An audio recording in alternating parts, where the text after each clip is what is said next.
It's been a day. It's been a day, Autumn. It's been a day. It's been a day. I don't even know how to start the show. My girl Dolly, she gone. 9 to 5. 9 to 5. What was your first memory of Dolly Parton? Um, well, I didn't get introduced to her and her music till later on.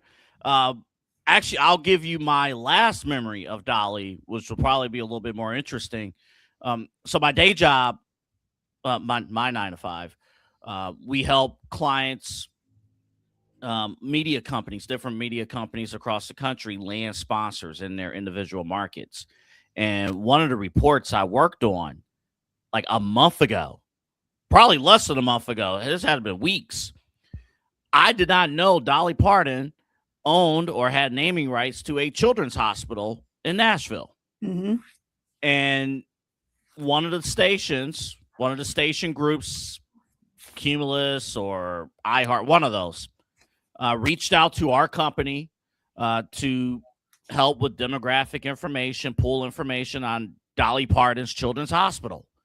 And it was just fat. We look up companies and local hospitals and businesses that's in different cities.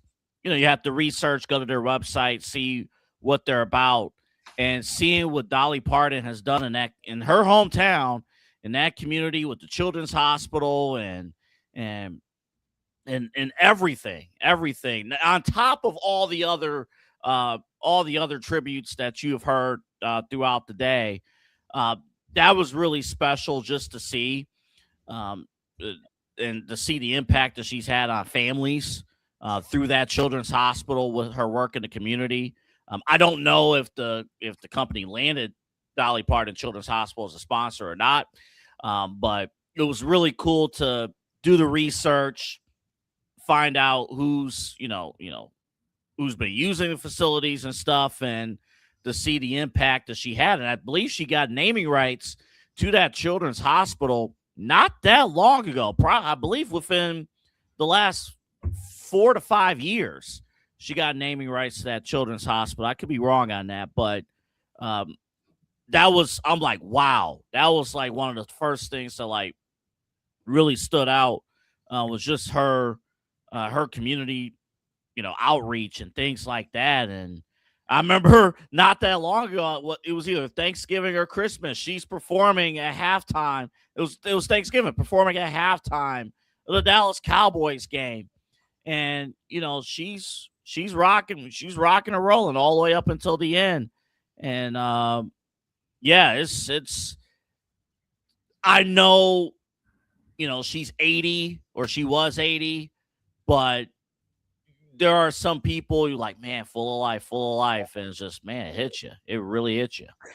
Yeah. My first exposure to Dolly Parton was Hannah Montana. I'm not even gonna lie. It was You're Hannah not the Montana. first one I've heard that from. It wasn't 9 to 5. It wasn't Steel Magnolias. It wasn't Little Whorehouse in Texas. It wasn't Rhinestone. It was Hannah Montana. She played Aunt Dolly. Um, which I didn't know. Like, I'm like, what? Like, Miley is related to Dolly Parton. Come to find out, it's a godmother, right? Oh, great. And I was like, wow. It was just like this lady is like everything somebody should want to be. Like, not only she started the Imagination. Do you know what the Imagination Book Foundation is? I do not know. So if you sign up for the Imagination Book Foundation, she started it ironically enough 31 years ago, the year I was born. You can sign your kids up before they're born, and from ages when they're babies till 5, they will receive a book every single month. So, and then once you turn 5, you graduate. She once apparently pulled to the side a bunch of 7th graders and 8th graders and said, "Hey, if everybody graduates, I will give each and every one of you individually $500." The graduation rate for that school went from 35% to 6%, as in 6% of students didn't drop out. Mm, gotcha. She helped fund the COVID vaccine. She started Dollywood to give people near where she grew up a chance to have jobs, and if you work at Dollywood, you get free tuition, free books, free room, like all of everything. Like she was just an angel of a lady. She really, I I saw something. You could stop me if I'm wrong here. Whitney Houston. Um, yeah. you know about that? You want to share that? Yeah, so even with the "I Will Always Love You," that song, she published it. Elvis originally wanted to record it. He wanted to do what Whitney Houston did. He wanted half of her royalties. So for every time somebody would play that song or buy that song, and if it was Elvis versions, he would get half, she would get half, right? Now, if Elvis would have did it, it probably wouldn't have been as much money. So she told him no, right? She said no. So then 20 years later, Whitney Houston, through David Foster, asked to buy the rights to this song. She recorded the song. Dolly said the first time she heard it, she pulled the car over. She almost got into an accident. She thought it was beautiful. And then she made, I think it was $10 million Wow. off of that song. And then she repurposed that $10 million into a shopping mall near Tennessee and said that that was the house that Whitney Houston built. That's amazing stuff because she didn't have to do any of that, and she wanted to do that. Yeah, it's just like that lady was just amazing. Like I said, I need people to stop dying. I really do. My grandma died. Your grandma died. Hayden Panettiere died. I know somebody like I know like 5 other people's grandmothers who died. I know. Yeah. Stop dying, everybody, Yeah. please. I can't take it no more this year. Yeah, it's 2026 has been really has It's been rough.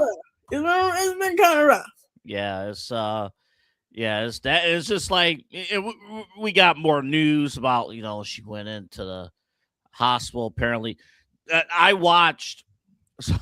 I'm scrolling through Instagram and I seen a local newscaster post to their IG reels that or stories that happened. I'm like, oh, and then I go to her Twitter, and what was it? One of her longtime bodyguard. It was her nephew. So her Yeah, brother nephew. used Yes, to be yes. yeah, her brother used to be her bodyguard. He passed away. Then her nephew took over. So her nephew was her longtime head of security bodyguard. And it must have happened within enough time. I think it did happen a few days ago when she got sick because they recorded the video. He wasn't shaky of voice or anything. So I just y'all, I found out in the worst way possible. I found out on Reddit. Yeah. I found out on Reddit. Yeah. But I will say this. The way I found out she died is way better than the way I found out that Queen Elizabeth died. The way I found out Queen Elizabeth I'm died curious about this. Yeah, what happened? was actually so funny. Okay. So I'm on Twitter, right? I saw the news that all her grandkids were visiting her, that she was really sick, that everybody was like, you need like when I say I saw that news, right? Mm-hmm. I'm scrolling. You know the Michael Jordan and and Larry Bird meme from The Last Dance. Somebody on Twitter was like Princess Diana and Queen Elizabeth meeting in heaven, and I said, "Huh?" Whoa! And I went. There's no way. That's bad. That's bad, Otto. That's bad. Queen Elizabeth died. Oh man, that's bad. I said, what's happening? And then I went to the news. I was like, oh shit, she died. I said, oh no. So Dolly, finding out on Reddit was bad. Me finding out through a meme on Twitter. Oh man, that's so bad. Oh man. Queen Elizabeth. I said, what is going on? I'm like, who would post this kind of meme? Well, we were talking right before we came on the air. It's like, man, August 25th, typically it's been a great day for me. That's when I started broadcasting school, actually. But August 25th, we 25 years lost, ago. we lost Aaliyah back in Yeah. 2001. Actually, it's not funny, but Dolly Parton and Aaliyah, both born in January, and they both Jesus passed Christ. away on August 25th. And like, man, you think about like how you get news back then. I think Aaliyah, we found out watching 106 in Park. It was funny because Yeah, it was because in the AJ was worst. free. Yeah, it was surreal because like a few days before she flew out, they interviewed her. She was on the show. She was on 106 in Park, and they interviewed her. It's like, hey, everything's good. You know, we about to fly out to the Bahamas and everything, and then the accident happened. I believe on the flight back, it was just, man, like, that was sad. That was real sad. And then, we didn't know that. Well, that's not the worst of 2001. Like, it's terrible. I didn't even know.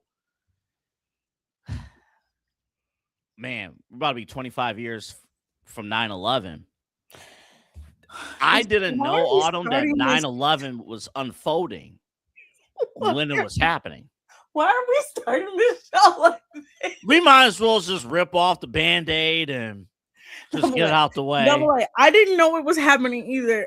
Do you, again, like, I found out in the craziest ways. How did you find out? I didn't know till I made it home. I was upset that my mom didn't pick me up. Half my classmates, we didn't get, I kept hearing, years later I hear from people, well, they rolled in the TV and we, watched it all happen. They didn't do any of that for us. Wait. We had class like normal, and every 20 minutes on the PA system, just go to the office. You're going home for the day. You're going home for the day. And I'm in 4th grade at that point. I was about to say, because I was in 1st grade. I'm like, how old were you? Yeah, so I'm in 4th grade at that point, Autumn.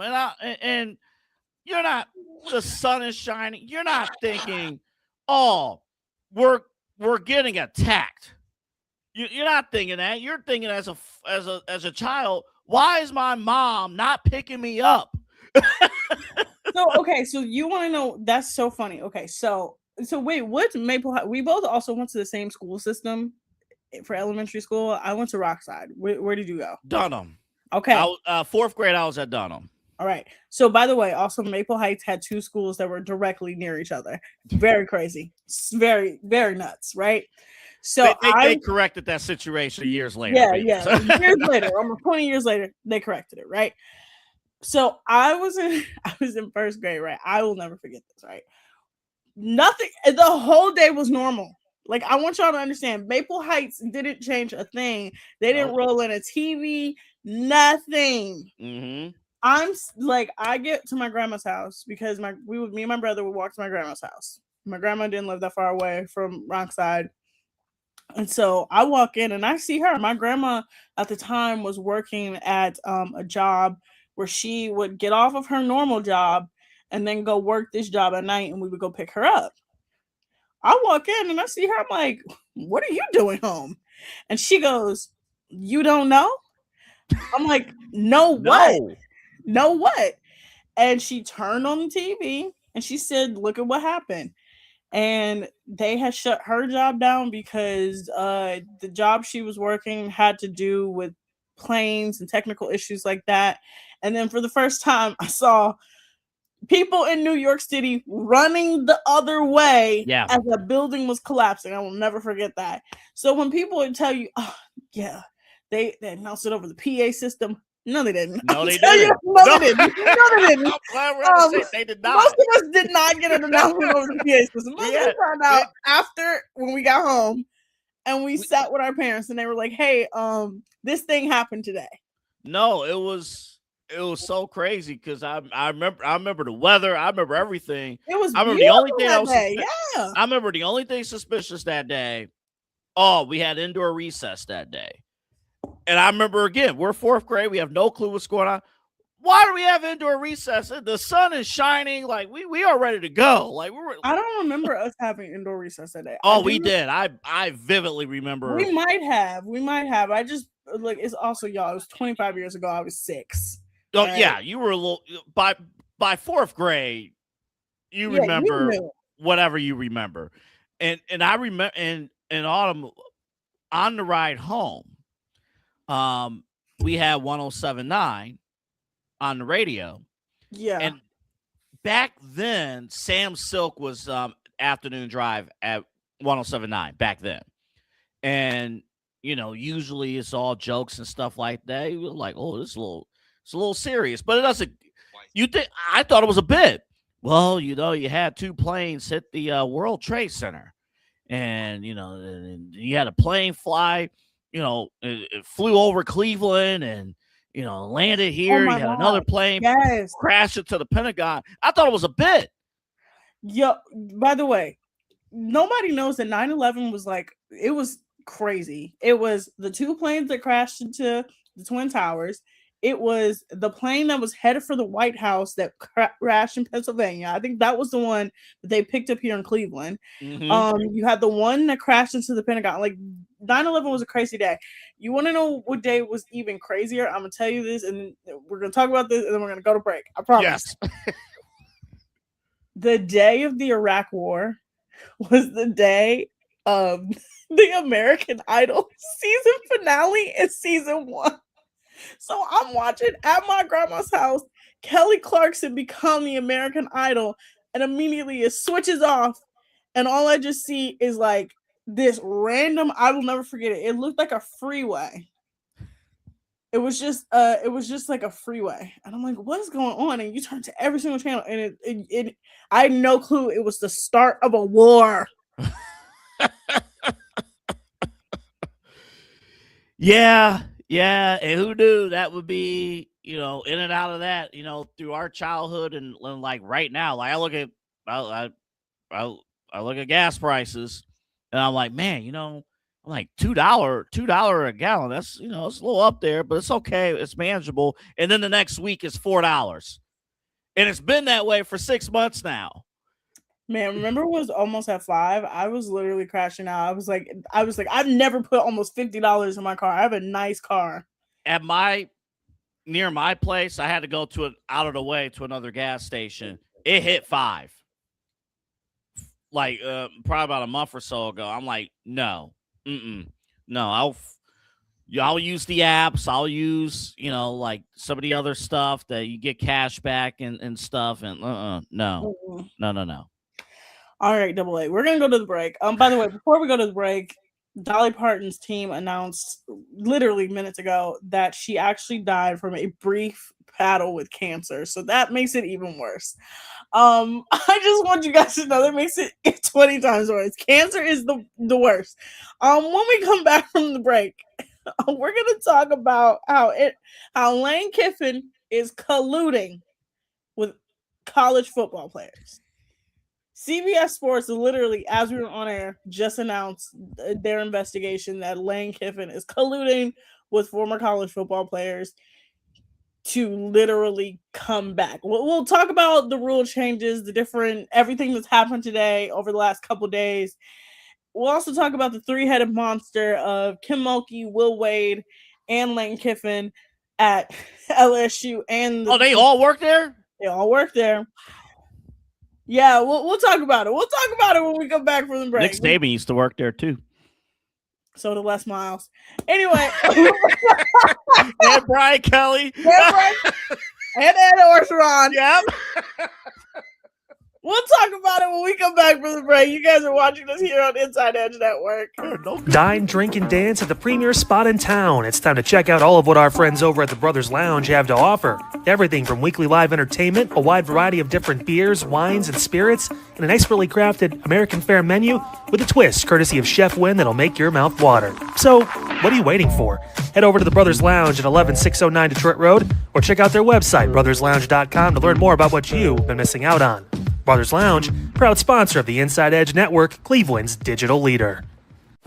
Whether searching for a baseball autograph by your favorite World Series slugger, a signed football by an iconic Hall of Famer, or the jersey of a world-famous soccer star, you've come to the right place.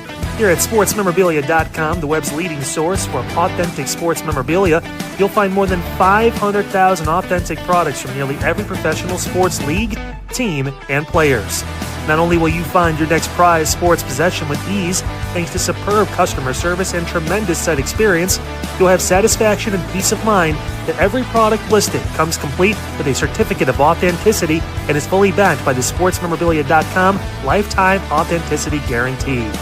Check out sportsmemorabilia.com by heading over to the partners page on our website, InsideEdgeNetwork.com. SportsMemorabilia.com, proud sponsor of the Inside Edge Network, Cleveland's digital leader.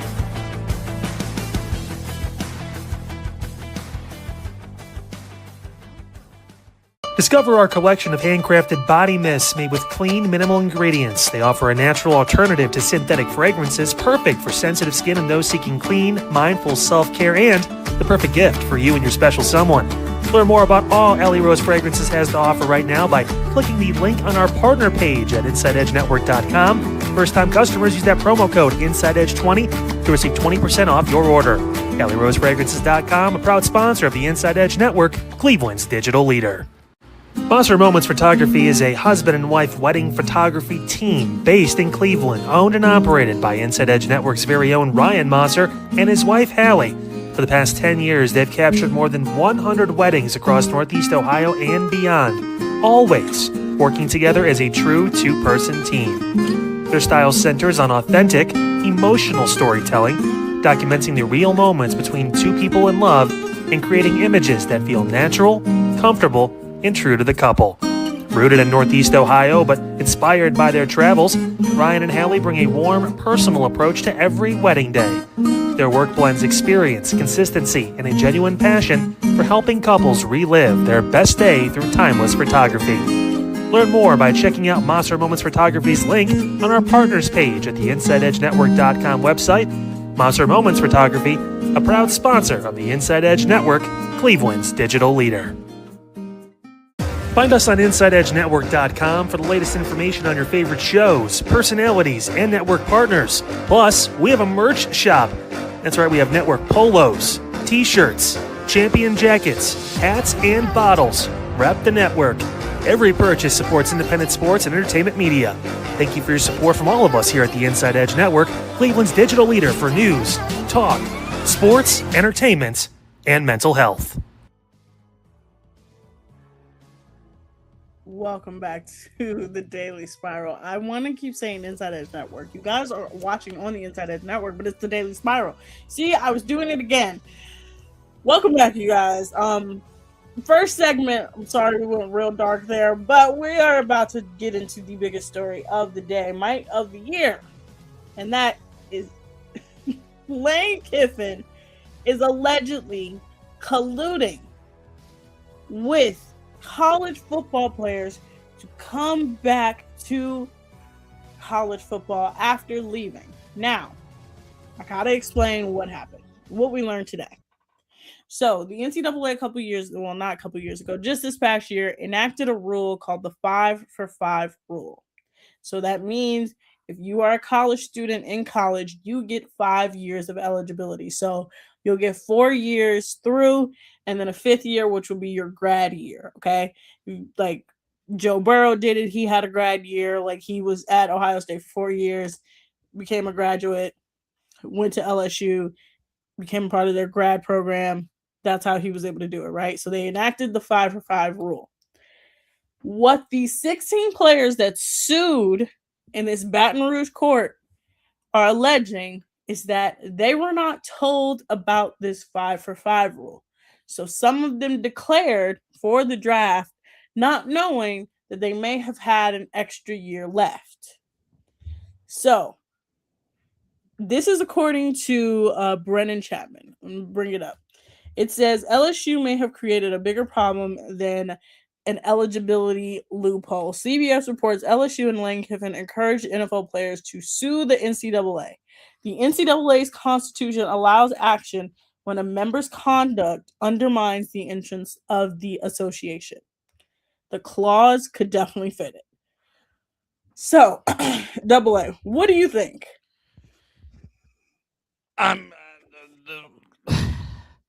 I I've been trying for like the last 15 years to say something positive about Lane Kiffin, and I still have not found it yet. Not since he got fired by Al Davis. Well, it's all of it. Going to the brief time at USC and all that stuff. I'm not surprised. I'm not surprised at all. Even the whole did he actually talk to Todd Monken, or did he speak, little things like that? And I understand trying to find every single loophole to try to get ahead.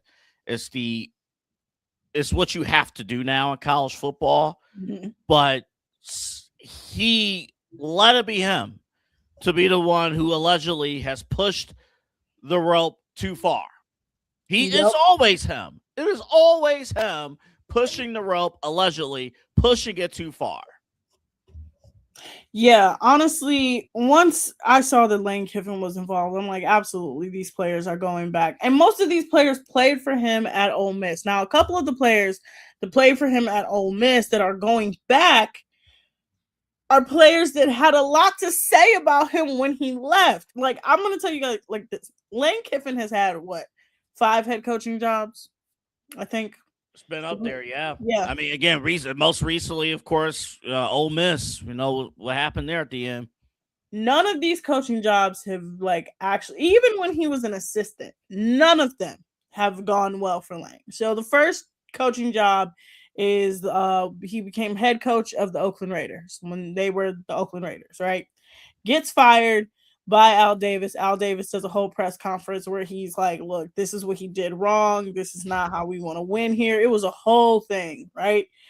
Gets fired, goes back, licks his wounds, gets back into college. He gets hired at Tennessee. He's at Tennessee for about a year, quits, and then goes to USC because USC is his dream job, right?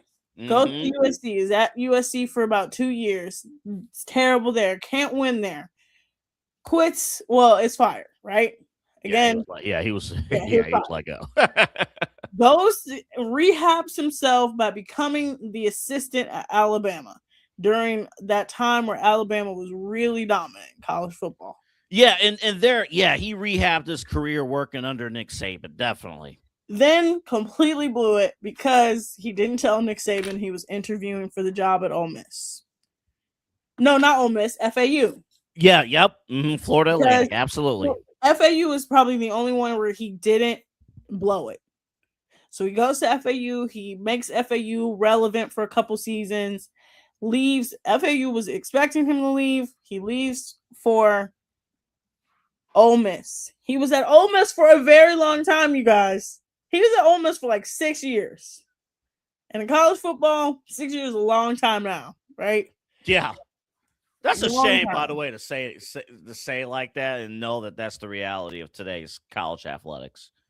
He leaves LSU in a blaze of glory. Not LSU, Ole Miss for LSU in a blaze of glory, to where they literally are in the playoffs. They're in the college football playoffs for the first time in school history, and they don't know if he's going to be their head coach.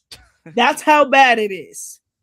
So now he's at LSU. He hasn't coached a game, and now it's talk of collusion with 16 other players that are in the NFL. Now, I will say this. Almost every single head coach in college football has come out and said, hey, if you leave the program, if you are now trying to be in the NFL, you should not be able to come back. Mm-hmm.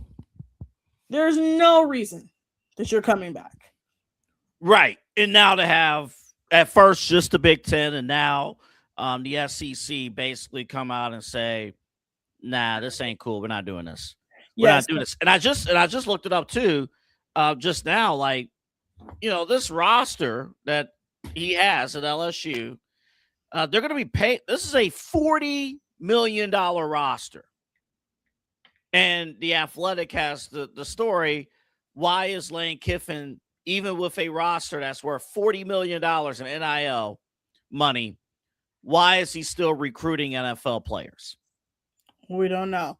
Now, speaking of the Big Ten today announced there will be a rule banning NFL players, and it is officially passed with unanimous faculty representation approval. Here's the specific language of what is not allowed. Underclassmen who declared for the NFL draft and did not withdraw. So that means they declared and like somebody didn't pick them up, so they became an undrafted free agent, they can't go back to college.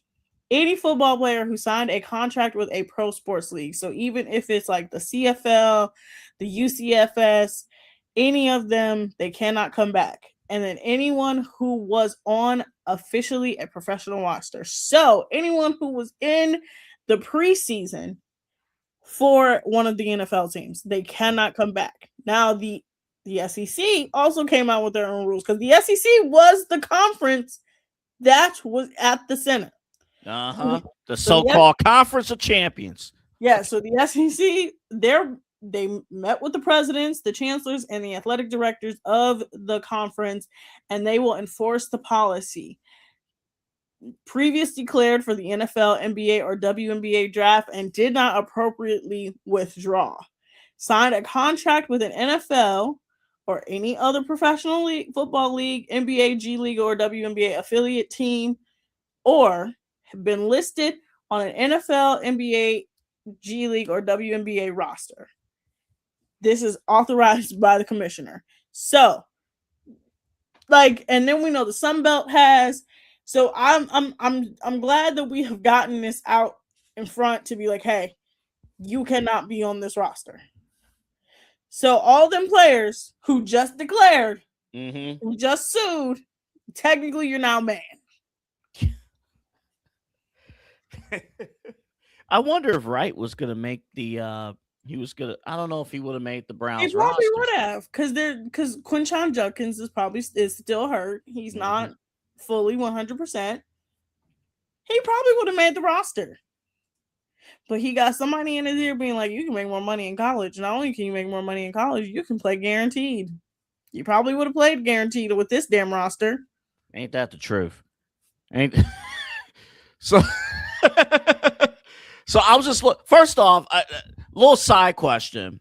I wonder if those rulings, this is very random, if they apply to semi-pro football. Yeah, they said any professional league. Okay. So that means, like I said, like UCFS, CFL, like any of those alternative leagues outside of the NFL. Essentially, they're like, no, you can't come back. Essentially, once you graduate and say, hey, or once you say, I'm leaving the program, and they write those emotional letters that their agents write to be like, I enjoy my time here, but it's time. I really love my time here. I really love serving the community. Blah, blah, blah, blah. Yeah, that. So essentially, it's like you can't, once you do that, but you know how some guys like say that and then they test the waters and it's like, oh no, like I'm definitely not going to get drafted. I'm going to just be like, okay, I'm kidding. I'm coming back. If you don't withdraw, you will be like it. Again, this shouldn't be a rule. It shouldn't be a rule. We shouldn't have to say this. And I'm just seeing now with Wright, with the, our guy who tried to go to LSU. In this Yahoo Sports article, Autumn quoted here and saying anything's possible as he is now a NFL free agent. Given the timing, even if Wright signs with an NFL team, it is highly unlikely he will be on a 53-man roster. Mm-hmm. So he practice squad or his football career might be done just by him taking this stupid risk. His football career is 100% over. Any of these players that were involved in this whole thing, their football careers, any basketball players that are involved in this, it's over. Yeah, it's done. It's done because why are you going backwards? What is the point of like I said the other day? I loved college. I'm a grown adult. I would actually tear my teeth out of my head than go back to college. I had the worst anxiety in my life. I still think I have a paper due. Sometimes I wake up in a cold sweat being like, I have something to do, don't I? I don't have something to do. Have you ever woken up in a cold sweat after having a dream about college, being like, I definitely have a paper that still due, and I didn't know about it. Don't I have a paper? That's how much anxiety college will give you. Like, y'all don't understand. Man, I have put in so much work, mad dash in the 11:59 Yeah. papers. Hey, you got to 11:59 to turn in a paper, get it in. That 10 and 11 o'clock hour. Man, I used to drink a lot of stuff, and like in those papers at 11 o'clock started flowing out of nowhere, and I was one of those ones. I would, hey, you got a paper due in like 3 weeks. All right, I'll get to it, and then the first day I'll set up the document, and what do? We put our name down and the date, the name of the class, save, and don't even touch it until the final day. Literally. So imagine that. And like as an adult, you're in your bed, you're sleeping, and you're like, I 100% have something due, because it's like you start to get that feeling of like, oh, my life is really free right now, and there's nothing going on. But in the back of your head, this is what college does to you. Like, I want people to understand this is what college does to you, not your job. Your college does this to you. And what grown adult wants to like go eat backward. Dinner every day at your student union? Oh my God. Like, are you kidding me? And from a business standpoint, all right, let's look at some of these companies.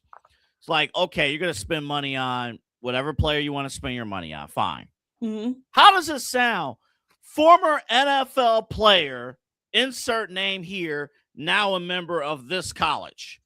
Former NFL player, former NBA player, now represented back in college.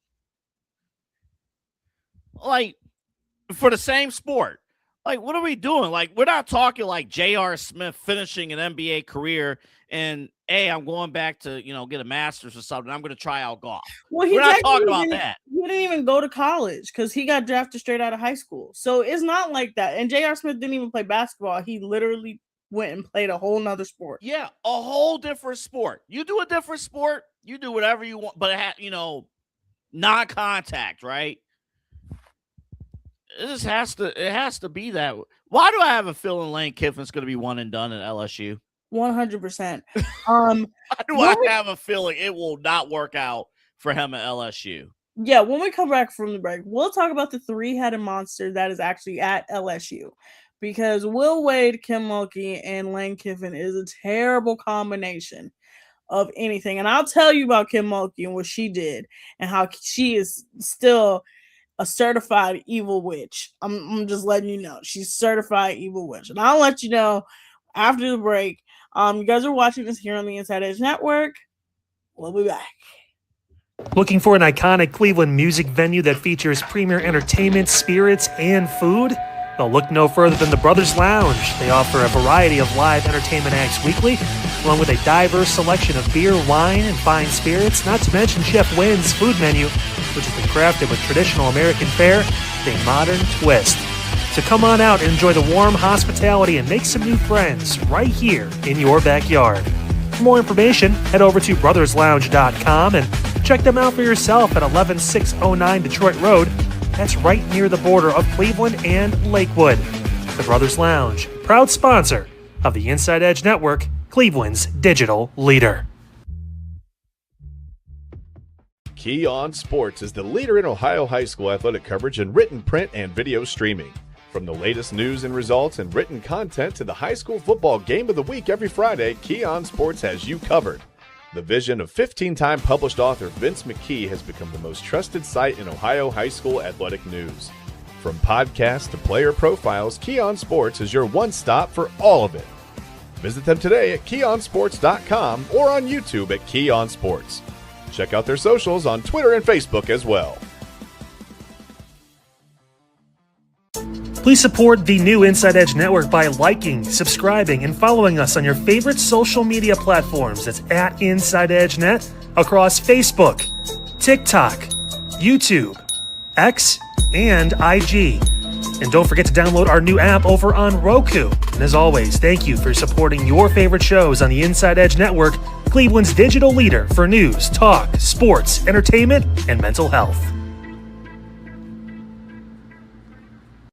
Fanatics isn't just our name, it's who we are. Loyal, passionate fans, dedicated to our favorite teams and to the sports we love. That's why we're honored to be able to offer fans the world's largest collection of official sports apparel and sports jerseys from all leagues, teams, and players you love. We feature a wide selection of gear from every league, including the NFL, MLB, NBA, NHL, and NCAA merchandise, which allows us to serve fans of football, baseball, hockey, basketball, lacrosse, soccer, golf, and everything else that gets your heart pumping. Go to InsideEdgeNetwork.com under our Partners section to find our link to check out all of what Fanatics has to offer. Fanatics, a proud sponsor of the Inside Edge Network, Cleveland's digital leader.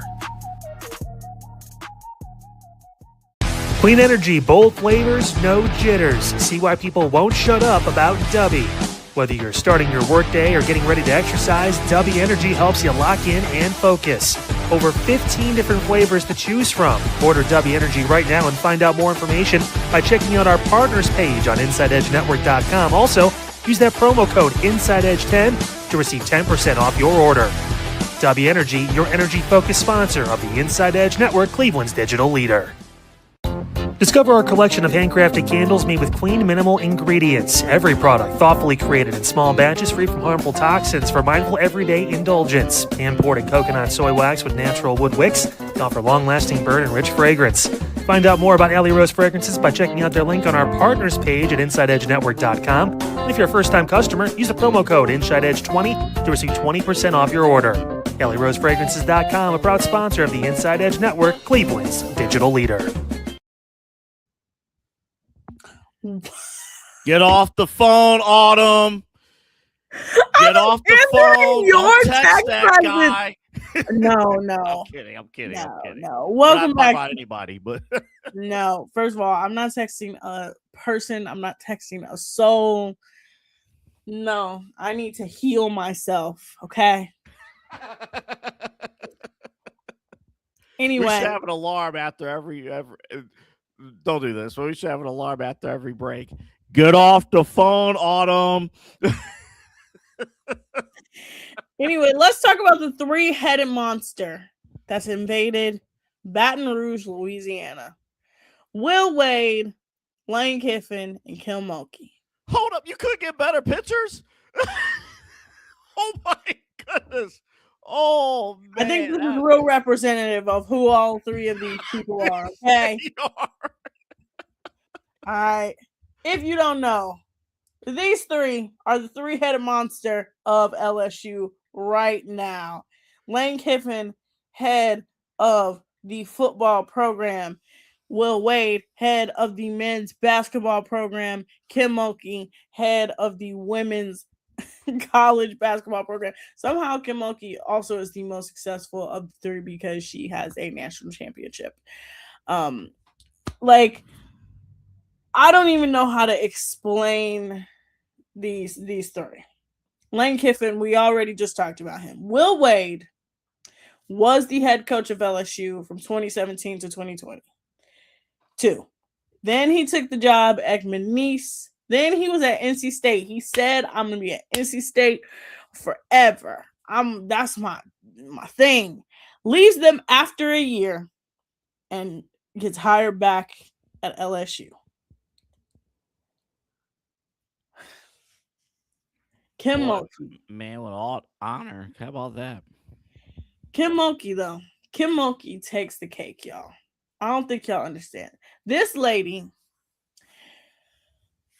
I know I talked about Gino Auriemma and how hard on players he is and how I think he's super disrespectful. And yeah, Kyle, I think he's super disrespectful. I think making somebody almost quit is kind of crazy. And that's not toughness to me, okay? Making one of your players almost quit in the middle of a season is not tough. But Kim Mulkey is a level of evil that y'all do not understand, okay? Even beyond the suits, the shiny suits. Even beyond the terrible jackets, the suits, she is an evil that y'all do not understand, okay? Kim Mulkey, this is a very recent story, has a player on LSU's roster whose father is fighting the war in Ukraine. This girl's from Ukraine. She came to America. She's by herself. Her father is fighting in Ukraine. Just overall sad story. This past season, Kim Mulkey decides to recruit a player from Russia.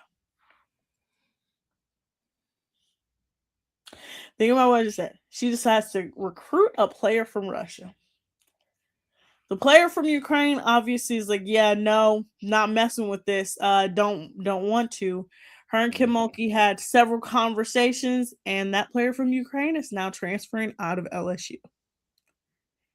And Kim Mulkey came out and was like, yeah, we had a lot of tough conversations, but this is her decision. Yeah, Kim, I think I would understand why. Like, Kim Mulkey will take 2 steps forward with the way she treats her players. Like, we know Angel Reese loves her. We know Flage loves her. We know that she's supportive. And then when Brittany Griner's in jail, they'll ask Kim Mulkey, do you have any words of encouragement? And she'll say absolutely nothing. Yeah, nothing. Yeah, she had nothing. And it's like, she takes 2 steps forward to move 2 steps back. Like, I don't think y'all understand, that lady is evil. Like, evil personified. Yeah, and the player here, Kate Covell. Well, of course, the page refreshes on me. Kate Covell. Yeah. Transfer last year, and starting. It's anticipated to be a starting center for LSU. And I think every college coach has a responsibility to obviously enhance their team, but most importantly, be supportive and be leaders to the team that they already have. And I get, business is business, but there's a level of respect that has to come with it. And if you don't show that, and I get it, it's 2026. Almost everything now beyond family is probably family and friends, close friends, is probably transactional, and it shouldn't be that way. Yeah. But it shouldn't be that way with especially with basketball, with your team. Like, you got players on your team already. It's like, obviously this doesn't make sense. And the hard conversations, Autumn, you know how they went. Mm-hmm. The hard conversations was, I understand. But I anticipate it was very condescending. It was, I hear you, but I'm not going to change a thing. And you go suck it up and you go like it, or you can leave. That's exactly what it is, because Kim Mulkey, like I said, she'll do things. Well, she'll be like 2 steps ahead, right? And you'll be like, damn it, Kim, like, I don't want to like you, but sometimes you get me there. And then she'll do something like this, and you're like, you know what, Kim, you are just like the worst. Like, she'll do something that I'll be like, you know what, I gotta be on your side, Kim, for this one. But then she'll just do something like, ugh, like, you're just ugh. Like, ugh. Now, mind you, she's not even the worst. Like, when I tell you women's college, look, we're about to talk about women's athletics for a while here. By the way, to follow up our story from yesterday, Enes Kanter is now banned from the Chicago Skies Arena. Good. Hopefully the news we hear tomorrow is that he's banned from all WNBA arenas and all WNBA competition. Well, that means if Kathy decides to buck up and like put her big girl panties on, yeah, hopefully. If she wants. I know we have people on the people on our airwaves. Maybe, maybe they could be working together, which I don't buy that. That's not good business. But yeah, you just gotta, it's not hard. I mean, you got both basketball leagues, both of them, NBA and WNBA, have done a terrible job with PR. The whole point of public relations is for you to own the story Mm-hmm. and own the conversation. The entire point of PR is to lay down the foundation, lay down your rules, own public relations, and move on with your day. And both leagues have failed miserably. Both of them have failed miserably in PR training. Like, this is not enough. No, this is for like real. just being banned from Chicago Sky home game. All right, fine. What's their next road game? He'll go there. Yeah, he'll probably go to Indiana the next time they're in Indiana. Like, he's a nuisance. And when I say other like NBA players are all coming out and saying, bro, when Kyle Kuzma is one of the corniest people alive. When he says, bro, this is corny, like, come on. And that's why you gotta just like, oh, I'll give you a date right now, Autumn. Give me a date. Saturday. This Saturday, the Sky, the Chicago Sky, they play at New York. He's gonna try to go to Barclays Center. Yeah, he'll be like, that's the the media capital of the world, New York City. Him and Royce White are definitely gonna try. I have, and it's nationally televised. It's on CBS Saturday afternoon. If I had loads of money to bet, I would bet he'll be there on Saturday in New York City. Yeah. Unless the WNBA steps in and nip this thing in the bud. Like, dude, you're banned from all games. Like, this is not enough. You are banned from all games. That's it. You want to make a mockery out of my business, out of our league, you can't come to the games. It's just, yeah. It's one of those things now where, like I said, this league, they got to change. They got to change something. We have to change something. We have to. Again, I want to reiterate to you guys, there are 0 trans people in any sort of professional sports league in America. There are 0 trans women. There are 0 trans men in any professional league in America. He's doing this as a grift.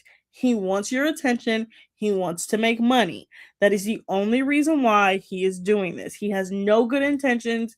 He is not trying to protect women. He's doing this to make money so you can give him his clicks. Give him his clicks. Whatever. No. Just no. Yes, but he's also applying for a job at Fox News, which again, do what you want, do what you want.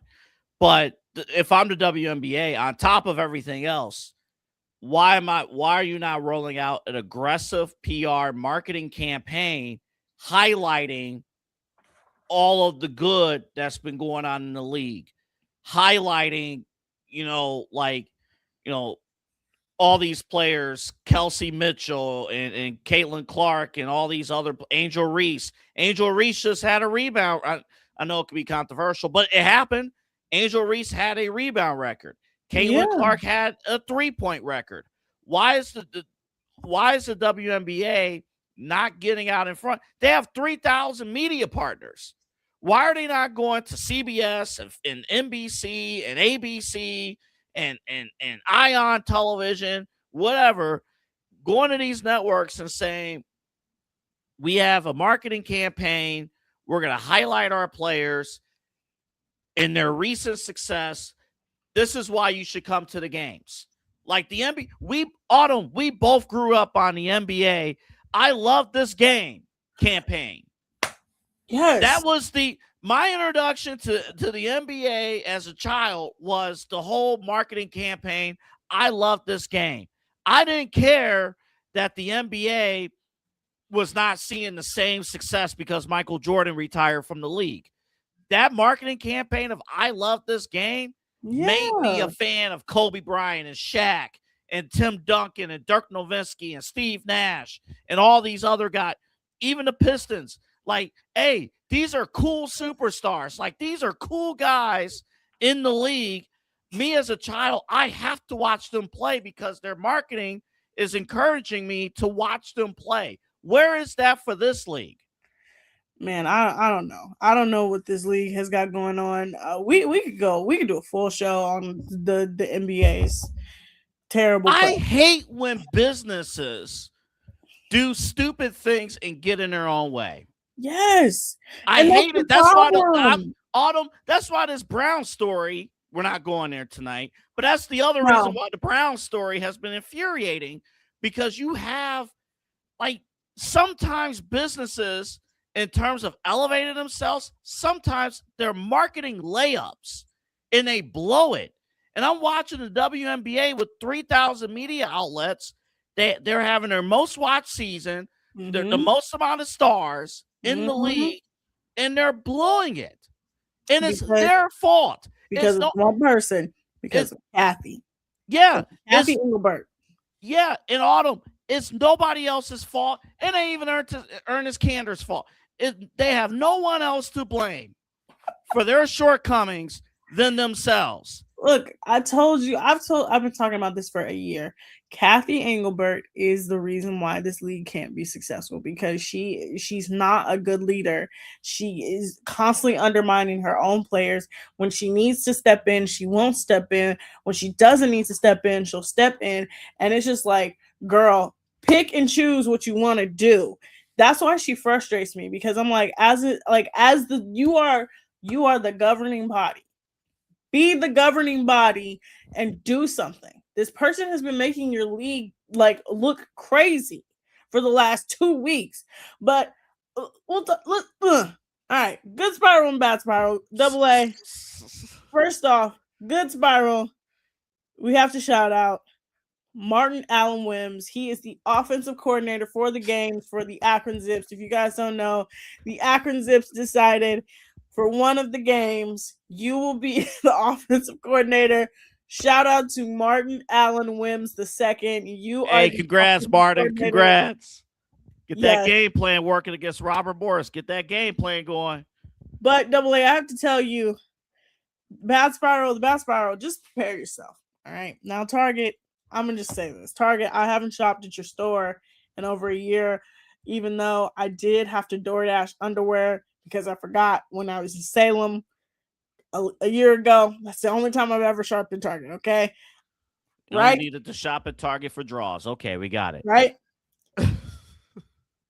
Target, like every time I can tell, they 2 steps forward, something moves them 3 steps back. So they apologized today for a children's clown costume. The backlash is, and they said, and I quote, "As a company, we know we got this wrong and we are deeply sorry. The costume is offensive and should never have been a part of our assortment. It is no longer available for sale." Do you want to see what this costume looks like? Yeah, let's see it. This is the children's costume that Target was selling.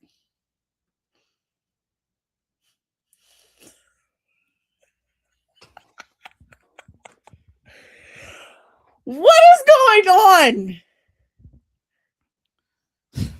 I have nothing for you. I have nothing. I'm sure there's some variation of that at Spirit Halloween. Again, they had to come out and say, you know what? We are sorry. We did not mean to do this.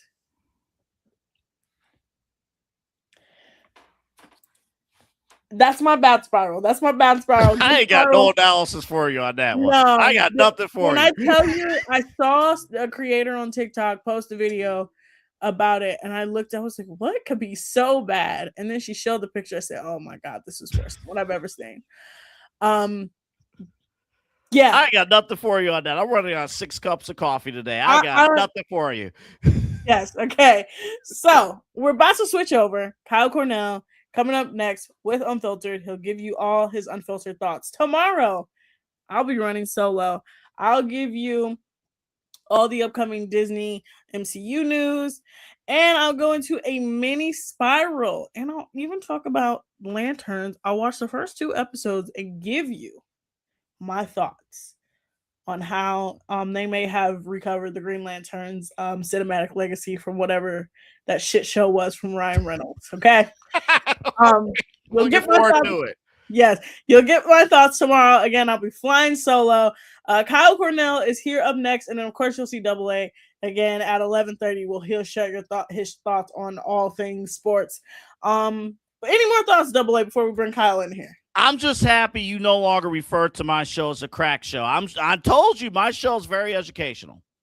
Hey, you got recognized today. I did it at the gym today. I did. We got a fan of the InsideEdge Network at the gym. Yeah, so you bring Kyle in here. He can't believe it. Kyle can't believe it. I have fans. That's the one thing you need is a boost to your ego. There you go. God. I'm going to take the next 2 hours to enjoy my new fan. Hey, yeah, the next 2.5 hours, I want you to give me an in-depth analysis on that Target Halloween costume and get back to me, all right, buddy? What the hell was that? I'm leaving the stream. I got nothing for you, buddy. Hey, I got it in the rundown. We're going to talk about it later. I mean, we're going to try to. It's just, it's unbelievable. I just couldn't help but laugh. It's so bad. It's so bad. Jeez. Have a great show, buddy. I'll do my best. Kyle. Everybody, welcome in Unfiltered with Kyle Cornell here on the InsideEdge Network. So happy that you're with us. I'm going to do the old switcheroo of the studios, and there we are. Want to thank you so much for joining us here on your Tuesday, August 25th, 2026. We start the program today on a bit of a somber note. Tough passing today in the world of music, entertainment, and overall just a really good person. I think that no one is without flaws, but Dolly Parton tried to make sure that she did everything she could for a lot of people. The country music icon, again, as being described as soaring vibrato vocals, poignant songwriting, and sparkling costumes, defining her rise from a log cabin in Tennessee in the mountains to the height of stardom and acclaim, passing away at 80 years old. Today, her nephew, Brian Seaver, revealed the news in a Facebook video, quote, "It is an honor that is mixed with absolute pride and great sadness, but sadness lies with us, not with Dolly." He spoke highly of his aunt, explaining that she opened doors for everybody around her. You can find a bunch about this. Parton also shared an update on her health this past Friday, acknowledging her recent decline after the March 2025 death of her husband, Carl Dean. So she had been, unfortunately, trending in the wrong direction health-wise for quite some time now, and it's a sad story to report. You can, like I said, you can look it up for yourself, all the different places and things she donated to, and the impact she had on not only obviously the entertainment community and the music community, the people that she worked with. She put out a rock album within the past year or so, whatever it was. Like it goes beyond that. The philanthropist, the entertainer, the performer that was Dolly Parton, passing away today at the age of 80.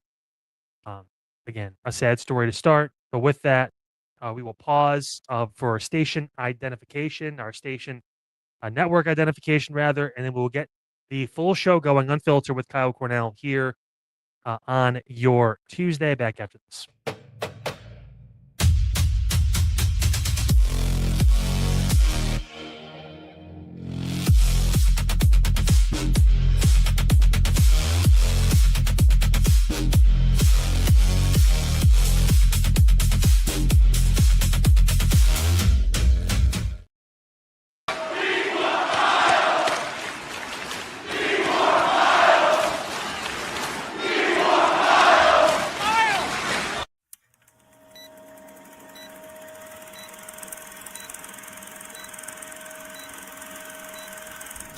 Let's go.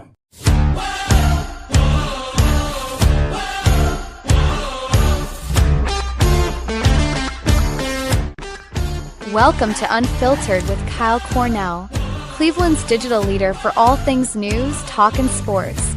Don't forget, follow the show on Facebook, Unfiltered with Kyle Cornell, and on X at Unfiltered216.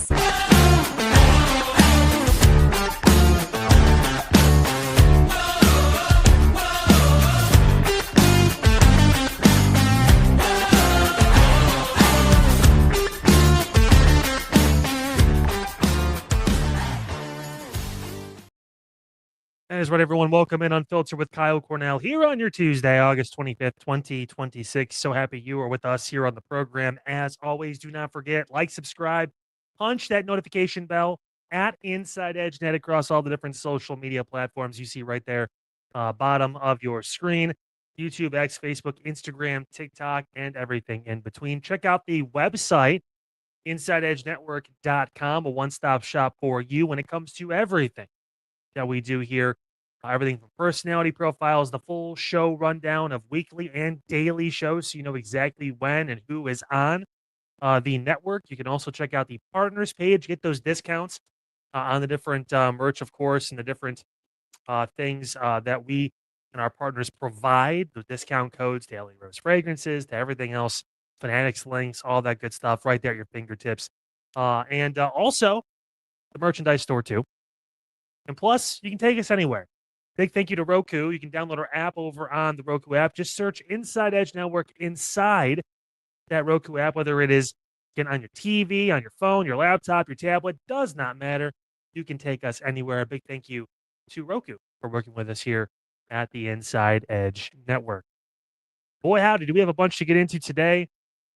We're going to have an update on the Fairview teachers and union situation. We got, obviously, some issues, as you guys just heard, with Target. We'll talk about them here shortly.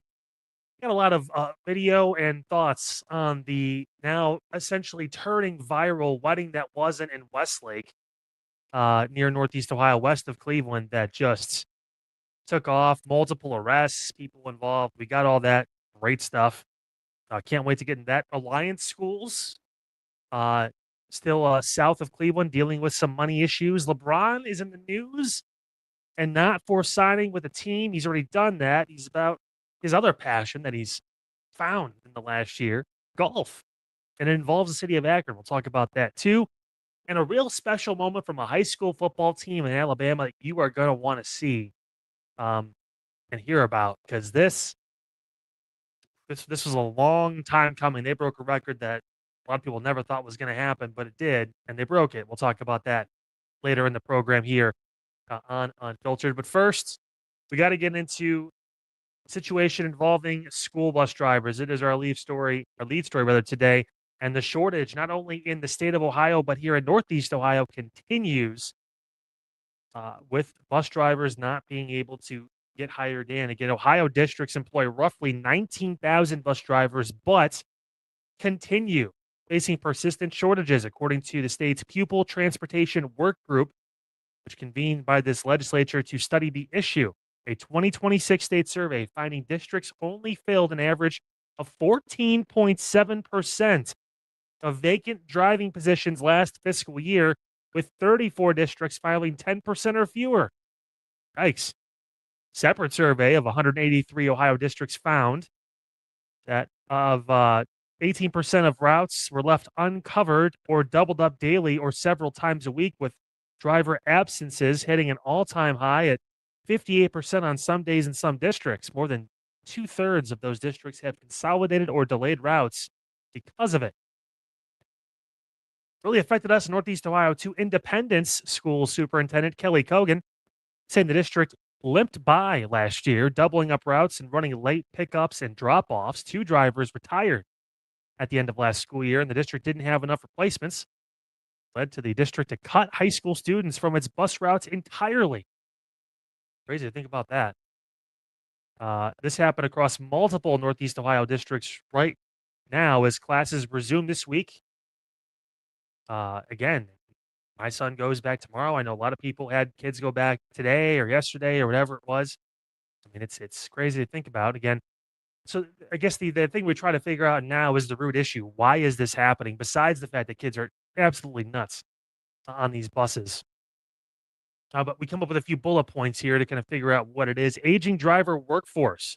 The average age of bus drivers in the state of Ohio, 58, with retirements outpacing new hires.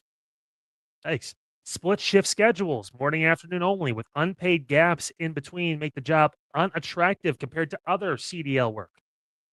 So again, you could go be an actual driver, or you could be a local driver, or whatever it is, and get paid for the entire day, or you could work essentially part-time for a school district. Even if you pick up shifts, you're still not probably getting, a full-time paid, salary, so to speak.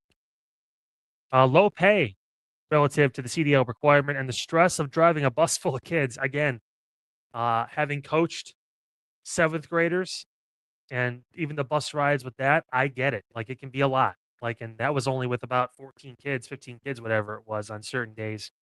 But still, like, yeah, it can be a bit of a problem. All those kids on there. And again, just the misbehaving and all that stuff. Districts need roughly a 15% substitute pool just to cover normal daily absence rates.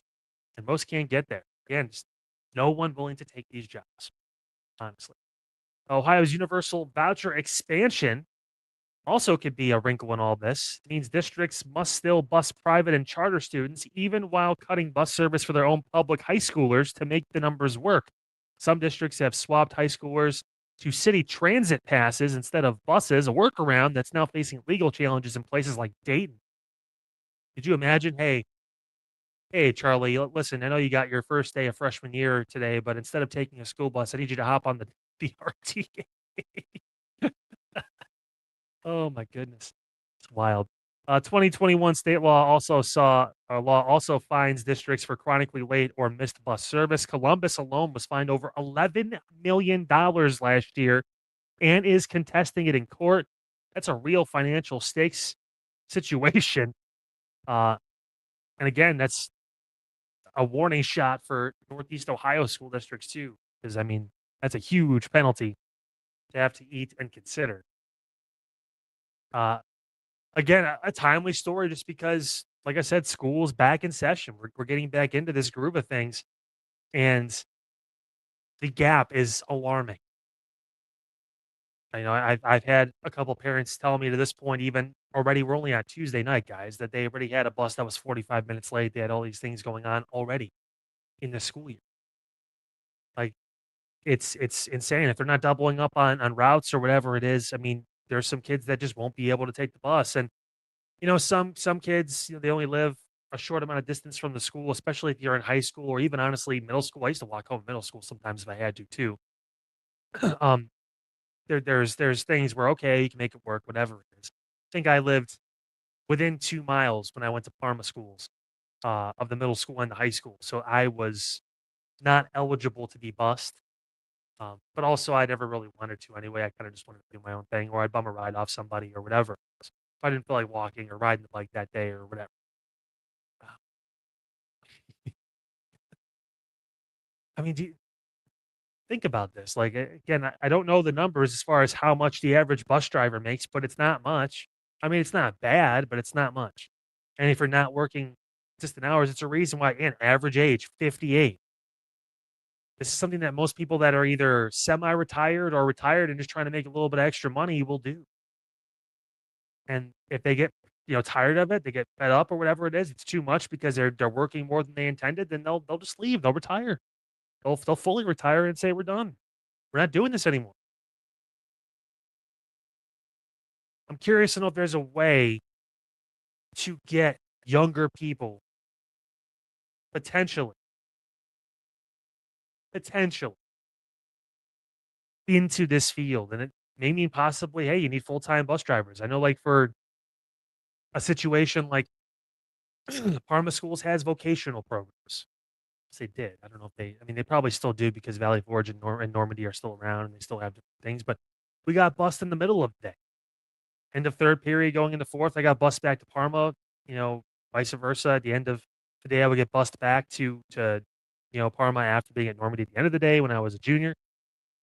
I mean, there are ways, obviously, to work through this, and there are ways to get, again, you just almost have to look at this and say, hey, we have to increase pay. We have to, give more people a reason to want to do this. And then also, again, it's the behavior on buses. There was a while there where when I was doing news where I felt like every other week I was seeing a story about a misbehaving kid on a bus or someone going crazy on the bus or whatever it is, causing this huge thing, the bus driver having to stop, pull over, or get in trouble because they yelled at the kids or whatever it was. Like, what is the answer? If you feel like you know it, feel free to shoot in the comments because I don't. But with school starting up and a lot of issues, And a lot of people wondering, like, okay, what are we doing? Like, why can I not have my son or daughter go on this bus? Or why is the bus 45 minutes late? I had that story today. Someone told me about that. It's like, oh, wow, okay.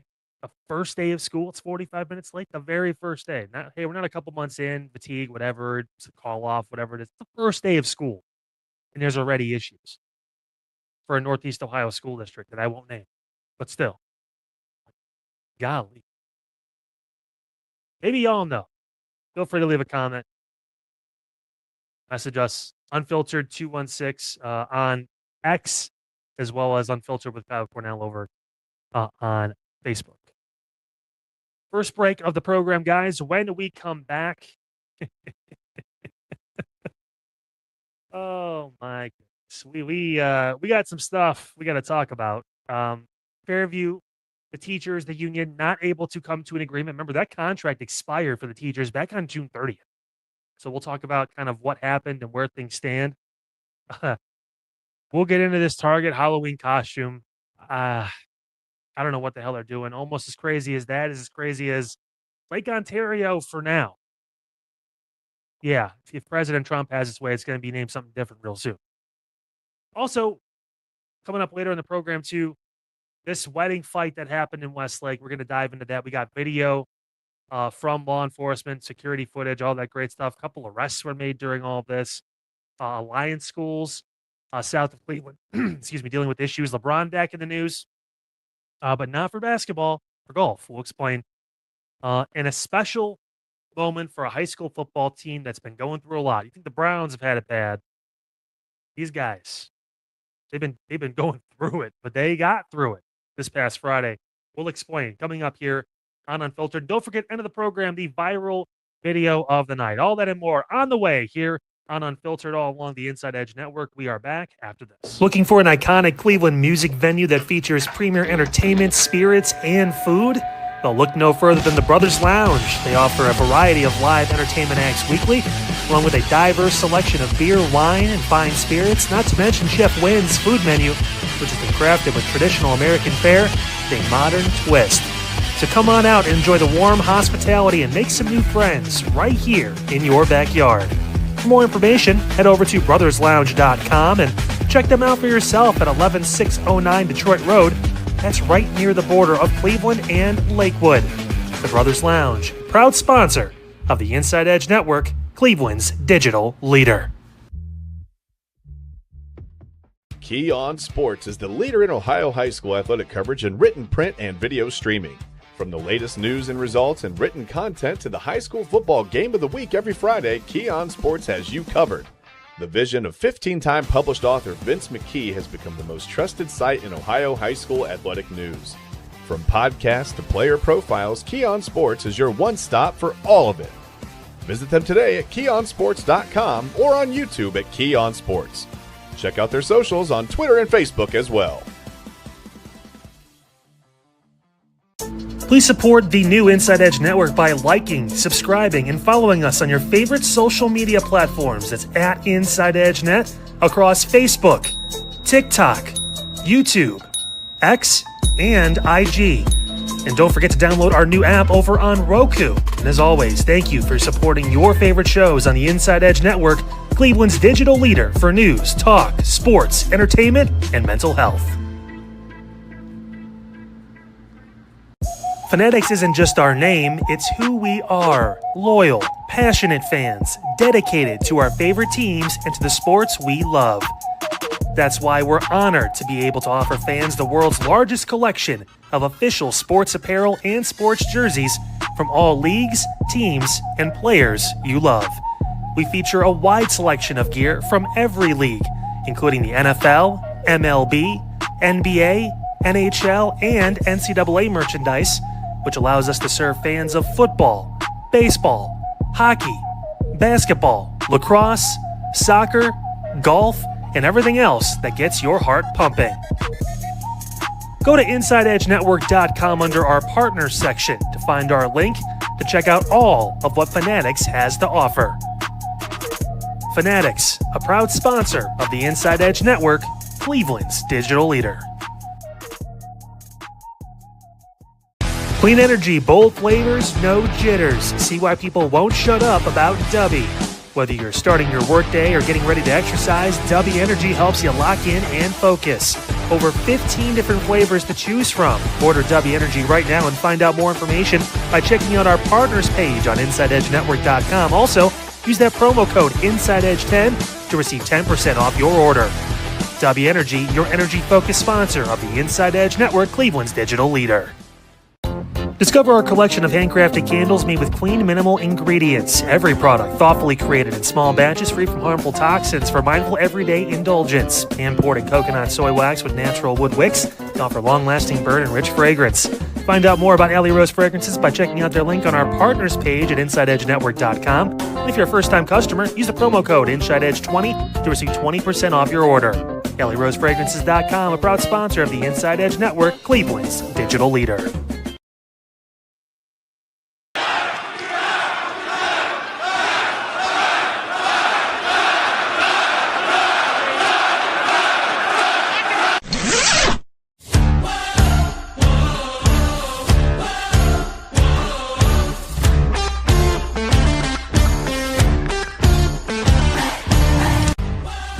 Welcome back to Unfiltered with Kyle Cornell, exclusively on the Inside Edge Network. Make sure to like, subscribe, and punch that notification bell at Inside Edge Net across all our social media platforms.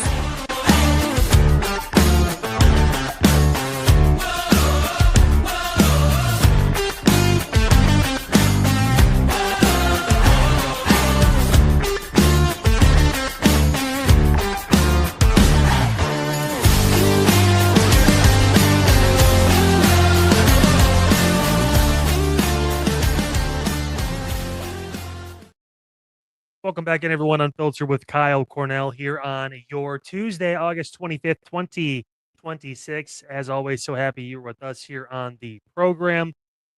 A lot still to get into. And first, an update involving the teachers and the union over in Fairview. No deal was reached yesterday. We had mentioned they had talks into the evening hours, but nothing has come through. The Fairview Park teachers, union representatives, and Board of Education officials continued negotiations for hours and hours yesterday, but nothing got done. Again, the reminder and why this is so crazy to think about, the contract for the teachers expired on June 30th. They've been working without a deal, without a contract, getting everything ready for the school year, still attending classes as of this week, doing everything, and working without a contract right now. Again, according to Fairview Park Education Association, these latest talks led to some progress, which is good, but FPEA is disappointed that the board failed to address the most important issues. Quote, this is from Megan Frenz, spokesperson for the FPEA.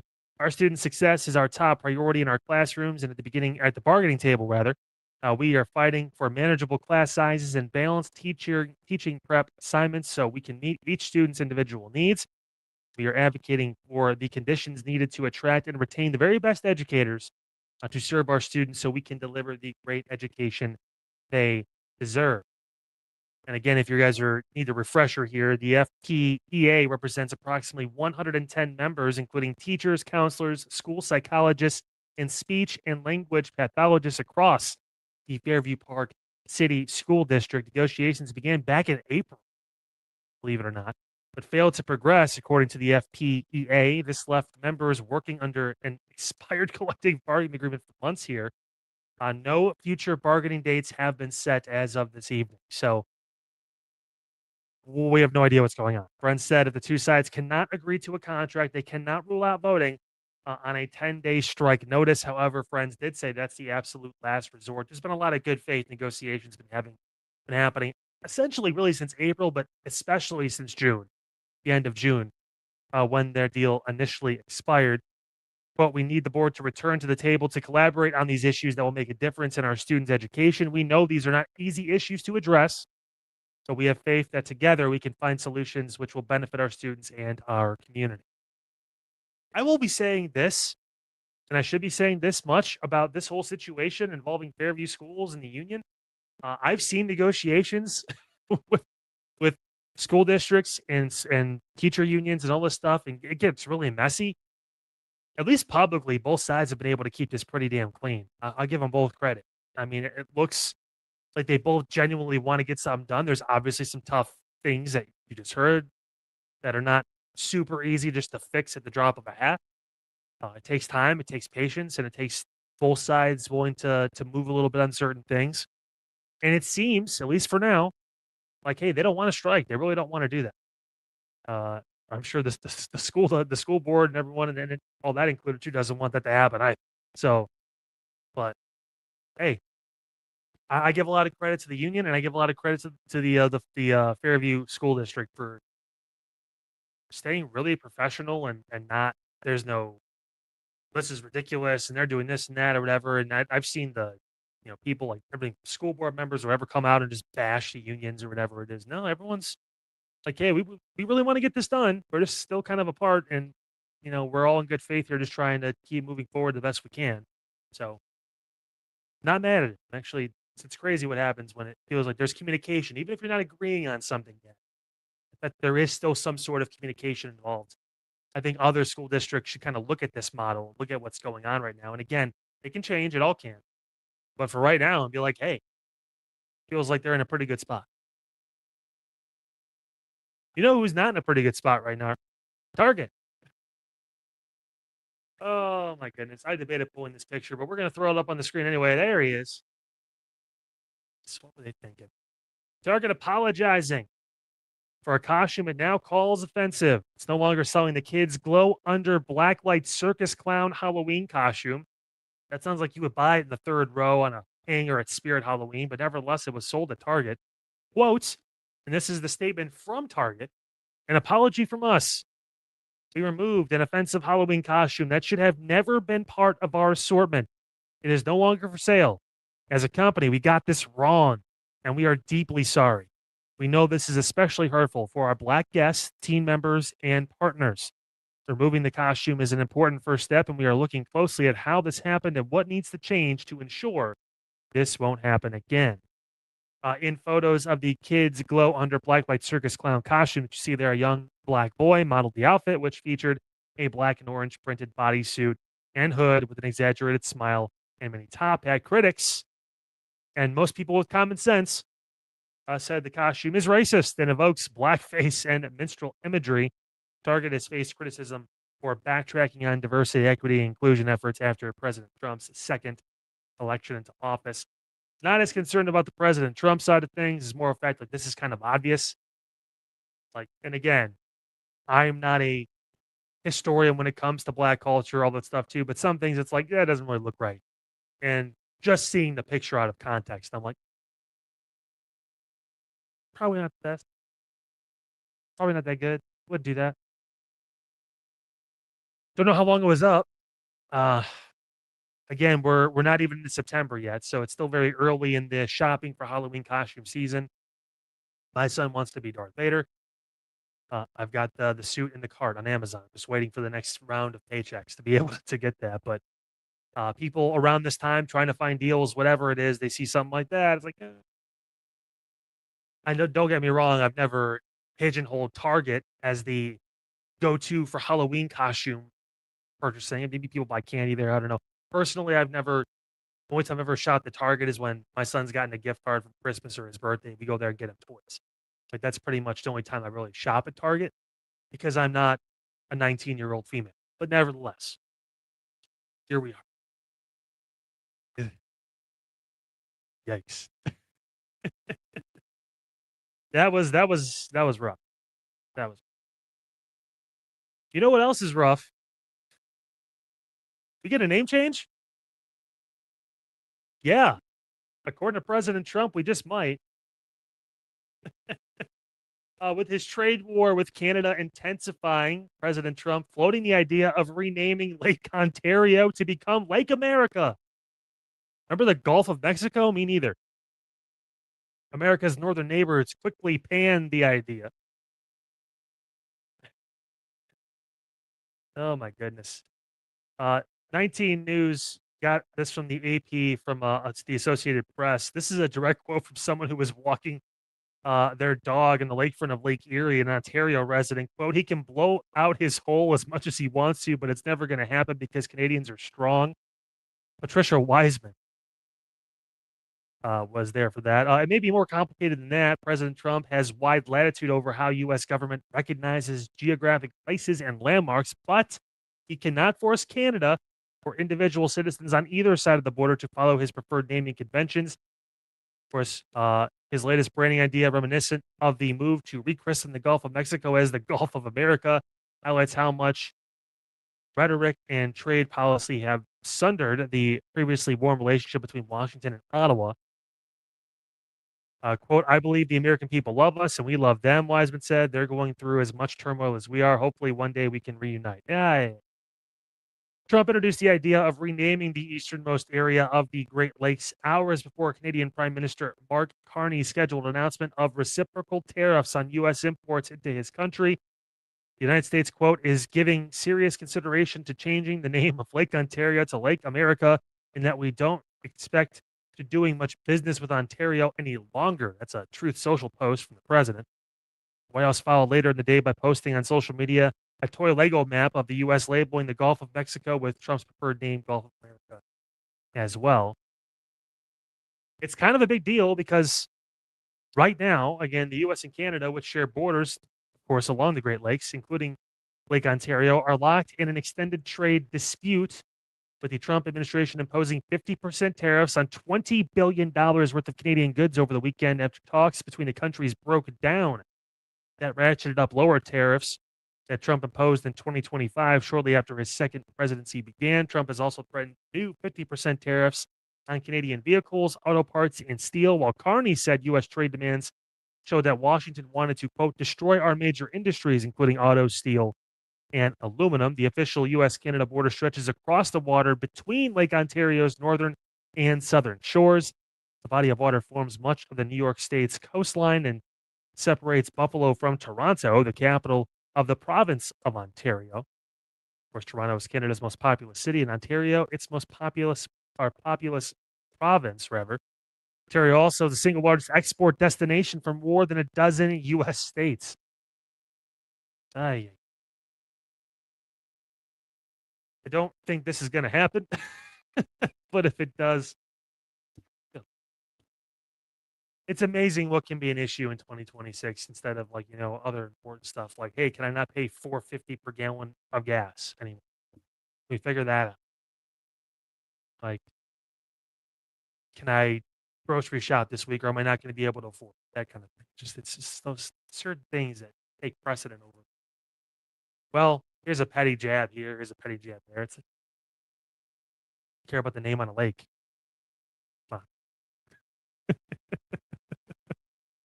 Oh, it's insane. Another break here on Unfiltered, guys. Hey, when we come back, I got to get into this Westlake wedding. We got videos. We got receipts. I'll tell you what, it was wild. It's going viral. It's not our viral video of the night, but it's pretty damn close. We'll dive into that next here on Unfiltered, all along the Inside Edge Network. Don't touch your screen, your dial, wherever you have us. Stay with us. Dine, drink, and dance at the premier spot in town. It's time to check out all of what our friends over at the Brothers Lounge have to offer. Everything from weekly live entertainment, a wide variety of different beers, wines, and spirits, and an expertly crafted American fare menu with a twist courtesy of Chef Wynn that'll make your mouth water. So, what are you waiting for? Head over to the Brothers Lounge at 11609 Detroit Road or check out their website, brotherslounge.com, to learn more about what you've been missing out on. Brothers Lounge, proud sponsor of the Inside Edge Network, Cleveland's digital leader.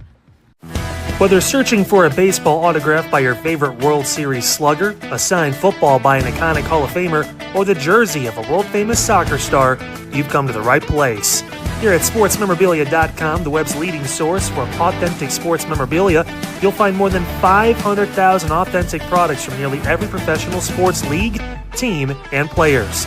Not only will you find your next prized sports possession with ease, thanks to superb customer service and tremendous site experience, you'll have satisfaction and peace of mind that every product listed comes complete with a certificate of authenticity and is fully backed by the sportsmemorabilia.com lifetime authenticity guarantee. Check out sportsmemorabilia.com by heading over to the partners page on our website, InsideEdgeNetwork.com. Sportsmemorabilia.com, proud sponsor of the Inside Edge Network, Cleveland's digital leader.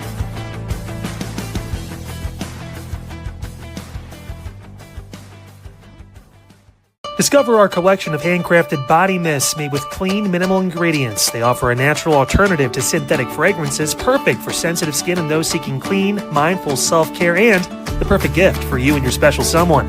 Learn more about all Ellie Rose Fragrances has to offer right now by clicking the link on our partner page at InsideEdgeNetwork.com. First-time customers use that promo code InsideEdge20 to receive 20% off your order. EllieRoseFragrances.com, a proud sponsor of the Inside Edge Network, Cleveland's digital leader. Monster Moments Photography is a husband and wife wedding photography team based in Cleveland, owned and operated by Inside Edge Network's very own Ryan Mosser and his wife Hallie.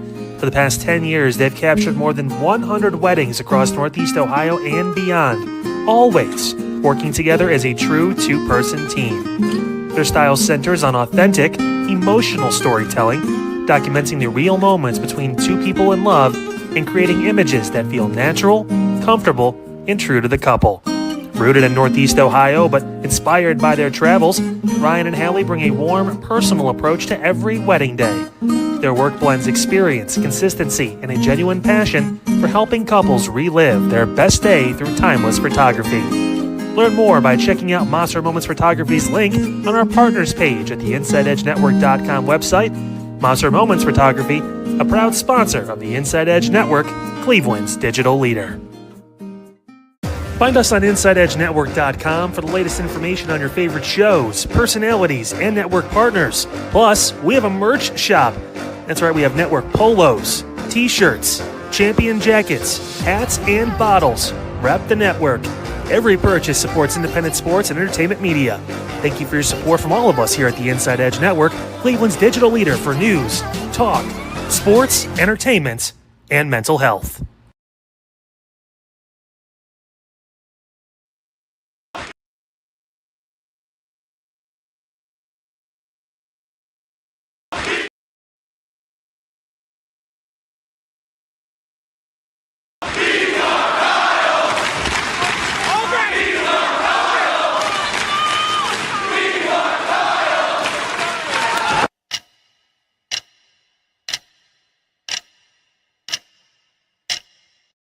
Let's go.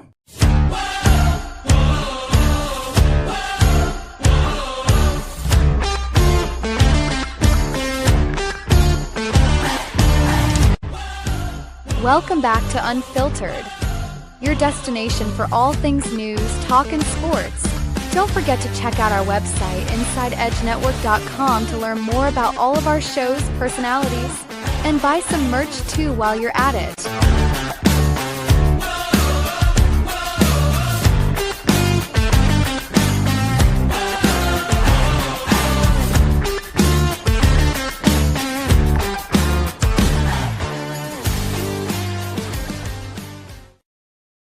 Welcome back, everybody. Unfiltered with Kyle Cornell here on your Tuesday, August 25th, 2026. Again, as always, so happy you're with us here on the program. Don't forget, coming up at 10 o'clock tonight, Inside Edge Prime Time, Chad, Eli, and the gang get you rolling through 11:30 with Midnight Run with Double A Anthony Alford, the best block of content you can take in right here at the Inside Edge Network from 8 to 1 a.m. every single weeknight. We got you guys covered right here at the Inside Edge. Speaking of getting them covered, they had to take multiple police departments, but they did. Did you see this crazy situation involving this wedding? I got 3 videos to play for you guys. We'll obviously come back, we'll comment, and we'll read more about it when it's all said and done. But this was a crazy scene that happened at the La Center Banquet Facility over on Detroit Road in Westlake. Friday night, a wedding, essentially a reception afterwards that just got extremely crazy. Here's the first video that was taken from inside the center. Oh my God! Oh my God!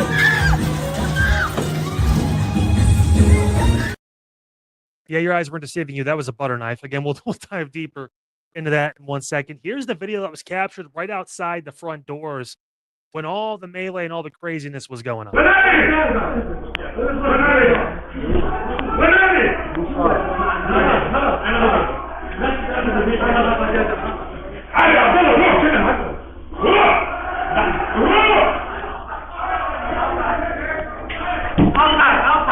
Outside.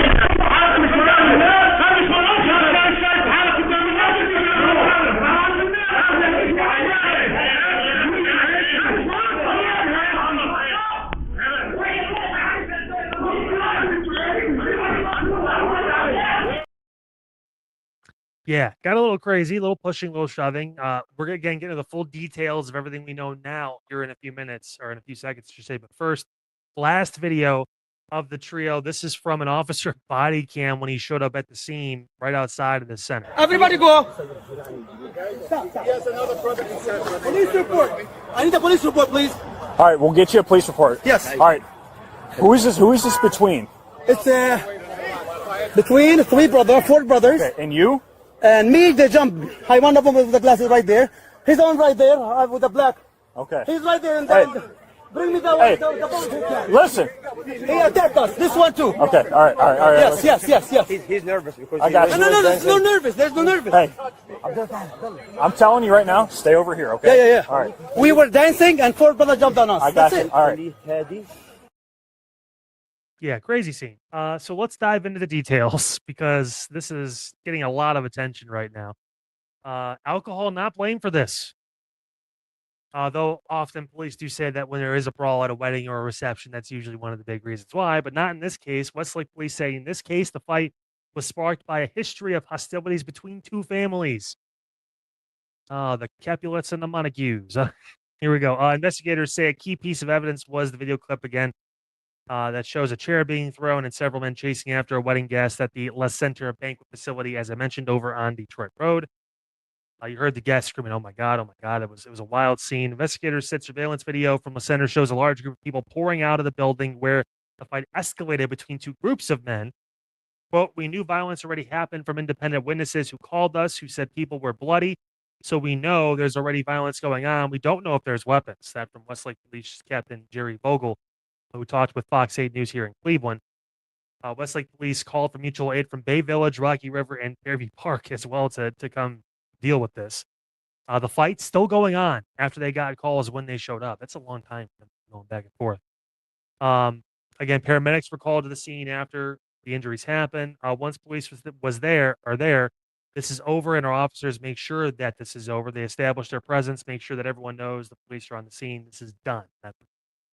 Captain Vogel. Officers began gathering statements and learned that alcohol, again, not a factor, but bad blood between two families played a major role. Quote, "People who don't normally get together and have hostilities against each other got together for whatever reason. In this case, it was somebody's wedding. I don't know all the relationships that were involved, but when they got together, everything came back to the surface." Again, you saw the video on the police body camera too. The guy saying we were dancing and four brothers jumped on us. That's it. Investigators later determined that the violence was set into motion by the presence of a Cleveland man who said they violated a temporary protection order by showing up to the celebration.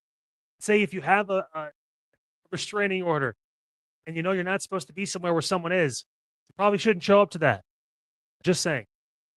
47-year-old Ali Wadan was arrested and charged with violating the court order that had been granted by a judge to protect members of a family attending the wedding.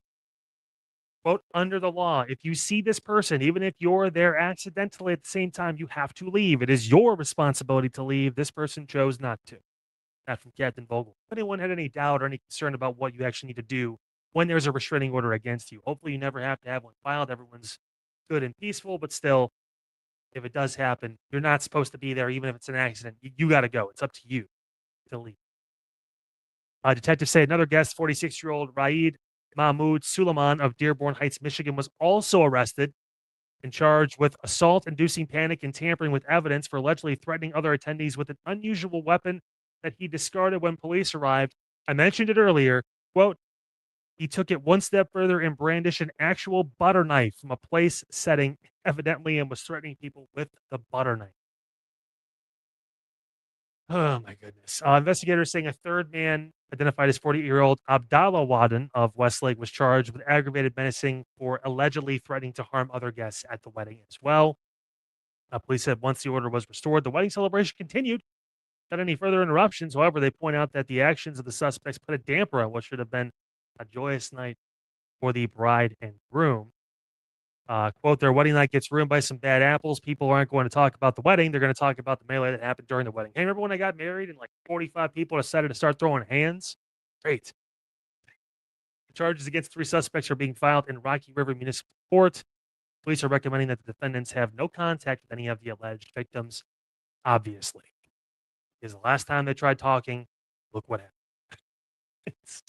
It's insane. And again, it's not our viral video of the night, but like, what do we do? What like on all days of wedding too, one thing if you ran into them at Kroger or, at like a Heinen's or a Giant Eagle or something like that. And like, things get a little out of hand because you haven't seen each other and it's like, what the fuck or whatever it is. But at an event too, where people are trying to celebrate, something really special and spending the rest of their lives together. And it's the combining, the joining of families. It's supposed to be a fun, peaceful thing. You're supposed to dance. You're supposed to have a good time, whatever it is. Not usually me because I have 2 left feet and I'm too big. I look goofy as hell when I dance, but you get my point. Like, this kind of stuff can't happen. Like, come on. It's immature. It's sad. And charges. I mean, 3 people get arrested for this. People were bloody, getting treated. I mean, like, if I hear people are bloody, getting treated, and there was possibly arrest, that's supposed to be the bachelor party, not the wedding itself. Maybe I'm just still have the hangover. Yeah, crazy scene. At least they got to finish the night. Hopefully they enjoyed it. The people that got married. Is not good. It's time for our final break here on Unfiltered, guys. When we come back, we got some news and notes. Another school district dealing with a tax issue. You got to hear what's happening in the Lions schools. LeBron making news, but it's not about basketball. It's also not about the I Promise school or his son or any of that stuff. It's a little different. It's about his most recent picked up hobby that he's really getting all in on. Talk about that and a special moment for a team, a high school football team in Alabama that you just have to hear about. I can only imagine what they were going through, but they stopped going through it this past Friday. We'll talk about all that, plus the unveiling of the viral video of the night. All that and more coming up here on Unfiltered all along the Inside Edge Network. We're back after these messages. Hey everybody, how's it going? Eli Moon here, one half of Inside Edge Primetime, and that's right, Chad Bryan and myself, we're back tonight for a Tuesday edition of Primetime here on the Inside Edge Network. So much to talk about. We'll talk about Jed York, the owner of the 49ers, and the leadership problem that has been going on in the offseason. Kyle Shanahan, Jed York, so much to talk about when it comes to the front office, the brass, shall we say, of the 49ers. We'll also talk about the Cleveland Guardians. They've won 6 out of 7 games. Yes, I get it's the Giants and the Rockies and a game against the Angels. But can the Guardians get some momentum going even more so, get into October, punch their ticket to playoff baseball, and maybe make a run in the postseason? We'll talk about that. Of course, we have our Tuesday Top 5, and I'm excited for Tuesday Top 5. I know you all will enjoy it so much. And of course, we pay our respects, our tribute to the one and only Dolly Parton, a music legend and somebody that will be dearly missed by the entire world. So we'll talk about that all tonight here on Inside Edge Primetime, 10 o'clock. Chad and I will see you. We are so excited, so make sure you follow, like, subscribe at Inside Edge Net so you know when we're going live every single night. See you then. So I just finished up my 9 to 5 and my workout. Completely forgot that I did not tape a promo for Midnight Run tonight. And I was just thinking about this, just thinking about my day job where we help different media companies, radio stations, sometimes TV stations, land sponsors. I was not aware that Dolly Parton had a children's hospital named after her in Nashville. And I did a request for her hospital for a station less than a month ago. So that's pretty crazy. Obviously, the news of her passing today, it hits. It really hits. She was absolutely a legend. In fact, in the music community, we've lost 2 legends on August 25th. Dolly Parton today, and 25 years ago, Aaliyah. We lost her August 25th, 2001. So that's absolutely crazy. But I was just thinking about that today. How I worked on that request. We got a great show for you coming up tonight on Midnight Run. We'll see you tonight at 11:30. Small business owners are superheroes, but nowadays running your business means doing so inside your shop and on social media. That's why you should make Omega Video Marketing your sidekick. With a decade of content creation experience, I create dynamic, informative, and fun videos for your specific social needs that will increase brand awareness, get you more followers, and keep your social pages and websites current and fresh. I offer flexible pricing and turn times and will work with you to understand your brand and your story. All of that comes from the heart. My award-winning expertise is just the cherry on top. So let's get connected.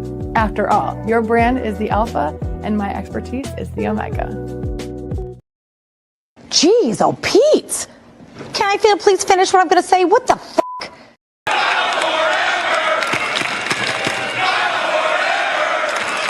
love me here. They love me in Seattle. 3, 2, 1.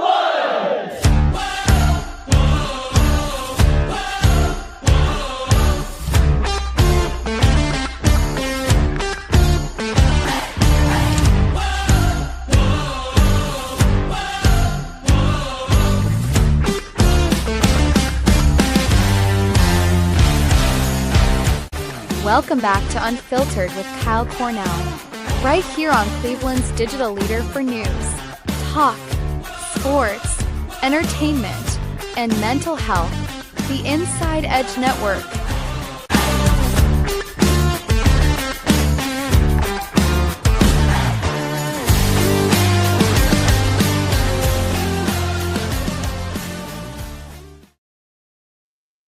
Welcome back, everybody. Unfiltered with Kyle Cornell here on your Tuesday, August 25th, 2026, right here on the Inside Edge Network. So happy you, as always, are with us. Don't forget, coming up at 10 o'clock, Inside Edge Prime Time. Chad and Eli got the latest. You guys saw the promo. They got a lot of good stuff to get into tonight. Looking forward to the Dolly Parton tribute, by the way. It should be a great show for them. Some news and notes before we get to the viral video of the night here in our final segment. Alliance City Schools in the news. Not a good thing. There's a money issue involving them. Let's talk about it. Officials with the Alliance City School District, along with the auditor of state auditor's office, investigating a complaint of taxpayers' money being misused in the district.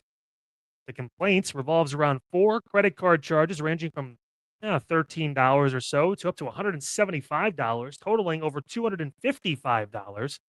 According to school officials. Now, according to the complaint, the submitted receipts did not include a brief description of the event and the names of those in attendance. Again, the spokesperson said a preliminary review did not identify any misuse of public funds, but the investigation is ongoing. The issue was discussed in executive session during the school board meeting on Monday. So we go from a district in Fairview that doesn't have a teacher contract, but they're still able to talk and figure things out to now money missing from Alliance City Schools. And I get it, it's a few $100, but again, this is how things usually start.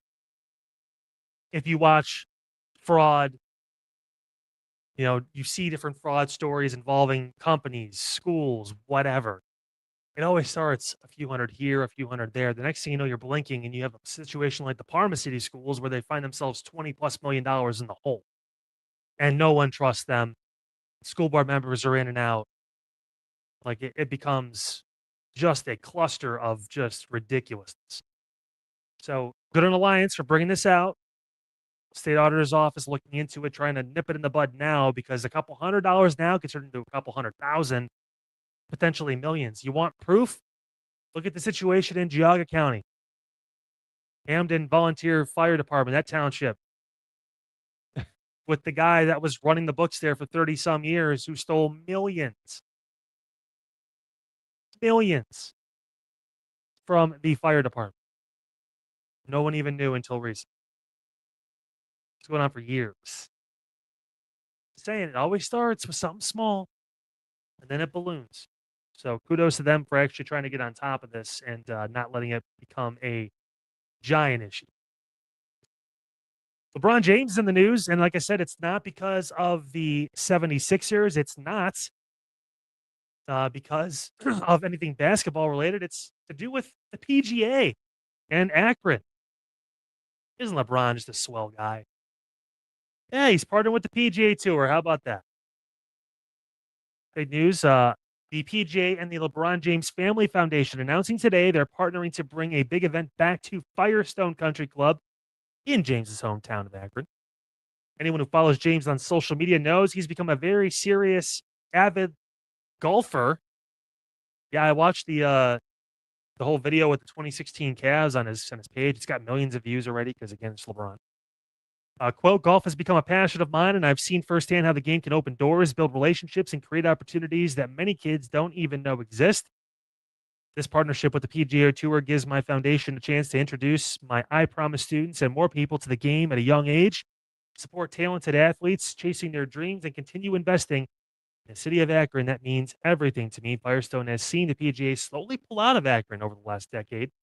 Country Club has gone from hosting a PGA championship level event won by Tiger Woods multiple times to hosting its final tournament this summer, played by the game's aging players. It's right, the Senior Tour. This new event, titled the LeBron James Family Foundation Invitational at Firestone Country Club, will be July 6th and 7th of 2027. The event will focus on issues and access for underrepresented young people both in and outside the game of golf. There will also be access to mentorship programs to connect students from the LeBron James Family Foundation's I Promise School with golfers who have come up through the PGA Tour's Pathway to Progress ProBound 5 program. That PGA program focuses on getting access to young and up-and-coming amateur golfers to potentially advance to the PGA Tour level. And yes, there will be golf too. The main event will be the invitational competition on Firestone's famed South Course that will feature alumni of the Progress ProBound 5 program. So LeBron, making some good news when it comes to the game of golf. Love to see that. He's actually really entertaining to watch too. So on Bob does sports as well. He was a fun watch. And this was special. It really was. You see this story about this high school team from Alabama? You know, when Browns fans were mad about the 0-16 season, well, this school has finally snapped a 101-game losing streak, the longest in the country. Columbia High School in Huntsville, Alabama, beating Greensboro 41-14 on Saturday night at home with authority. The Columbia Eagles had trailed by 2 scores early in the game, but managed to lead 20-14 at halftime. After that, they scored 21 unanswered points against the Greensboro Raiders. It's Columbia's first win since October of 2015. These guys went literally a full decade plus without winning a football game. Kudos to them to get the job done. Awesome. And hey, now build the winning streak. I want to go back to this story in 10 years and see they haven't lost a game in 10 years. That'd be kind of cool. It's got to even out at some point, you would think, right? All right, it's almost that time. I want to bring in young Elijah Mooneyham. I want to bring in the one and only Chad Bryan. Gentlemen, good evening. How are we doing tonight? Oh, fantastic. Fantastic. How are you? We are well. How are you, man? There we go. Can you hear me? Can you hear us or no? Oh, hold on. We're switching audio. When I add people, sometimes I can't hear them. Yes. We got to get that figured out. Gentlemen, it is Where's time. the IT department? Where is the IT department on that? Do we know? We do. We don't have that kind of budget. The that's IT department is double A in his kitchen doing this.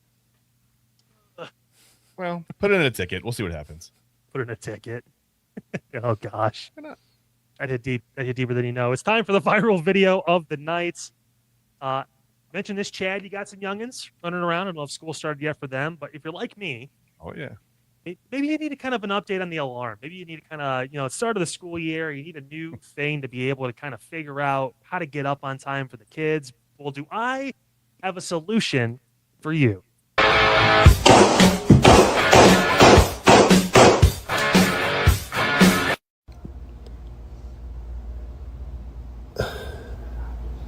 I can't tell if this is a good idea or a bad idea, but I can definitely think of someone that could use this. Oh my. Oh. The first couple mornings might be kind of rough with that. I'm not going to lie. You get used to it after a while. Yeah. Tell you what, your ass is waking up. Yeah. My goodness. Definitely not sleeping through that. Yeah. I mean, if you are, you got some other questions to answer. My goodness gracious. Hey, where did you grow up? My son starts school tomorrow morning. I felt inspired. When I saw this video, I'm like, you know what? It makes a lot of sense. Yeah. Hey, you know what?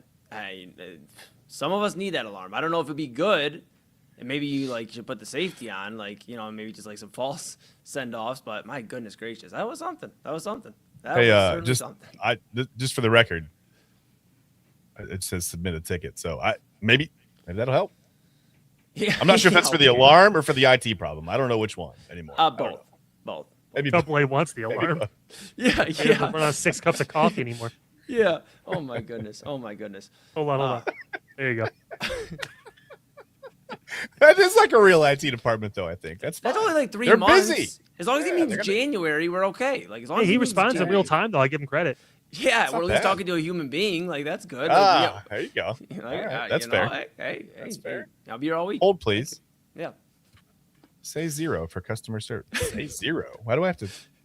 Yeah, say well, 0. Guys, I took up about half an hour of your show yesterday. I'm going to get out on time today. That's it for Unfiltered. We switch over now to Inside Edge Primetime. Boys, have a great show. Appreciate you, and we'll talk tomorrow. Yeah. We appreciate you, Kyle Cornell. Unfiltered Kyle Cornell, 9 to 10 p.m. every weeknight here, Monday through Friday. We'll see him tomorrow, and so will all of you.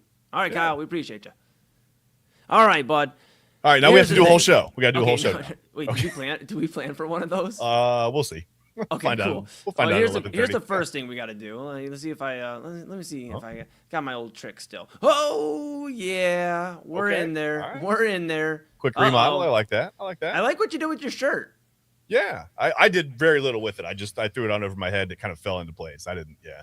It's you're very usually like the dark tones, like dark clothing, and tonight a little orange. All right. A little orange on blue tonight. All right, fair. Right. Some retro cast. All right. Hey, folks. That is our little intro, little warm up. We got a lot to talk about, but first, station identification and what are the coolest intros in Inside Edge Network history. See you on the other side. Inside Edge Primetime next. There you go.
Fanatics isn't just our name, it's who we are. Loyal, passionate fans dedicated to our favorite teams and to the sports we love. That's why we're honored to be able to offer fans the world's largest collection of official sports apparel and sports jerseys from all the leagues, teams, and players you love. We feature a wide selection of gear from every league, including NFL, MLB, NBA, NHL, and NCAA merchandise, which allows us to serve fans of football, baseball, hockey, basketball, lacrosse, soccer, golf, and everything else that gets your heart pumping. Go to fanatics.com by using the QR code on your screen right now to celebrate your teams.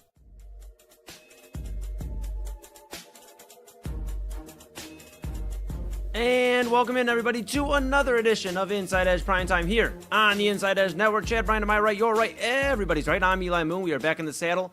On the saddle adjacent, and Chad B, here's what we got to do here. This is called a little technical difficulties right at the beginning. My headphones, I think I have them on full blast. There we go. Let's turn you down a little bit. Not that I don't want to hear you, but my goodness gracious. All right, folks. I was going to do something really. I was going to go, what? I couldn't do it, man. Yeah, well, then you would have been doing this thing solo tonight. Now, all jokes aside, welcome to the Inside Edge Primetime here, everybody. Tuesday edition. We're very excited to be with all of you. Hopefully, you're feeling the same. We are excited to be back. Make sure, if you haven't been here before, hello. If you've been here before, welcome back. Make sure you like, subscribe, follow at Inside Edge Net on all the socials, YouTube, X, Facebook, Instagram, TikTok, Twitch. Smash that notification bell so you know when we're going live. Of course, 4 great daily shows for you. Of course, we have the Daily Spiral with Autumn Chisholm, and Double A joined her earlier tonight at 8 o'clock. A lot of great stuff. Talking the WNBA tonight. They had the discussion on the NCAA. I mean, so much stuff to talk about. They did a great job. And then, of course, on Filter, it's all Kyle Cornell.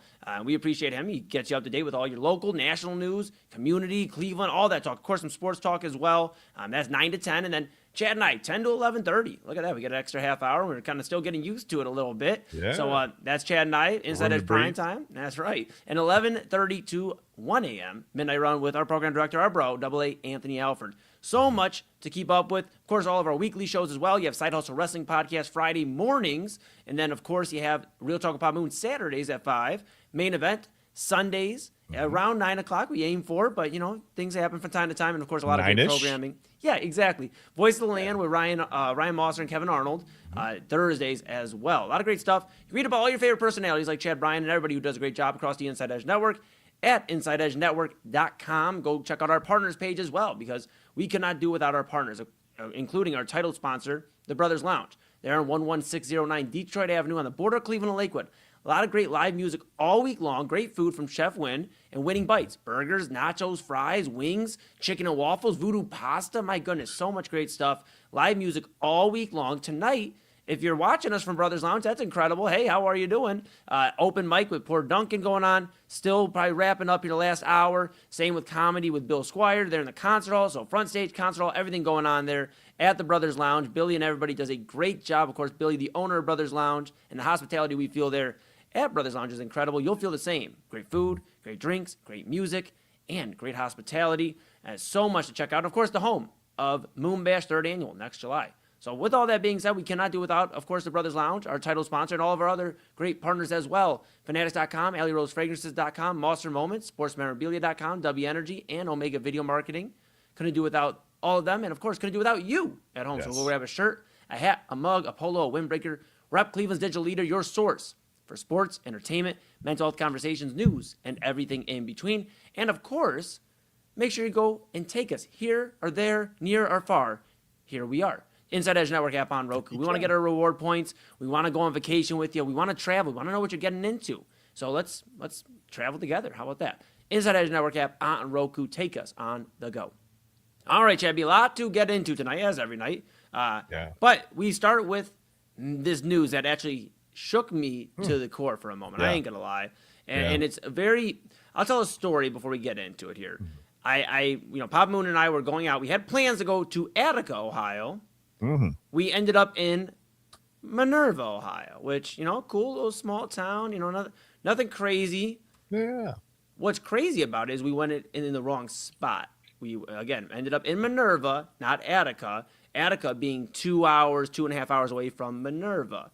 I got to spend a lot of good time with Papa Moon. Now, what kind of threw me off, though, is I put on, obviously, my clothes, got ready to get out the house, and I had my Dolly Parton shirt on.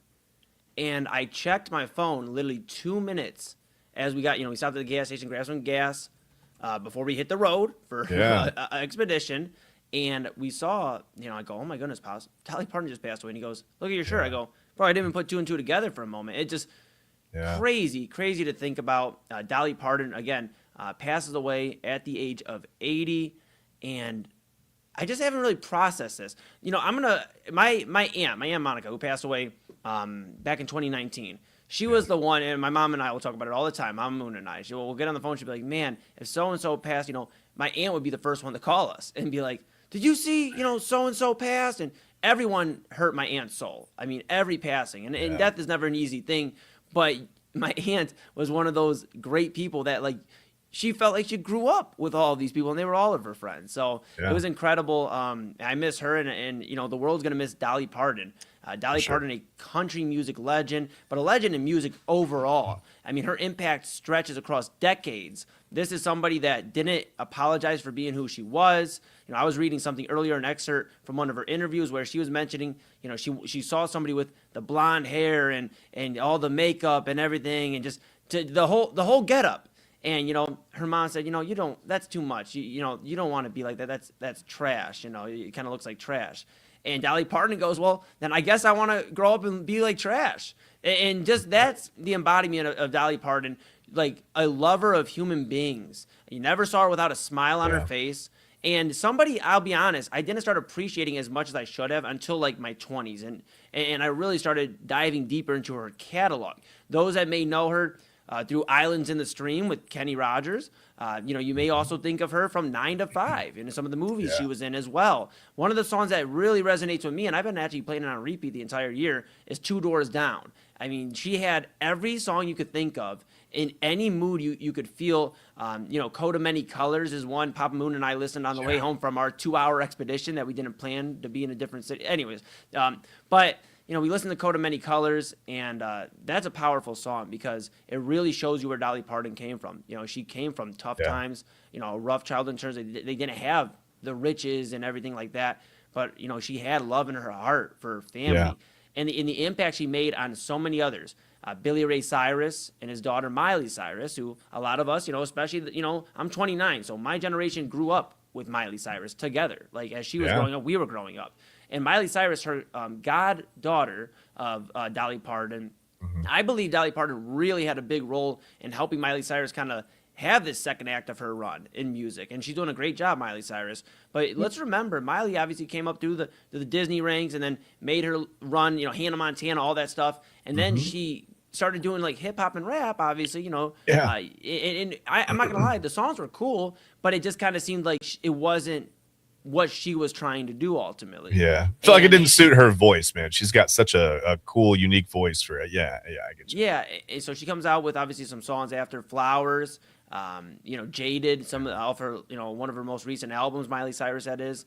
And I really believe Dolly Parton being involved in her life. I'm not saying she said choose a genre, because again, Dolly Parton, a lover of all music. You saw her at hip hop and rap shows. You saw her at country shows. You saw her all over. Again, a 2022 Rock and Roll Hall of Fame inductee. So she's forever cemented in music history if she wasn't already. But I do believe she played a big part in helping Miley Cyrus find this second wind.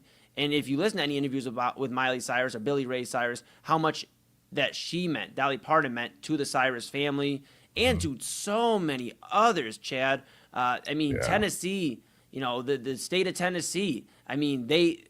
It's crazy. You walk there, and that's one of the first conversations you have when you walk into any bar in Tennessee. I went down to Texas, and I was wearing, and let me see if I can get it in here. This is the shirt I had on today. Let's see if I can, right there. Dolly Parton. And I walked into a club in Texas, and they go, man, that's a great shirt. And that was like the 5th time I got complimented on the shirt. And, all I say is that's Aunt Dolly, man. And I think that's what she did so well, is she made you feel like you were part of the program.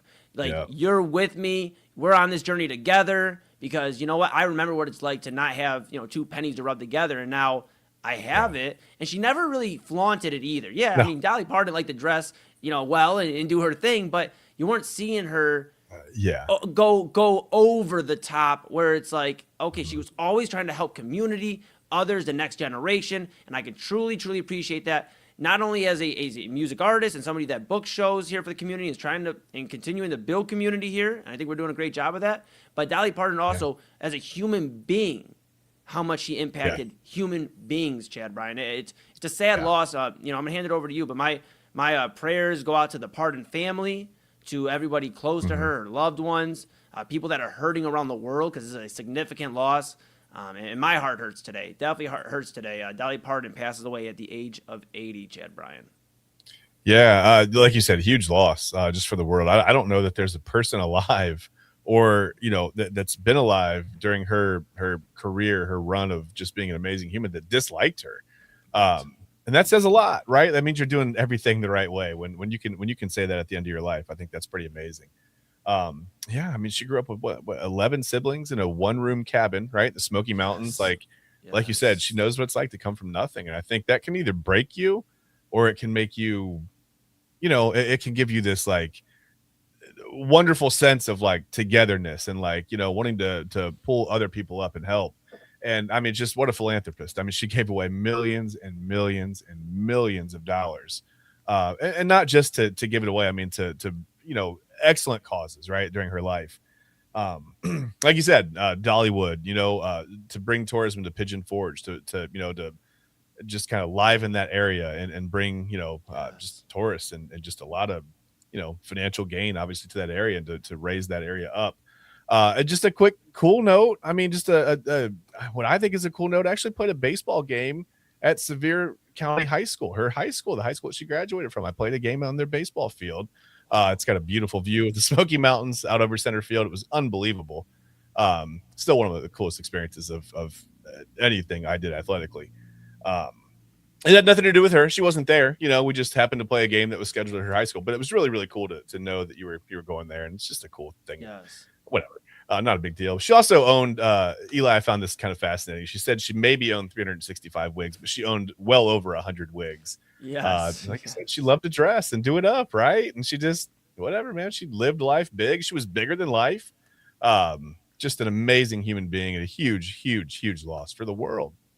Yeah, I'm still, like I said, there's not a lot. Death is hard regardless. Yeah. This one hurts me, and it may be just for a few different reasons. Being so connected with the music world and knowing what she meant to music, that's tough. Just a human being.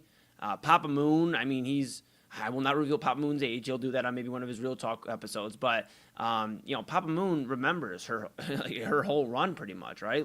I mean, so he remembers young Dolly, middle-aged Dolly, from her 20s to her 40s to her, 80 years old.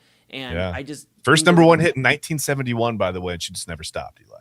Exactly. And it's like to think about that, just how impactful she was from a songwriting aspect, in just a beautiful, beautiful soul. And my heart hurts, the world hurts today. People.com and a few other reports have this reported that it was a brief battle with cancer for Dolly Parton, and that her team had actually confirmed that.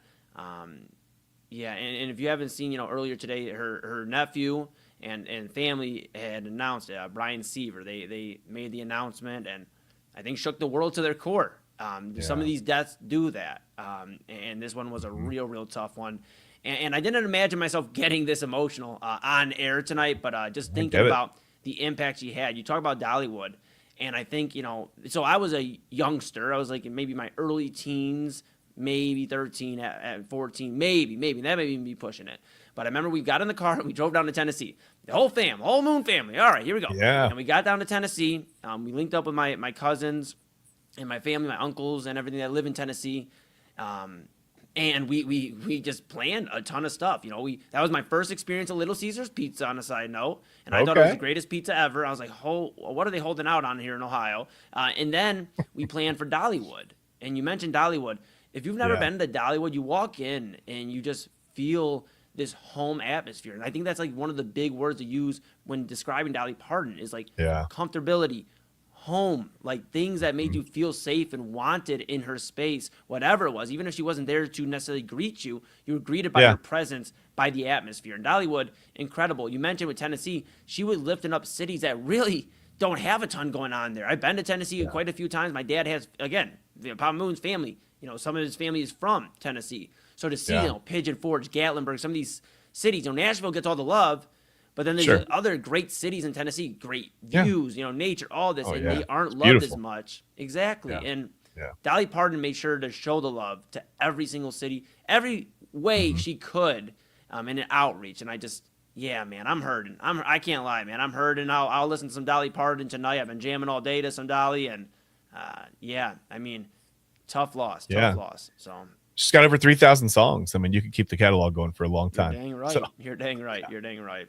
So again, our prayers, our thoughts, everything, our blessings to the Parton family, her close ones, Dolly Parton's close ones, loved ones, people that were close to her, that were impacted by her in any way, even if it was just listening to one of her songs or a catalog, whatever it may be. Very, very impactful lady, impactful woman. She will surely be missed. Dolly Parton passed away at the age of 80 after a brief battle with cancer. Per her team, per people.com, and per other reports. And that's what we got for you. So we're going to take a quick pause here. We're going to come back. We're going to reset.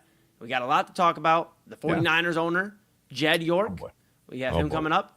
We have, and not for a good reason for Jed, we have Guardians talk later on. And, of course, everybody's favorite Tuesday segment, Tuesday Top 5, coming up later on in the show. What we're going to do here is we're going to take a pause. You'll hear, we're going to take 10 seconds here together like we typically do on prime time. We're going to do 10 seconds of silence in honor of Dolly Parton, the passing, and we will go to our break with just a few words from our partners and back with you. All right, folks. This is Inside Edge Prime Time here on the Inside Edge Network. Chad B to my right, your right, everybody's right. I'm Eli Moon. We'll be back right after this.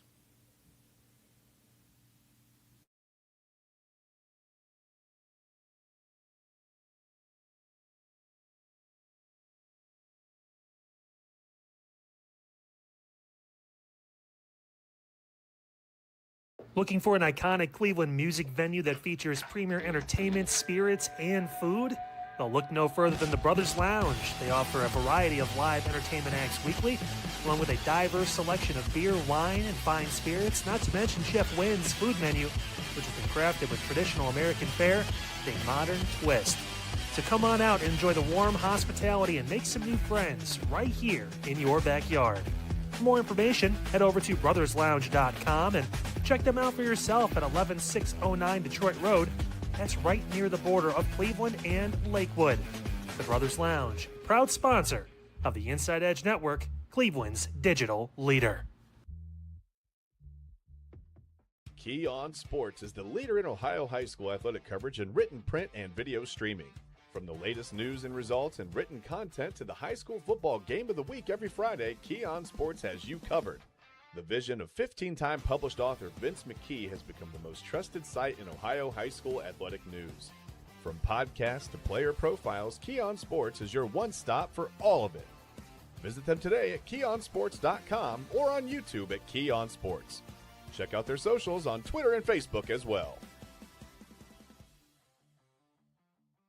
Please support the new Inside Edge Network by liking, subscribing, and following us on your favorite social media platforms. That's at Inside Edge Net across Facebook, TikTok, YouTube, X, and IG.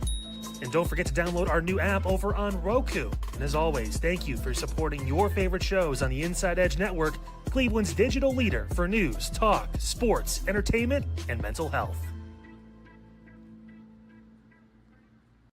Fanatics isn't just our name, it's who we are. Loyal, passionate fans, dedicated to our favorite teams and to the sports we love.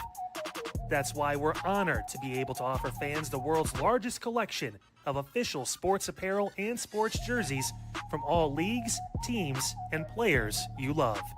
We feature a wide selection of gear from every league, including the NFL, MLB, NBA, NHL, and NCAA merchandise, which allows us to serve fans of football, baseball, hockey, basketball, lacrosse, soccer, golf, and everything else that gets your heart pumping. Go to InsideEdgeNetwork.com under our Partners section to find our link to check out all of what Fanatics has to offer. Fanatics, a proud sponsor of the Inside Edge Network, Cleveland's digital leader. Clean energy, bold flavors, no jitters. See why people won't shut up about Dubby. Whether you're starting your workday or getting ready to exercise, Dubby Energy helps you lock in and focus. Over 15 different flavors to choose from. Order Dubby Energy right now and find out more information by checking out our partners page on InsideEdgeNetwork.com. Also, use that promo code InsideEdge10 to receive 10% off your order. Dubby Energy, your energy-focused sponsor of the Inside Edge Network, Cleveland's digital leader. Discover our collection of handcrafted candles made with clean, minimal ingredients. Every product thoughtfully created in small batches, free from harmful toxins for mindful everyday indulgence. Hand-poured in coconut soy wax with natural wood wicks, they offer long-lasting burn and rich fragrance. Find out more about Alley Rose Fragrances by checking out their link on our partners page at InsideEdgeNetwork.com. And if you're a first-time customer, use the promo code InsideEdge20 to receive 20% off your order. AlleyRoseFragrances.com, a proud sponsor of the Inside Edge Network, Cleveland's digital leader. Hey guys, awesome show on Unfiltered today. We got into a lot of different things, including the bus driver shortage. A lot of people starting school this week, including my son tomorrow, Wednesday. It's kind of shocking. Some of the stories I've already heard about routes being 45 minutes late, some getting canceled, all of this stuff. So we talked a little bit more about that and what needs to happen.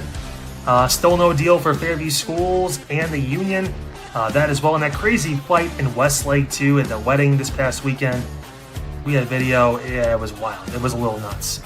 Coming up tomorrow on the program, another crazy scene that happened in Parma involving an old lady walking across the street in front of a school bus. We have that, and we have so much more on the way.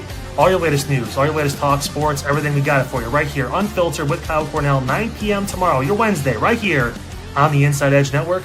I'll see you then.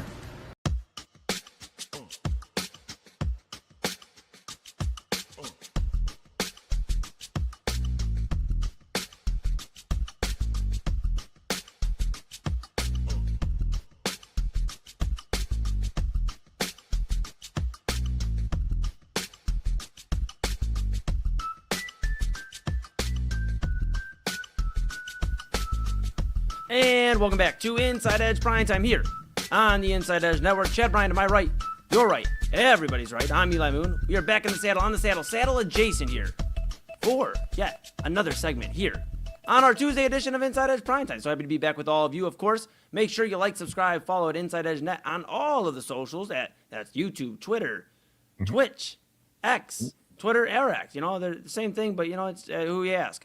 Facebook, of course, YouTube, all the great stuff. YouTube, X, Facebook, Instagram, TikTok, Twitch. Boom, one more time for you. Smash that notification bell so you know when we're going live. 4 daily shows. Of course, a lot of great programming throughout the week for you. Weekly programming as well. Check us out at Inside Edge Net. Stay locked in with us and read about all your favorite personalities at InsideEdgeNetwork.com, like Chad Bryant, who does a great job, and everybody across the network. Kyle, Autumn, Double A, Papa Moon, Ryan, Kevin, so many great people. Rob, go read about Rob Rizicki. Come on. InsideEdgeNetwork.com. Go check out our partners page as well. Of course, our title sponsor, the Brothers Lounge. They're on 11609 Detroit Avenue. Great music, great food, great drinks with Chef Win and Winning Bites. They're doing his thing on the menu there. The food menu is incredible. The music's great. The hospitality is incredible. We appreciate, of course, Billy and everybody there at the Brothers Lounge and all of our other partners who do a great job as well. Fanatics.com, AlleyRoseFragrances.com, Moss Moments, SportsMemorabilia.com, W Energy, and Omega Video Marketing. Could not do without them. Couldn't do without you at home. You at home. Go grab a shirt. Wait, don't forget about them. Yes, thank you. Shirt, hat, mug, windbreaker, grab it all. Grab a hat. Rep Cleveland's digital leader. Yes, one more time. Rep the Cleveland. Rep. Yes, Cleveland's digital leader, of course, your source for sports, entertainment, mental health conversations, news, and everything in between. And near or far, here we are. Download the Inside Edge Network app on Roku. Take us wherever you want. Sometimes Chad will surprise you and wear an orange shirt instead of his typical black polo. So it throws you a little bit off. I know. I'm throwing off too, folks. We're trying to get through it together, but we're doing all right. Just don't look right Chad at B. Yeah. Yo. Okay. Chad B. No. Where are you? Wait, no, you can't see. I can see. Never mind. Yeah. Well, sorry, hey, that didn't work. Yeah. Well, hey, we're listen to the sound of my voice. All right, we tried. Yes. Wait, I'll tell you this. Okay. Somebody that might be in some trouble. Neither one of us. Okay, good. San Francisco. Made me nervous. 49ers I was like, do I have a meeting? Okay, sorry. San Francisco 49ers owner Jed York. He is not doing so hot if you ask him or anybody around him. And it kind of starts, or continues rather, a pretty weird offseason into training camp for the San Francisco 49ers. You hear about the electrical substation and if that's causing the injuries. And, of course, Ricky Pearsall went down, so the discussion continues on that. But Kyle Shanahan obviously had some interesting things earlier on this offseason when it came to a potential car accident, injury, and there was no details really dropped for quite a bit of it. And then you finally kind of had to come clean once enough information is coming out. So had that going on, you're like, all right, well, that was a little weird, but the Niners are going to just do their thing. The 49ers, usually one of the better teams in the NFC this decade, always a contention for the NFC West. We talk all the time. We'll get to Jed York in just a second, what he's done. And why we're talking about him. But we talk about, these offseason distractions. We spent a lot of time talking about the New England Patriots. A.J. Brown, coming over there alone. Like all the, smoke before he got there and then him coming over there, a whole transition. Not to forget that Stephon Diggs was released right after a court, situation, after the Super Bowl. Mike Vrabel and the Diana Rossini situation. And that's, if you know at this point. But all that going on. And we talk about off seasons and leading into the actual season, training camp included, where messes can really dictate how a season goes for a team. You like to imagine, well, these are professional athletes. These are guys that it's not going to bother them. Well, we're looking at the Dodgers to go to a baseball situation where Mark Walter is under federal investigation, and there's a serious disruption when it comes to the Dodgers. I know they were battling against the Braves pretty heavy tonight. I know the Braves went up on them late in the bottom of the 8th. I don't know what the final is, Chad B, but I think the Braves ended up holding on in that one. They did 4-3. The Braves won, yeah. Okay. So you look at that even with the Dodgers. So I understand they're still the number one team in the NL, but they've kind of seemed like a little bit of an off-putting vibe right now. With There's been a weird cloud around them this year for sure, yeah. Sure has. It sure has. So that leads me to Jed York, the San Francisco 49ers owner, a guy who actually born, and grew up outside, or at least grew up outside of Youngstown here in Ohio, which is wild because the 49ers owners just seem to be from Ohio. You had the DeBartolos and now you have the York, Jed York. Mm-hmm. Chad, this guy, Jed York, was in Ohio Yeah. And was looking for some things that maybe he shouldn't have been. Yeah, a little bit. Well, I will tell you that York is married into the DeBartolo family, so it's the same line of DeBartolos that have been there kind of all the time. But Jed York arrested at the Wheat Hill Mobile Home Park in East Palestine, Ohio, which is about 30 minutes away from Youngstown, where like I said, where he grew up. He had $160 on him, and apparently was charged with the thing that we're talking about. Let's not dance around it. He solicited a prostitute online, right? He answered an online ad that was placed by an undercover officer or agent, whatever you want to say, and checked in a few times, right? Got his details straight. And for some reason, I pictured this story when it happened. I pictured him driving from Santa Clara to like East Palestine, right, for this. And I'm like, what? But he was home. He was in Ohio at the time. Apparently, he makes his base in Ohio. He was also charged with possession of criminal tools. And I wanted to look into that a little more because I was like, what did he have? Like bolt cutters? Like, did he have a torch? Like a glass cut? Like, what was he doing? You know what I mean? He's like going to do like a bank heist or something afterwards. Section 2923.24 of the state of Ohio's revised code outlaws the possession of criminal tools. And it just kind of says possession or control of any dangerous ordinance or the materials or parts from making dangerous ordinance in the absence of circumstances indicating the dangerous ordinance, materials, or parts are intended for legitimate use. Possession or control of any substance, device, instrument, or article designed or specially adapted for criminal use. Possession or control of any substance, device, instrument, or article commonly used for criminal purposes under circumstances indicating the item is intended for criminal use. And there's no real elaboration on what exactly the criminal tools were in this case. I thought, man, were they really petty? And they like charged him with the cash that he brought because he intended to use that cash for criminal purposes. Like, I don't know. I'm not really sure. I haven't found that anywhere yet. And I'm not, and I'm going to fact check myself right now, but I believe based off the article I was reading through Bleacher Report that they're saying his phone. And I'm going to fact check that, but the phone because of him responding to the same ad. Type of thing. He used it for criminal. Gotcha. Okay, fair enough. Through his phone because he responded to the ad 3 times before all that. Gotcha. Before that wasn't. I didn't find that clearly stated anywhere, so I didn't want to. Yeah, I didn't want to speculate too much, but I wondered about that. Yeah. Okay. Great. Well, now we know. He's using his phone. He's throwing his phone at people, right? He's assaulting people. No, probably not. So obviously it's a bad look, right? I mean, it couldn't be much worse. I mean, I don't know. Like, what you got to wonder what the NFL does here. What do the 49ers do? Like, what's the next course of action? Who steps in and takes care of like the day-to-day operations, and what are Jed York's real, what are his responsibilities with the team anyway, right? Sometimes owners are, they come in varying, I was gonna say shapes or sizes, but that's not, they just come in, they do, but they come in varying, levels of, how involved they are, I guess, with their franchise. You've got, famous helicopter owners like Jimmy Haslam, whatever. That's it. That's the only example I'm going to give because, that's it.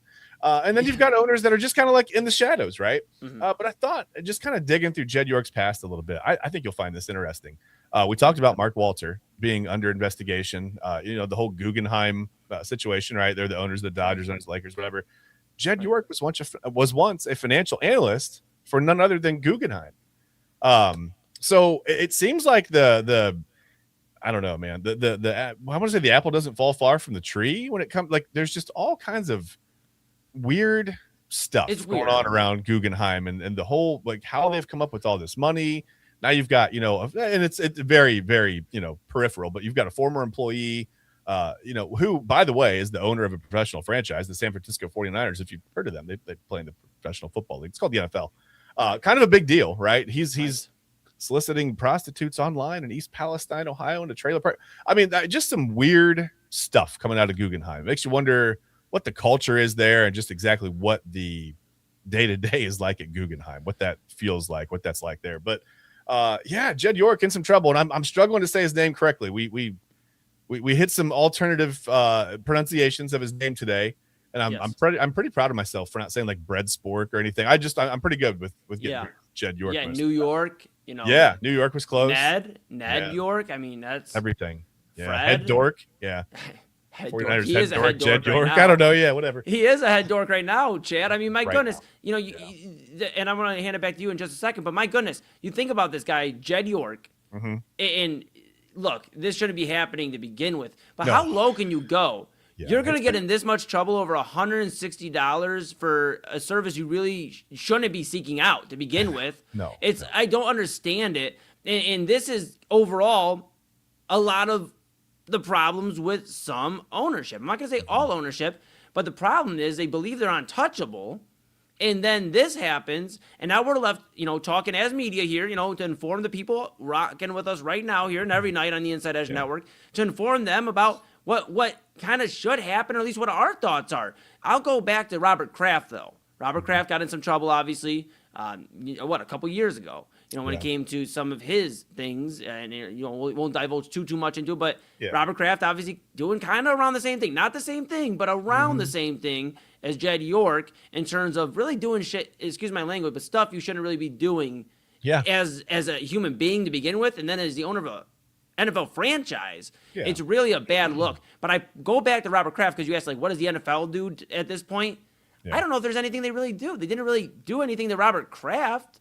I mean, they didn't make him sit out the season and not go sit in his owner's suite. In fact, he was there every game. He was rocking. So I don't know what they do necessarily for the 49ers. And this is why it's a little confusing for the 49ers, Chad, because, again, this is a team that besides the Brandon Ayuk situation, which is crazy if you've been following along, him going off on Instagram stories and talking about how the Niners need to release him and he's going to be a commander. That's a story for another day. But that was the craziest stuff coming out of the 49ers this offseason. They added Mike Evans. They added, they're returning Deebo Samuel. They brought in Christian Kirk. They have a lot of promising things happening for the 49ers. And then this, on top of the Kyle Shanahan stuff earlier on this offseason.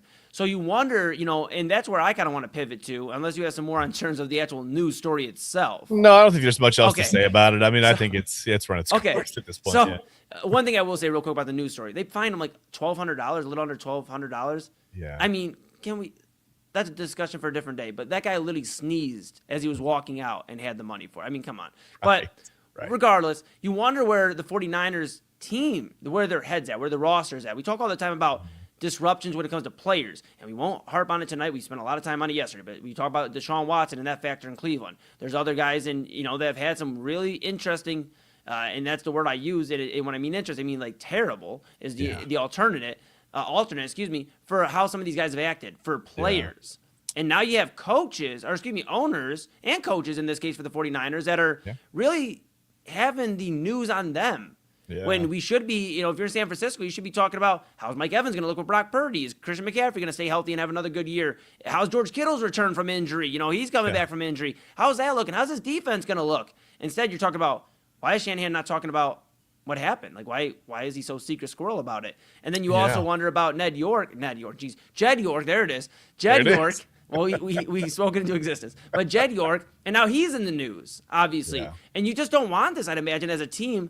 2-3 weeks before your first regular season game? Keep in mind that these Super Bowl champions are in your division, and the guys that were knocking on the door of the Super Bowl, the Rams, are in your division. Yeah. I mean, this is the division, and the Cardinals, I know they're probably at least a year or two away from competing, but they have some young studs on that offense. Sure they could be a team that could be a pain in the ass for the Niners. Where do you think the mindset is? Do you think this affects this roster for the 49ers? Are a veteran team for the most part, but you'd imagine that this has to have some sort of effect when all of your leadership for the most part is in legal trouble one way or another.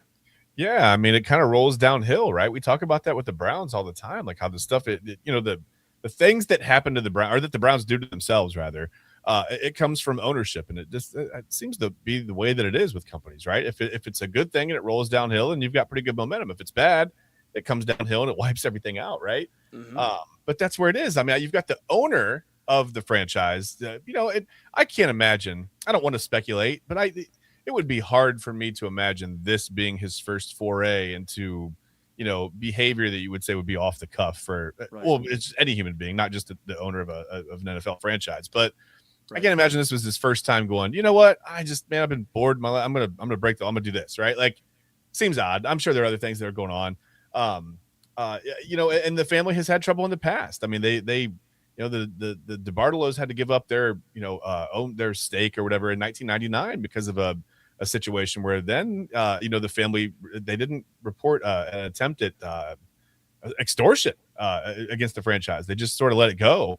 And you just kind of wonder again, like, with Guggenheim and like all the people that are involved, like what is the culture out there? Like you said, you brought up Shanahan, the accident, right? Like there's just a lot of stuff that it seems to be, maybe from the top down, like, hey, when things happen, you know what I mean? We keep everything in house, right? And I think that's okay when you have like family matters, right? You don't need to like broadcast your family business all over the place. But sure, when you own $1 billion, franchise, and it's a publicly traded type of, you're making money, you're very much in the public eye. They want you to report those type of things. And we talked about the whole, the loans, the investigation there, and where that money comes from. He's loaning money to his other companies, and gosh, man, what a layered mess this could end up being, right? You just never know. Yes.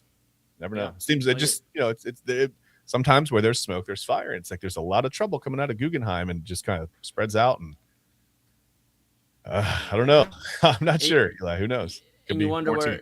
Yeah, and you wonder, Chad, where Jed York's, what his wife's thinking. Daniel Bellamini, I believe here, Bellumini. Man, goodness, they get me sometimes with the last names. But married in 2011, so 15 years of marriage, and to find this out that supposedly, I guess but he had filed for divorce 4 months before this, so I don't know. Okay. I mean, there was clearly already some kind of trouble. That's not my business, but sure. So I don't know that makes it better. That doesn't explain it away or make it a less of a an immoral act. But there is that fact. I just want to let you know. Yeah, just either way, my goodness gracious. Yeah, that's not great. Goodness. All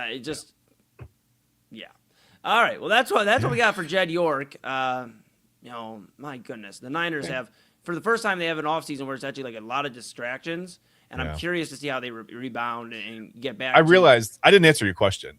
You asked me if it would be a distraction. Yeah, for the roster. Yes, I do.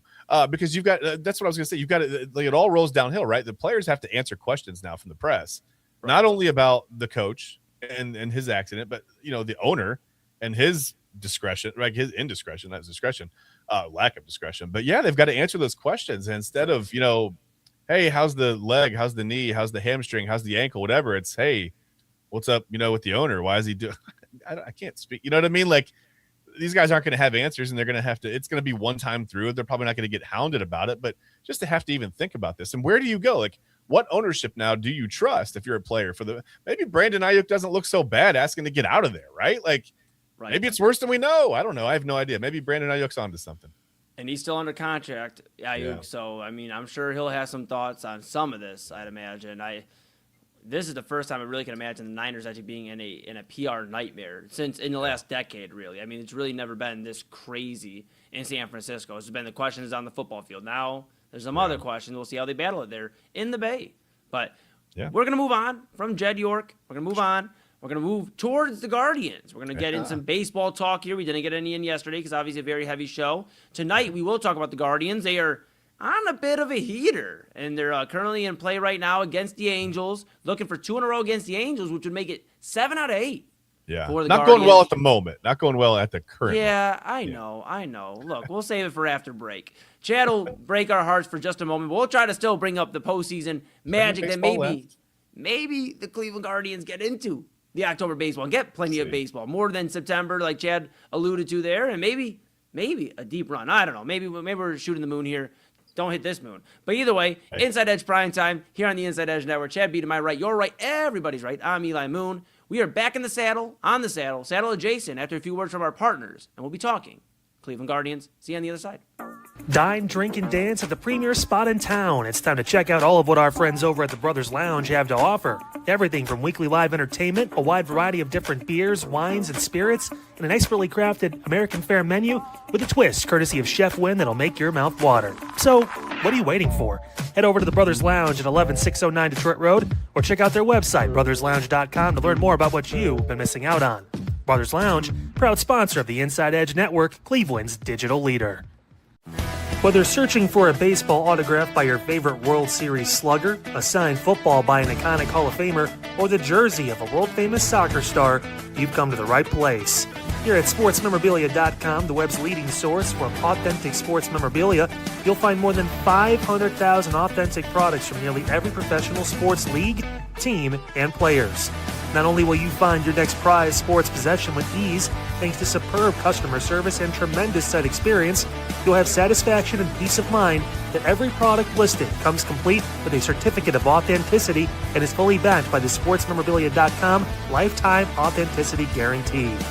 Check out sportsmemorabilia.com by heading over to the partners page on our website, InsideEdgeNetwork.com. Sportsmemorabilia.com, proud sponsor of the Inside Edge Network, Cleveland's digital leader.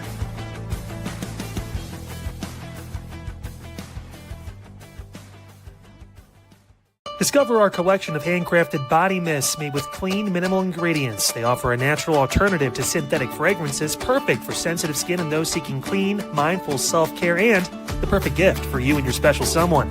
Learn more about all Ellie Rose Fragrances has to offer right now by clicking the link on our partner page at InsideEdgeNetwork.com. First-time customers use that promo code InsideEdge20 to receive 20% off your order. EllieRoseFragrances.com, a proud sponsor of the Inside Edge Network, Cleveland's digital leader.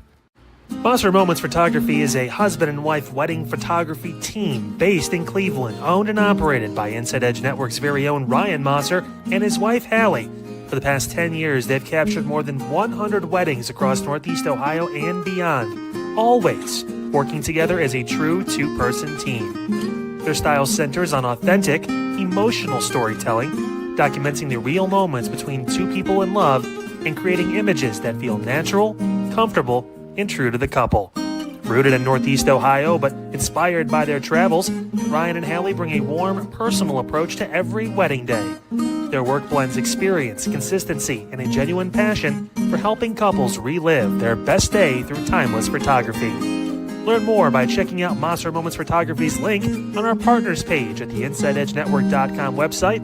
Monster Moments Photography, a proud sponsor of the Inside Edge Network, Cleveland's digital leader. Find us on InsideEdgeNetwork.com for the latest information on your favorite shows, personalities, and network partners. Plus, we have a merch shop. That's right, we have network polos, t-shirts, champion jackets, hats, and bottles. Rep the network. Every purchase supports independent sports and entertainment media. Thank you for your support from all of us here at the Inside Edge Network, Cleveland's digital leader for news, talk, sports, entertainment, and mental health. Hey, it's Autumn Chisholm here from the Daily Spiral, and tomorrow I will be going solo. Now, I know that sounds a little weird, but no, I will be flying solo tomorrow. No Eli, he'll be back on Thursday, but tomorrow I will break down all of the Disney MCU news from D23. I know it's been a couple weeks, but we haven't really gotten a chance to get to it. I'll talk about the new X-Men cast and the upcoming films that were announced. I'll even talk about Lanterns and how it may have saved the Green Lantern universe. And then I'll go into what I'm calling the mini spiral. I'll deep dive on a topic that most people probably don't even know about.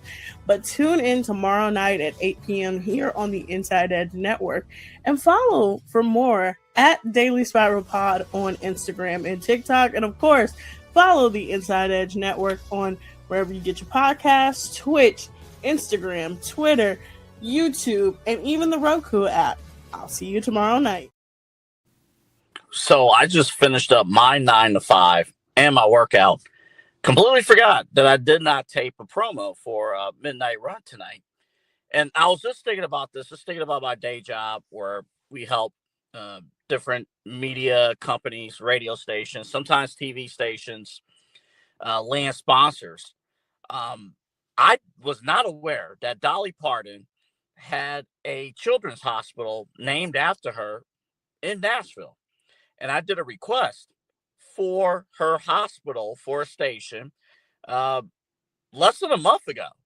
So that's pretty crazy. Obviously, the news of her passing today, it hits. It really hits. She was absolutely a legend. In fact, in the music community, we've lost two legends on August 25th. Dolly Parton today, and 25 years ago, Aaliyah. We lost her August 25th, 2001. So that's absolutely crazy. But I was just thinking about that today, how I worked on that request. We got a great show for you coming up tonight on Midnight Run. We'll see you tonight at 11:30.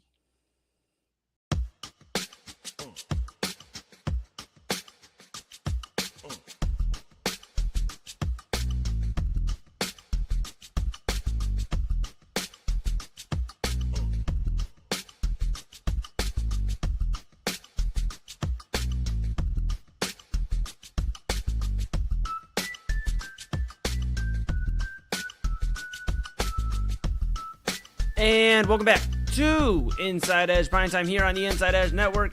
Chad Bryan to my right, you're right, which means he's to everybody's right. I'm Eli Moon. We are back in the saddle, on the saddle, saddle adjacent. Talked, of course, about the late, great Dolly Parton passing away at the age of 80 after a brief battle with cancer, per her team, per multiple reports that I wrote articles about it afterwards. Her passing at the age of 80. Dolly Parton, a legend, a music legend, a human being legend, passed away at the age of 80. Yep. Super sad news. We also talked about Jed York, and that's disappointing news because Jed York should not have been doing what he was doing. And he was looking for something else, and he found law enforcement when he went looking for what he shouldn't have been looking for. We talked about that. Now it's time to talk baseball. I believe when we don't talk baseball, I get worried about Chad because most people, when they have like an IV, they inject fluids like water, just your fluid you need, like, some vitamins, maybe things like that. If we don't talk baseball for a few days, Chad becomes really, really grumpy. And I know it's hard to believe, unless you watch yesterday's show, but it's hard to believe. But Chad Bryan from time to time can get a little grumpy, especially if we don't talk baseball. Now, yesterday, completely understandable why you were frustrated. We all were frustrated. Yeah. Chad, you got to cut me a little slack. The Guardians haven't really been noteworthy enough, and I love the Gardos, but they've been disappointing us. Yeah. I got to be honest. As a Cleveland guy, I love the Guardians. They've been disappointing us. They come out from the trade deadline, and the Mets absolutely put, belt to behind. Yeah. I mean, they whooped us, and then it kind of just continued from there. Losses in the division. You sink down to the AL Central 4th spot. Yeah. I mean, it was very, very tough. So I just, I try to keep you happy from time to time. I know if we talked Guardians, probably would have been a lot of good stuff to talk about. So, that was my co-host responsibility to keep you happy. All jokes aside, though, we will talk Guardians today. They are in a bit of ironically enough, we're going to talk Guardians when they're actually having one of their rougher games. And here we go, right? I know. Well, that's why I set it up, But, yes, the Guardians are in a bit of a conundrum right now against the Los Angeles Angels of Anaheim, 5-0 Angels in the bottom of the third. And I'm actually shocked by that, Chad B. If I'm not mistaken, Gavin Williams on the hill today for the Guardians. 6 hits, 5 earned runs, a walk, 3 strikeouts in an inning and a third, and he's already out there. Matt Festa already getting some reps in the game here in Los Angeles. Chad B, probably not the best time to ask you, but they were 6 of 7 going into tonight. Yeah, beat the Angels yesterday. With everything you've seen in this sample size, not just tonight, can the Guardians make a run to October baseball? They can, probably just about as well as you just killed my whole lead in there. I was going to say they've won 6 of 7. Better yet, they've won 5 in a row. And I was going to say, but the kicker is they're down 5-0 because Gavin Williams gave up 5 runs in the 8th and the third. So you already know that all information. But I still I feel better. It's out. It's like being hangry. I got to do it. No, I'm kidding. No, they can. I mean, listen, the AL is terrible. I mean, we talk about it all the time. It's awful. The American League is terrible. It's terrible. The White Sox, I wouldn't say they're slipping, but they're 5-5 over their last 10, and that makes them a little bit vulnerable, especially when you've won 6 of 7 and 5 in a row, and you're 7-3 over your last 10. Make up a couple games there. Suddenly they're 2 games up on the Twins, right? In the Central. Right. They're that's not comfortable because that can change in a series. But at least you have, positioned yourself you've got yourself in a situation where we talked about how they were entering this stretch of very winnable games, and they don't have to win every single one, right?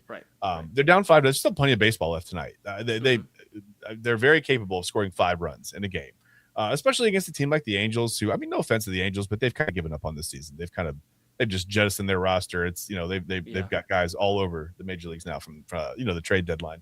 And I dropped my pen again. There it went. But yeah, I know it's tough. I can't ever get up, hit my head or something, knock the desk over. Yeah, it's just too much.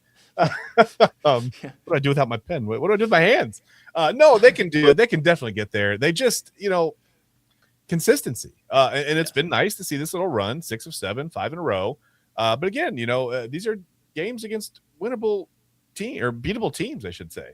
And, if you look at like some of the advanced stats, they're not very good against teams over 500. They're 24-34 against teams that are over. In fact, the only team in the entire division that has anywhere close. Well, the Twins are now 32-33, and the Tigers have lost a couple now. They were 32-32. But the entire division isn't doing very well against good teams, which are few and far between right now in the American League. But when you play them, you got to win some of those games, right? Yes. It's just that the advanced stats are so crazy for the AL Central. Normally, you can look at a division this time of year and go, okay, that team's going to win this division, right? Last year, it would have been the Tigers. You would have looked at the standings and said, no way the Tigers can give up that kind of a lead. So do we think the White Sox are unbeatable? 2.5 games up on the Guardians? No, not at all. They're by far ahead of schedule, right? They've got a guy on the roster who was playing for the Savannah Bananas a few years ago. Now he's like, he's leading the comeback. It's just it's a weird feel good story. In a season that lasts 162 games, those stories can turn on you very, very quickly. We saw the Guardians go through their stretch of bad baseball. The White Sox haven't had one of those yet. They're due for one. Will they have one? That doesn't mean they're going to have one. It just, that's the way baseball works, right? There are ebbs and flows of the season. You win 7 out of 8, you lose 7 out of 8. Everything ends up evening out, and you finish 81 and 81, and yay, whatever. But hopefully we want the Guardians to finish better than that, right? I remember the preview show that we did at the beginning of the season. A lot of people were, hey, close to 100 wins, close to this, close to that. I don't remember my exact win total, but I just thought, like, this team plays. I talk about it all the time when it comes to baseball, the regression to the mean, right? Cal Raleigh hit 3 home runs the other day, maybe yesterday. He hit 60 last year. Those 3 home runs gave him, I believe, 14 now for the season, 17, somewhere, whatever. It's bad. Regression to the mean. Typically in baseball, when you are playing above your head, as whether you're a pitcher, a hitter, an entire team, which, you could say that the Guardians have been playing a little bit above their heads, right? Like the last couple of seasons. You're going to see that regress at some point. Now, I think they got better at the trade deadline. I think they made the lineup more deadly. You want Chase DeLauder to be healthy. Obviously, he keeps having the hamstring issue. He's in and out. There was talk of him DHing tonight. They held him out of the lineup. So, obviously, those things hurt. Chase DeLauder got off to such a fast start. You wonder how long he's been dealing with, whatever, a little nagging leg thing, because he suddenly sort of the productivity dropped off. And that can happen to young players for a couple of different reasons. You're not really used to playing a 162 game season. So at some point you kind of hit a wall physically, and then you realize, okay, in the off season, I need to do this to get ready. And, got to change the training regimen a little bit, or injuries, right? It's a long season. People think that you can't get hurt playing baseball. I don't know why. Because guys aren't tackling you out there, but it's still a tough sport, right? You're trying to hit 100-mile-per-hour fastballs. You got to be pretty quick with it, man. You could, you strain an oblique and you're done for months. Right. So it can be, it can tip on the scales of anything that's just, it's so fragile, right? You lose a key, part of the lineup, Jose Ramirez, the Hammett bone, and look what happened to the offense, right? And he hasn't gotten his timing back yet. He has not looked like Jose Ramirez. I don't think that's because of a regression of his skills. I just think that's having a weird season with injuries. The wrist probably doesn't feel great yet. Timing's not there. Everything's a little bit off, right? Will he get it back in time this season? I don't know. I mean, baseball's a crazy sport. Sometimes you catch it for a while, you get lightning in a bottle, and you're hitting 450 for a month and a half. And then suddenly you hit 186, and you have no idea why. What changed, right? So I guess the short answer to that, really long monologue that I just went through is, I don't know. You would like to think so. I mean, they're talented enough to do it, but then you see Gavin Williams tonight go out there, and he doesn't typically get hit. And here's a team in the Angels that, like we said, doesn't really have much left in the tank. And 5 runs in an inning and a third against Gavin Williams is impressive. But that's how baseball can be. It can be so day to day. Literally any team can beat any team on any given day. Correct. Almost at any level. I mean, you could bring up a AA team, and they could maybe go on a run in the majors and win 7 or 8 out of 10. It just like it all depends on the pitching, right? Exactly. And to clarify, not AA's team. AA, not AA. Yeah, not Anthony Alford. I'm not aware of him being involved with the baseball team.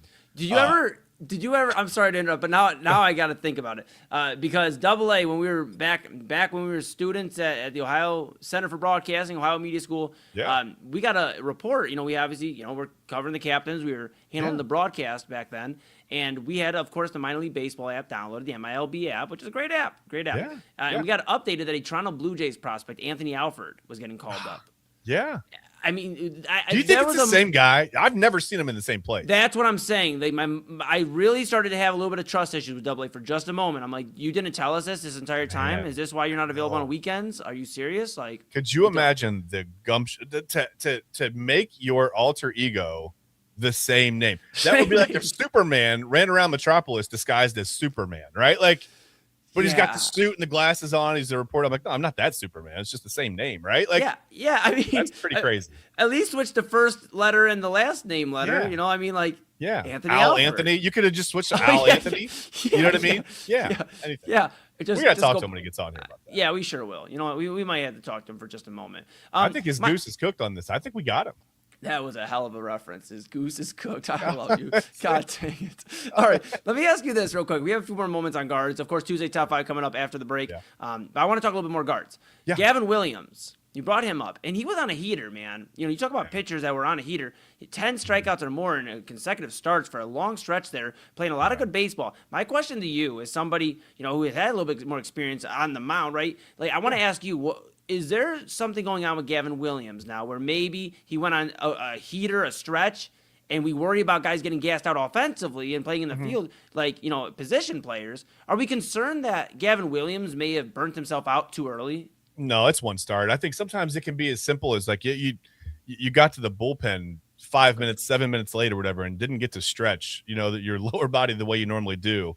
And sometimes that can take a couple innings to work itself out. And when you've got a team that's maybe seeing the ball well right now, and they're on to, you don't get those couple innings, right? You don't ever get through that. So it could be something just really simple like that. I wouldn't think that, you know, if he goes through a stretch of, you know, like Paul Skeens like starts where the velocity dips way down and the results aren't there, you know, then I think you could say, well, what's going on with Gavin Williams? But I'm not worried about one start. I mean, you can go out there and get hit by anybody on any given day. If your location is just a touch off, you know, it's the major leagues. I mean, these guys are, the Angels aren't a great team right now. They're 52-80, but you leave a ball out over the middle. I don't care if you throw 98, 99, 100 miles an hour. If you leave it up where it's hittable, guys are going to hit it at this level. So I agree. I guess I'm just concerned a little bit when it comes to the pitching because we've seen it so many times in Cleveland over the last decade where the pitching is lights out for most of the year, if not, you know, the entirety. You know, we've seen that as well. But I feel like there's so much on their shoulders because of, you know, we talked about again this year, the offense, has had struggles. So I understand it's one start, and maybe I'm sounding the panic alarms a little early,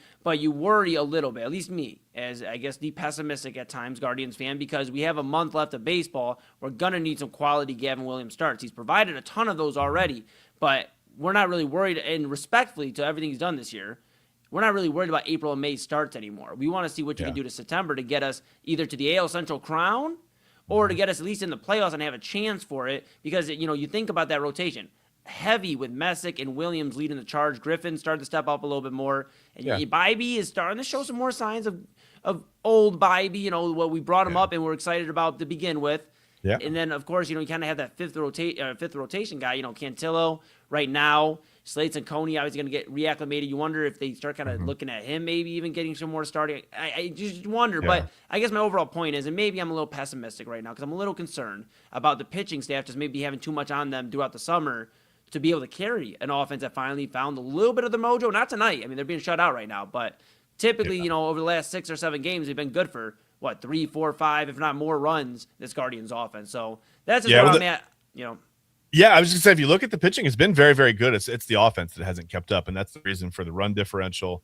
The pitching has been good, but you know, I don't think the bullpen has worked like an inordinate amount of innings or anything. So you don't have like your bullpen's it's a little weird right now. I mean, they're working through that, but you know, and I guess they've worked a lot of innings if you really look at it, but not like, you know, not an inordinate amount to where it's like, well, we've never seen this before. Like you see this load, it happens. But I think that a lot of credit has to go to Stephen Vogt because he's been kind of working through what's been a very rocky bullpen situation where I know everybody wants to blame the manager when you put a guy out there and he's not effective, but there's literally no way to know. I mean, it's not like, you know, you're calling down to the bullpen and you go, how do you feel? I feel terrible, Skip. Get in there. You know what I mean? Like nobody ever, you don't know. And that's why baseball is so hard to call. You can warm up in the bullpen for however long, right? Throw 50, 60 pitches. They're all right on the dot, right? Outside corner at the knees, 99, you're feeling good. And then for some reason you get to the mound and you can't find the strike zone. Or even worse, you find too much of the strike zone, right? It just, you never really know. But I think Vogt's done a really good job of managing the bullpen through a lot of injuries and just a lot of inconsistent appearances to really even, and then you've got to work around the offense, not scoring, not even getting guys in scoring position, right? So I think Vogt deserves a lot of credit. I know people like, oh, fire him. You know, you got to whatever. This guy's a 2-time manager. You're like, take it easy on him, man. It's the first rough year they've had, and they're 66-66 right now. I think Cleveland disdain though a little bit. And I won't say disdain, maybe that's not the right word, but I guess irritation more so with Stephen Vogt is we're literally a 15.5 game comeback that was historic from talking about. And then this year we're still on the fence where we could be talking about, last year maybe not getting in. I know they did, but we could have been despite a historic comeback. And then this year has been a little bit rockier. And I think fans have a little bit of recency bias, and myself included at times where we literally we had Terry Francona in here, and Tito was consistently 90 wins, not in that 90 or, more wins for the Cleveland Guardians a lot of years, or at least flirting with that 90 win total. And I think that's why Guardians fans are kind of a little like, we want to see more because we were so close. And then obviously the stuff goes on with Tito. He steps down for health concerns. Then he signs, becomes the manager for the Reds. And then, we're here with Stephen Vogt. So my last question for you real quick before we go to break, because we have we have Tuesday Top 5 coming up. We got to hear a few more words, of course, from our fantastic partners. But I have one more question. Sure. Ralphie Velasquez. I asked you last week. I asked the guys on main event, Double A and Rob. At this point, he's mashing the hell out of the ball. He is mashing the hell out of the ball. Over 400 batting average in this stretch where he's on a hitting streak or an on-base streak as far as going into yesterday. Is Ralphie Velasquez, is it time to call him up? Because, you have a few things working. Just to add a little tidbit from what Rob brought up. You have, if you bring him up and he becomes part of the roster and they do have a lockout, he won't be able to do anything in terms of with team training. He could do his own training, but if they keep him down there, then he can technically do another season of minor league baseball. Where are your thoughts now with where the Guardians are at? Do you bring Ralphie Velasquez up? I mean, I've been pretty vocal about it. I think you do it. I don't think you worry about a couple of weeks here and there to, whatever, to save whatever, the time. I can't stand that about baseball. I just think I don't know. Well, it's, by the way, it's 5-3 now. So the Guardians are on the board. Okay. All right. How they scored. I get that update, but it is 5-3. So, I think and it looks like they've, pretty sustained inning, not like a 3, run shot or anything. It looks like they're putting some runs on the board. So maybe they'll come back tonight. But with Velasquez, I think that you need a little bit of shot in the arm, right? And maybe, I don't know. I'm on the fence about this one, to be honest with you now. At first I said, call Velasquez up. But if 6 out of 7, 5 in a row, right? You get this winnable stretch of games that you're in. It depends on how the White Sox do right there, but it's like it's all about, do you hit the panic alarm, right? And not the panic alarm in the sense that the season's over, let's shut it down and let's see what these guys have. It's kind of hitting the panic alarm to be like, okay, we need this rush of power, because right now the Guardians are kind of developing some power hitters for the first time. They've got a few guys in the minors. You look at the power numbers and you can look at the stats yourself. You can see guys 21, 17, 19 home. The power numbers are there, right? The OPS is there. They've got 4 or 5 guys that they're kind of developing right now that probably aren't ready for the major leagues right now. I'd say Velasquez would be the closest. But a lot of these guys, maybe their ETA would have been 2027, but with the lockout, likely 2028 now. So it's just, when do you decide you need that influx of power? And you can't bring a wave of these guys up. You got to bring up one at a time. And you have to make sure they're ready. You talked about the mental aspect of coming up to the major leagues and getting called up and going 0 for 14 with 11 strikeouts. That can push a lot of guys to get a lot better, or that can completely break guys. And go, I was hitting in AAA and I didn't even touch a major league pitcher. Now what the hell, right? What do I do? Baseball hitting is it's hard. It's hard to put a round barrel of a bat on a round baseball. It's really tough. And it turns out the guys on the mound are trying to get you out. So, I think it's just all about when you kind of hit that alarm and go, okay, we need the influx of power now. Let's hit the button and hope we get it. And just, the future is the future. But right now is our window. If we get in, we've got the pitching maybe to do this. Let's find that one piece offensively that might put us over the edge. And they've been struggling to find that with injuries this year. And you bring up, my final point on this before we go to break, you brought up about, what could damage a young prospect's career in Major League Baseball. You saw Cooper Ingle absolutely having a rough time out there in left field, catching the ball defensively. Wasn't really good at the plate. Now he's back down in AAA, trying to find his footing. I wonder if they try to switch him back to catcher, his primary position. But you've seen other guys that shine. Travis Bazzana, Angel Hernandez had a pretty solid run up here in the major leagues for the most part. So you see some of that as well. You have the injury to Hoskins, a few weeks or about a week and a half ago or so. And I know he's going to be returning, but you have guys that maybe instead of platooning, and I know Nathaniel Lowe has been helping out at times, or Nate Lowe, whatever we're allowed to call him anymore. But maybe Ralphie Velasquez, Ralphie Velasquez is the answer though. Maybe he's a guy that you can move Lowe to DHing. Hoskins DHing, something like that, and have that in your rotation. Just be deep at the defensive designated hitter spot and get Velasquez in there because he's a pretty sound defender too. So that's what I'm curious about. Other thing to mention before we go to break here, Chad, because we're up against it. Yeah. You were wondering how the Guardians got the runs? Well, I'll tell you. Travis Bazzana. They didn't eat lettuce, did they? No. Okay. No. Made me nervous, man. Okay. No. All right. We'll move on. Travis Bazzana doubled the center, scored scored one. Patrick Bailey sends Quan to third, and then Jose Ramirez doubled and brought Bazzana and Quan home. That makes it 5-3.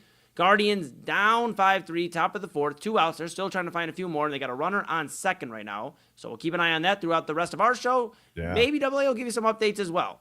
Maybe he'll have his Guardians jersey on, and we'll see what kind of mood AA is in tonight. Of course, he's coming up at 11:30 at the bottom half of the hour for Midnight Run, 11:30 to 1 a.m., but we are not done yet. In fact, we are just getting started. When we come back, we have Tuesday Top 5. We are so excited to bring it to you. This is an interesting one in a good way. We used interesting in a bad way earlier. This is interesting in a good way. But we're going to come back here after a few words from our partners, go over Tuesday Top 5, and put a bow on this Tuesday edition of Inside Edge Primetime. That's Chad Bryan. To my right, your right, everybody's right. I'm Eli Moon. We are back in the saddle, saddle adjacent here on the Inside Edge Network right after this. Looking for an iconic Cleveland music venue that features premier entertainment, spirits, and food? Well, look no further than the Brothers Lounge. They offer a variety of live entertainment acts weekly, along with a diverse selection of beer, wine, and fine spirits, not to mention Chef Wynn's food menu, which has been crafted with traditional American fare with a modern twist. So come on out and enjoy the warm hospitality and make some new friends right here in your backyard. For more information, head over to brotherslounge.com and check them out for yourself at 11609 Detroit Road. That's right near the border of Cleveland and Lakewood. The Brothers Lounge, proud sponsor of the Inside Edge Network, Cleveland's digital leader. Key On Sports is the leader in Ohio high school athletic coverage in written, print, and video streaming. From the latest news and results and written content to the high school football game of the week every Friday, Key On Sports has you covered. The vision of 15-time published author Vince McKee has become the most trusted site in Ohio high school athletic news. From podcasts to player profiles, Key On Sports is your one-stop for all of it. Visit them today at keyonsports.com or on YouTube at Key On Sports. Check out their socials on Twitter and Facebook as well. Please support the new Inside Edge Network by liking, subscribing, and following us on your favorite social media platforms. That's at Inside Edge Net across Facebook, TikTok, YouTube, X, and IG. And don't forget to download our new app over on Roku. And as always, thank you for supporting your favorite shows on the Inside Edge Network, Cleveland's digital leader for news, talk, sports, entertainment, and mental health. Fanatics isn't just our name, it's who we are. Loyal, passionate fans, dedicated to our favorite teams and to the sports we love. That's why we're honored to be able to offer fans the world's largest collection of official sports apparel and sports jerseys from all leagues, teams, and players you love. We feature a wide selection of gear from every league, including the NFL, MLB, NBA, NHL, and NCAA merchandise, which allows us to serve fans of football, baseball, hockey, basketball, lacrosse, soccer, golf, and everything else that gets your heart pumping. Go to InsideEdgeNetwork.com under our Partners section to find our link to check out all of what Fanatics has to offer. Fanatics, a proud sponsor of the Inside Edge Network, Cleveland's digital leader. Clean energy, bold flavors, no jitters. See why people won't shut up about Dubby. Whether you're starting your workday or getting ready to exercise, Dubby Energy helps you lock in and focus. Over 15 different flavors to choose from. Order Dubby Energy right now and find out more information by checking out our partners page on InsideEdgeNetwork.com. Also, use that promo code InsideEdge10 to receive 10% off your order. Dubby Energy, your energy-focused sponsor of the Inside Edge Network, Cleveland's digital leader.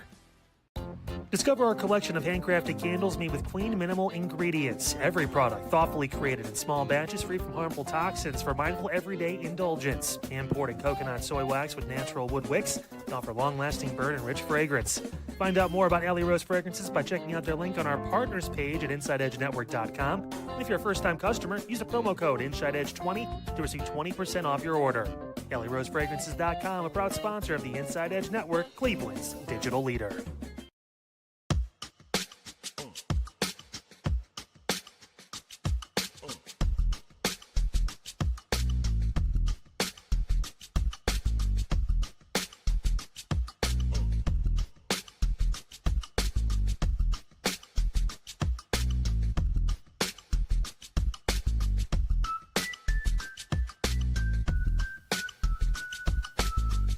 And welcome back to Inside Edge Primetime here on the Inside Edge Network. Chad Bryan, to my right, you're right, everybody's right. I'm Eli Moon. We are back in the saddle, on the saddle, saddle adjacent. Of course, we paid tribute to the one and only Dolly Parton earlier tonight. Dolly Parton passed away at the age of 80 after a brief battle with cancer. Her team reported. Multiple sources, multiple outlets had the report afterwards. But Dolly Parton, a legend, as I said earlier, not only in music, but also a legend in life, a human being legend. She will dearly, dearly be missed, greatly missed by everybody. So we talked about Dolly Parton. We talked about Jed York. Jed York, he was in the news for a bad reason, real bad reason. We talked about that, of course, earlier on. We talked some Gardos, the Guardians, in full swing, and they're heating up, by the way, folks. Heating up since when we started that last segment, to when we ended it. They were no doubt listening, yeah. Exactly. One more thing on the Guardians before we pivot here to Tuesday Top 5. Papa Moon texted me during the break, and I was like, all right, well, Papa Moon's obviously an avid listener. He's always checking it out here, the evening stream. He's locked in. We're going to get him maybe here on the evening stream on prime time, maybe past his bedtime sometimes. He's up tonight, however, and he sent me this, and this is courtesy of at MLB Elites _ on Twitter. 16 years ago today, Armando Galarraga, he could have had the perfect game. Yeah. And he did not. He, in fact, got robbed on a call by Jim Joyce. Yep. And the Indians at the time, Guardians now, still lost that game, I believe 3-0, but they did not get perfectoed by Galarraga. Yeah. It was a big discussion, and you wonder with Galarraga, he kind of trailed off a little bit after that. You wonder, certain things in a career, you wonder how much it really meant. I know it's one game, but you wonder sometimes. Nonetheless, that happened 16 years ago today, Chad Brown. Yeah. How about that? By the way, both sides I thought handled that. I mean, in an absolutely exemplary fashion. Jim Joyce admitted he missed the call. Galarraga forgave him the very next night on the field. Man, it's baseball. Things happen. You're going to miss some calls. Clearly wasn't intentional, right? It's a mistake that happens. And I just thought both sides handled that really, really well at the time. I just wanted to mention that too. Heck yeah. No, I agree.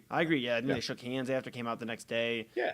Met at the meeting and all that. A lot of great stuff there. And unfortunate for Galarraga, not going to lie, cool for the Guardians. I did not want to have that happen. So I'm just going to be real. It's a tough place to be in history. I've seen that happen to the Braves a couple of times and stuff. So we'll take it. But nonetheless, a little factoid for everybody, courtesy of Papa Moon, looking on Twitter and MLB Elites _ on Twitter. So how about that?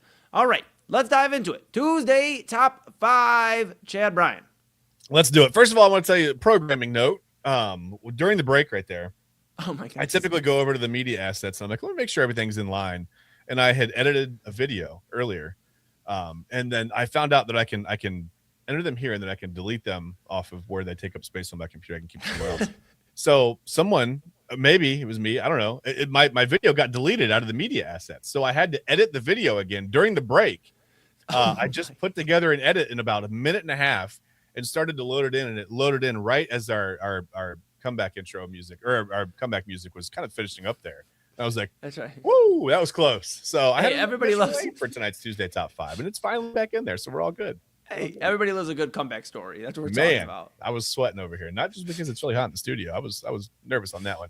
Okay. But it is Tuesday. It's time for the Tuesday Top 5. It's the final Tuesday Top 5 of August of 2026. I don't know if that means anything or not. It's just fun to say. So let me put up the graphic first of all. And I thought, after last night's show got a little bit heavy. Yeah. And that's okay. That's going to happen from time to time, right? We have certain things that we're very passionate about, that maybe we're angry about, that we have this platform, we get to talk, and sometimes it's good to get that stuff off your chest. And we did that last night. And I thought, we don't want to go back into the doom and gloom tonight. What can we do that maybe just a little lighter mood, maybe very possibly funny tonight, right? We can talk about top 5 what. So I came up with, because I saw a video earlier in the week that kind of sparked my interest. And we decided to go with the Tuesday top 5. It's going to be accidental Zoom filters. You ever seen some of these videos where, and sometimes they're not accidental. I think there was a professor at Michigan or whatever, put himself up as a potato. I thought that was pretty funny. Anyway, we'll get into it. It doesn't matter. It's the Tuesday top 5. It's accidental Zoom filters. We've all been there, right? You're sitting in a perfectly professional Zoom meeting, camera on. You're trying to look like you have your life together, and suddenly you realize you've been sitting there for like 5 minutes looking like a potato. We just said that, right? Well, today I'm going to count down, like I said, the top 5 funniest Snapchat type filters to accidentally get used on Zoom calls, because nothing says, I take this quarterly budget meeting seriously. Maybe Jed York when he was at Guggenheim, quite like having a banana for a face. Maybe Jed York now. Anyway, sorry, that's enough red sport. Let's move on. Yeah. Number 5. Okay. Nothing says I have no idea how this happened, quite like becoming a pickle. Right? You're all of a sudden you're in the Zoom meeting, and suddenly you're up there and you got eyes and a mouth, and you're a pickle, right? You're trying to explain your sales projections while everyone else is staring at what appears to be a giant dill just floating in the corner of the screen, right? And there's always like a G. And somehow you're still expected to finish the presentation. No one can take it seriously. But there you are. You're a pickle on the screen for our number 5. And you wonder, is it bread and butter? Like, what kind of pickle is it? Like, you mentioned dill, but there's a lot of different pickles. A lot of different pickles, I mean, people have different tastes, and I just, I think of, and I know VeggieTales later was a cucumber, but that's like the closest thing I could think of. That's like what I pictured too. That's the same thing, right? I mean, come on. It's a pickle. It's the same thing. It's just not pickled yet. Sure is. That's fair. All right, well, number 4. Number 4, I'm just going to give it to you. Look, we did color-coded message. It's the banana, right? When you end up as a banana. Not the Savannah bananas, but the banana is perfect because it's just absurd enough, really, to completely derail a meeting, right? Imagine your boss, like, we're in here. Well, let's say we're AA, He's like, Chad, do you have anything to add? We got this meeting over there, and I'm like, and I respond from inside a banana, right? Like, technically, yes. Professionally, absolutely not. No, I've been checked out the whole meeting. I'm a banana, AA, or Al Anthony, whoever you are. Yeah, Alfred. I don't know, man. But are you in the banana, or are you the banana? Oh, that's a good point. I think that's an existential question. We don't really have time to get into that tonight. I think that's a good existential question, though. And is the peel part of the banana, or is it just the clothes of the banana? I think it's the outfit. It's you do an outfit check with the banana, right? And you're like, hey, how do I look in my yellow tights? And you're like, amazing, bro, right? Like, he's like, how's my potassium look? Does it look good? Yeah, no, for real. I mean, my goodness, dude, that's actually really, really funny. And you know what? Somewhere, Gwen Stefani's thinking BANANAN. Yeah, and then we're off the air. NAS. Yes, there we go. We're spelling today. BANANAS. One of the greatest songs, like, growing up was hearing that song with Gwen Stefani, because she isn't a holla back girl. Just so you know. She is a holla back girl. Yeah, I don't know. Well, I'm gonna start quoting. Yeah, let's stay away from the Gwen Stefani quotes, but that's fine. I was gonna do it. Let's not get into it. Let's move on to number 3. I feel like that's important to do, right? We're running out of time. love Gwen Stefani and No Doubt, though. Let's be real. All right, yeah, back to you. Yeah, No Doubt. Gwen Stefani Gwen Stefani's amazing anyway. It doesn't matter. Okay, number 3. This one is especially dangerous because for about 3 seconds, everyone in the meeting thinks you're holding an actual slice of pizza, right? Like directly in front of your face. And then they realize it's a filter. Now the meeting's turned into a discussion about who ordered lunch. You see pizza, you get hungry. Maybe that's how I operate. Really, honestly, we talk or see. And if I talk about or see any food, if I just think food, it's like a subliminal message in my own brain, right? Like popcorn pops in. Now I want popcorn. That's it. I'm done. And I can't scratch that itch until I get some popcorn. So yeah, number 3 is the slice of pizza. Okay. All right. Look, and you can't go wrong whether you're pepperoni, cheese, or anything in between, You slice of pizza, you can't really go wrong. You're at least a lot of people's favorite food. So they may be mad, but they're mad because they're hungry and it's, morning meeting, your lunch is a few hours away. It's like, come on, man, for real? You couldn't have just been something else? Like, for real? For real? Yeah. I really thought you were going to stick with the rhyme routine, right?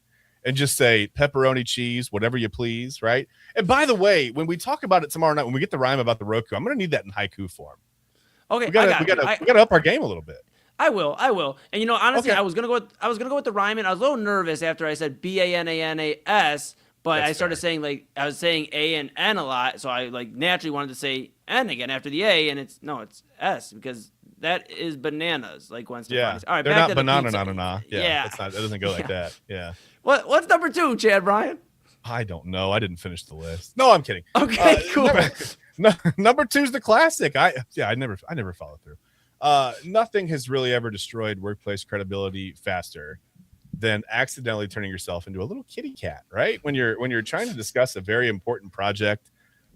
Sorry, everyone, I'm having some technical difficulties. It's much harder to say when you have whiskers, pointy ears, and the facial expression of a cat that just knocked over a glass. And if you don't believe me, I brought a visual aid. Okay. You know what? Let's just take a look. I think most of you have probably seen this video, but let's take a quick, less than a minute look at this. This is kind of what this looks like in action. Mr. Ponton, I believe you have a filter turned on in the video settings. You might want to take we're trying to. Can you hear me, Judge? I can hear you. I think it's a filter. It is, and I don't know how to remove it. I've got my assistant here. She's trying to, but I'm prepared to go forward with it. I'm here live. I'm not a cat. I can see that. I think if you click the up arrow next to the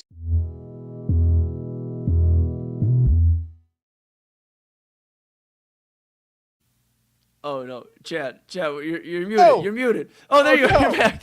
I'm here live. I'm not on mute. Yeah, no, I'm here live. I'm not a cat. It's possibly one of my favorite lines of anything that I've ever seen. I love just the pause from everyone in the room. Like everyone's like, okay, how's the rest of this meeting? Let's end this. Let's call this right now. That's one of my favorite videos, honestly. It's short, it's sweet, but it is hilarious to me. That was hilarious, and my only thoughts on that are, he said, "I promise I'm not a cat," and the judge's like, "I see that," but the judge was actually BSing because you didn't see that. You saw a cat. Yeah, you didn't know he wasn't a cat. No way to know that at that point. No way to know that's not a talking cat. How would you even know? Yeah. And maybe that guy has done something dastardly. I don't really know, obviously, the story of whatever he got in trouble for, why he was going to court, whatever. But I think he may have been an attorney, honestly, on the meeting. I think he was an attorney. Okay. Because he said my assistant's trying to do, and I can't imagine a guy who's just in trouble, like, oh, I have my assistant here trying to, like who's that guy, right? Like, what's he doing? I don't know, but how can you be mad at a cat? How can you be mad? I think that was the whole thing. His assistant was like, hey, watch this. Okay, we're going to pull off they can't be mad at a cat. Like, you're not prepared for this meeting at all. Like, you have none of the discovery material, nothing. You have nothing ready. Just click the cat filter. Everything will be fine. So that's why kitty cat is number 2. Okay. All right. How do you even do that? How do you even accidentally put? Anyway, it doesn't matter. We got to get to number 1. It doesn't matter. Number 1 is the undisputed champion, Eli. Okay. As we come back here real quick, the potato filter is just, it's. I think it's what happens when technology takes one look at your professional career and says, you know what, potato. You could try restarting Zoom. You could turn the camera off. You could do whatever you want. You can leave the meeting entirely. You leave the whole meeting, but someone's already taken a screenshot of your little potato face, and that picture is going to live for absolutely forever. Because when you accidentally activate a filter on Zoom, Eli, you don't just lose your dignity. You become the meeting. You are now the meeting. Yeah. So number 1 is potato. Yeah, and all ears, eyes are on you. Literally like a potato. I mean, this is crazy, bro. How do you accidentally? Is there I've never seen in Zoom where you can even do the? I tried. I looked for them one time. I used to use Zoom a lot, and I couldn't even find. I don't know how to use the. I don't know where they even come from. I don't know how you accidentally turn yourself into a pickle, a banana, a slice of pizza. I wouldn't mind being a slice of pizza. Well, you don't want to eat yourself, but whatever. A kitty cat, a potato. I don't know how you become these things. It's ridiculous. I'm going to bring us back. But that's the Tuesday top 5, the accidental Zoom filter. What the hell? Chad. What is that? Chad. Oh, man. You're a potato. You're literally a potato. Chad, we just did Tuesday Top 5 about you don't want this to happen. Let me remind you, pickle, banana, slice of pizza, kitty cat, and potato. You're literally, you're maybe my best spud. I don't even know. Like, yeah, I've got my assistant here trying to. I'm here live. I'm not actually a potato. Hold on. I'm trying to. Just a barrow. I love what you did with your hair. You look great. It's not bad. My purse matches my skirt. I'm not doing bad here at all, really. Yeah. Honestly, I'm just gonna stay like this for the rest of the show. I don't know how to fix it anyway. Good news is we don't have much of the show left, bud. I don't know what the hell you're gonna explain to your wife or the kids. The best part is Double A's face sitting down right now and looking at his screen and going, "The hell? Am I baked right now? No, I'm baked. Double A, I'm baked. I'm the potato. I mean, this is ridiculous. There he is. Oh my god."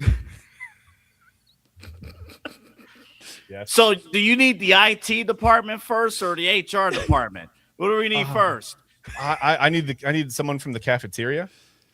No, that's our worst nightmare. I need a new co-host. Don't take him to the cafeteria. Dude, one of our pillars here at the network is mental health, and we will glad to help you out, Mr. Potato. I appreciate that. I appreciate that. I'm feeling a little mashed right now. Yeah. My Lord. If this is not a bad 3 a.m. movie right now. Double A. I started with Chad Bryan. I ended with one of my best spuds. I mean, this is crazy. Paula Potato? Is that what that word? I mean, my goodness, bro. Hey, shout out to Big Chuck and Little John. Yeah. Shout out to them. I mean, I feel like we're about to lead into a crappy movie and a skit gone wrong here. Well, I mean, that's why you got to get baked first, and then you go into that's fine. Everything's fine. See what I mentioned our very first meeting. And I said, you want to prepare, you want to make sure you're doing everything right, you want to make sure you're prepped and that you're in this 100%, 110%. And then I also said there are things that happen when you watch Adult Swim after midnight. Does anybody remember the frog? I mean, my goodness. My goodness. I guess, we was going to have a programming announcement later in the week. Here's one. Our new 1 a.m. show. Yeah. The primetime potato. I want to thank you, Double A, for that honor. I'll be ready for that. I'll be ready. Thank you. Chad, crack kills. I mean, Double A. Chad has a little bit more sass. Don't you agree? A little bit more sass now that he's a potato. Like Potato Chad's got a little bit more oomph, little more. Yeah. The purse swinging's really throwing me off. I'm feeling it. Like my hair going. There it goes. I hope we get him back by tomorrow. I wonder what this guy thinks of Deshaun Watson. Oh no! Yeah, no, don't make the potato angry. Oh no! Going back to the house. Yeah, just put me in a bowl of gravy and just let me. You'll see the last one. Boop, boop, boop, boop. That'll be it. Everything's better with gravy. I'll tell you. Everything. Everything. If I gotta go, I'm going in a bowl of gravy. By the way, Mr. Potato and Eli. Yes. What a hell of a bring it. Hey, Mr. Potato and Eli. Go ahead. I'm sorry. So I looked up Anthony Alford on Wikipedia, the baseball player. And first off, it was surreal seeing my name in Wikipedia. Surreal. And then when you guys were talking about, is this the real Anthony Alford? On the ticker at the bottom, Midnight Run with Anthony Alford, 11:30. So, people expecting. I was this close to attending a Columbus Clippers game where Anthony Alford was playing. And we were going to, in 2022, we were going to go balls to the wall, get his jersey. And obviously, I mean, come on. Yeah. We would have had Alford and man. I would have been going to Cooperstown. I was ready. Double A, my goodness. I mean, that would be the closest thing to having a clone that I could think of, is literally having the same exact name. Insane. I was ready to go to Cooperstown. And like before He was with the Pirates. His first, let me make sure I got this right here. His very first start as a Pittsburgh Pirate back on August 27th, 2020, he homered. Okay, I mean, very first start. Pretty good. All right. Off All right, and running. He's currently looking for a team right now. So if you need any help, any assistance. Just the timing just tricks me up a little bit. You mentioned the debut in 2020. I don't know where you were on that specific date. And just odd that he's looking for a team right now while anyways, we know you're the real AA, all jokes aside, and we are excited for you to get rocking and rolling. I don't know how I ended up next to a potato. This is how things go. I'm going to switch the studio, see if we all stay. We should all stay. We should all stay. Okay, chill we're out, good. potato. Okay, chill good. out. Just funny what happens when you get high. Oh my How's that song go? Yeah, I was going to co-host a show, but then Before he got high. Yeah. Well, let me tell you this before I go. Okay. I'm going to go jump into a bowl of salad. I'm hoping to avoid the raisins because why the hell? Yeah. And second, I just realized that being a female potato, I would guess if you looked up, we'll have to do the top 5 sides at some point. I realized that I am right now, because potatoes are a very popular side dish, right? I am the ultimate side chick right now. Yes. Yeah, my top go-to are mashed potatoes. In fact, later on Smash or Pass, we had to call it audible. Because I showed Eli what the Smash or Pass, what we were projecting it to be, and then I got news today. So that one will be moved to tomorrow. The one you're going to see tonight deals with mashed potatoes in a way that you're not expecting. And Whoa. What do you mean? And no Chad Bryans were harmed in the making of this video, hopefully. So I'm giving you a very cross look right now. We will show it to you later in the show. Oh, Mr. Potato, final question for you. Then we'll switch up. If you can't tell, I'm trying to stall. The A block topic is Deshaun Watson. If I'm on purpose, I'm stalling. Fair enough. Let's stall until about 12:50 if we can. 12. Dude, I can't be here for Smash or Pass. I can't see. No. I can't see my family like that. Right? Potato. Oh I'm my doing that. goodness. I've heard first off that Smash or Pass is a very troubling segment for you, Chad, off air. Yeah. It invokes a lot of feelings I have about eating. And it turns out I have to do this every day, but I feel like I do it more often than most people. So really, you're digging right at it's like if I told you, hey, I'm trying to stop gambling, and you're like, hey, well, the show's brought to you by BetMGM. I'm like, well, that's not fair, right? I'm trying to support the network, and I go, hey, Smash or Pass. Here's a brisket sandwich. Like, I'm not going to want to smash that. That's ridiculous. Well, Chad, on the bottom of the screen, we'll put the phone number down, or you can get help. Yeah. Exactly. And look, Chad, we don't want to, butter you up or anything like that, or create a. That's salty exactly what he needs. He needs to be buttered. He's I'm a little salty right now. I'm a little salty to be honest. Right now. Yeah. We might. Yeah. Oh my goodness. All right. Well, hopefully that's it for Inside Edge Prime Time. No. Chad, okay. I have one more legitimate question. One more legitimate question. I'm sorry. Eli. Legitimate questions. He's a freaking potato. But this is a real question.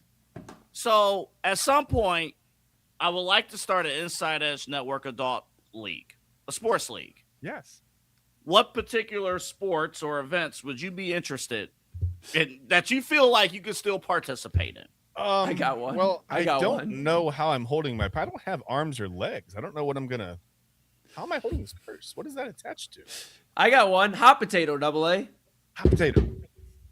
And we already got somebody that can do it. Just don't tell him. That was my finger on my cheek. You couldn't see it though. Is that a serious question? Yes. I would love to I haven't played softball in a few years, man. So let's get some softball going. All right. It's going on the list. Yeah, it's going. Hey, we take all consideration here on the Inside pickleball. I want to try pickleball. Hey, easy. Oh, we should get into eating contests. Oh, I like the eating contest. Yes, eating like leagues. that. Look at my eyes. My eyes actually lit up. I see. Sweating. Now, pickleball, you might start a fight like you did yesterday with our 9 o'clock host. I don't know that I started that. I'm not sure I did. And besides, I'm a potato. I had nothing to do with any of that. I'm a potato. That wasn't me. Because sorry. I'm gonna, I mean, come on. I'm gonna bring this question up to every host and talent here on the network. I'll ask Eli later. Yeah, but I know Kyle. He's gonna want like competitive sports like basketball and tennis. I'll play some basketball. Yeah. And I'm like, I don't know if my body can hold up with basketball. Mine can't, but I'll try. Yeah. That's right. It's the effort. It's the I'll effort go down that swinging. matters. Oh, that's the wrong sport, though. I'll go down swinging. I'll probably get kicked out of the gym, too, but whatever. That's fine. Yeah. I mean, and the bad thing is I don't know how you're going to swing. You have no arms. You're a potato. All right. Well, I'll just do this. That's going to do it. All right, Eli, do your job. Chad Bryan back tomorrow with all of you. I'll be back with Chad. Hopefully he's not a potato tomorrow. Hopefully he's back to Chad Bryan. 10 o'clock. Our 1 a.m. host right there. And, of course, Midnight Run with our program director, our bro. You see him all the way to the right. He'll be in the middle of the screen doing Midnight Run with, yes, AA Anthony Alford. He'll be rocking and rolling. A lot to get into. A lot to cover all the way to 1 a.m. And you'll see him with station identification and then his pretty cool intro coming up right after this. Chad, figure it out. Figure it out. I don't know how you're a potato. All right. See you tomorrow. We'll see what happens tomorrow night. I have no idea. Yep. All right. Midnight Run. Next.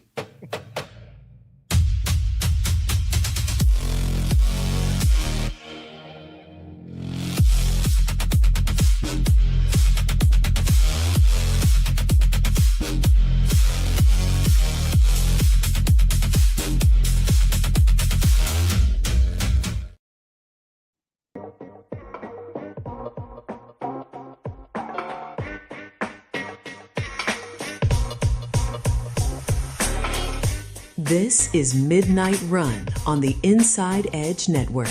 Here's your host, Anthony Alford.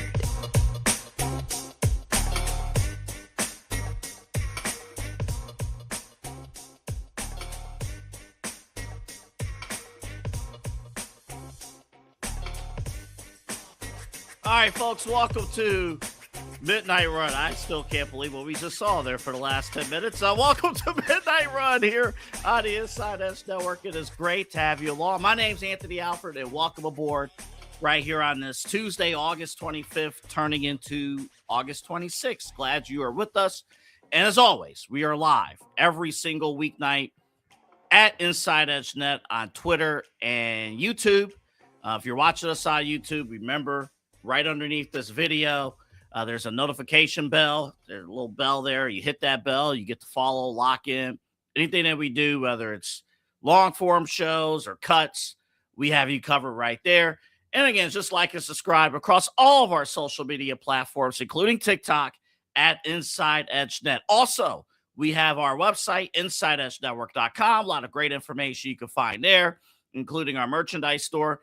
And if you're on the Roku, search Inside Edge Network.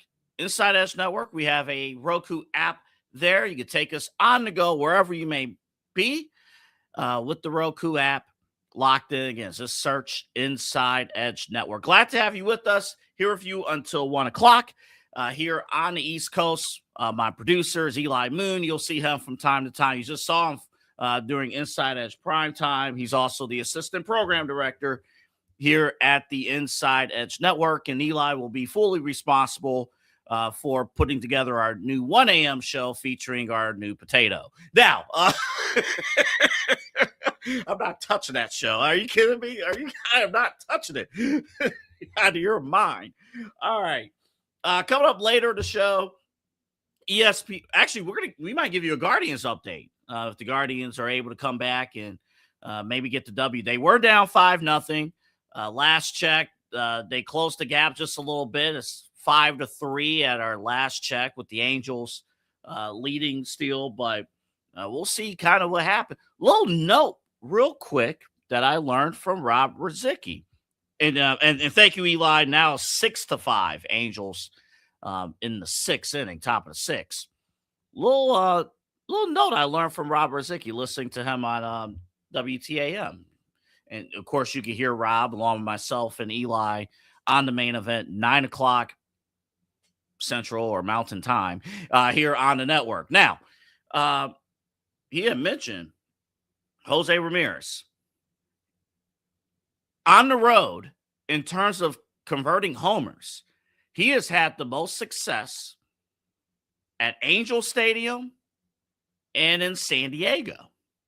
So we'll see if that comes into play. But over time in his career, Jose Ramirez's career, he has converted more homers in Los Angeles or Anaheim with the Angels, or at Angel Stadium, and in San Diego. So a little nugget there I learned from Rob Ruzicki on WTAM. So that was pretty cool. Also, you've been hearing us talking about it all throughout the night. Of course, the passing of Dolly Parton, passing away earlier today. Brief battle with cancer, man. Even to the point where,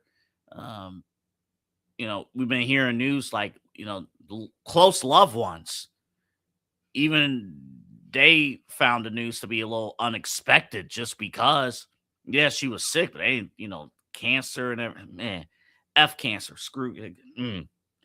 Oh, man, that sucks. But we'll play a little video for you later in the show. She made an appearance on the Tonight Show a few years back, and she revealed that she has one more song that she's going to release. But we're going to have to wait for it for a little bit. But we'll play that video for you coming up in the next hour. Just because he is named the starting quarterback does not mean I have to accept it. It doesn't mean that I'm not a Browns fan. It doesn't mean I'm not going to root for the team. But this whole idea that, oh, Deshaun Watson is now the starter, I have to sit here and like it and accept it, the heck with that. And that's what we'll start with here tonight.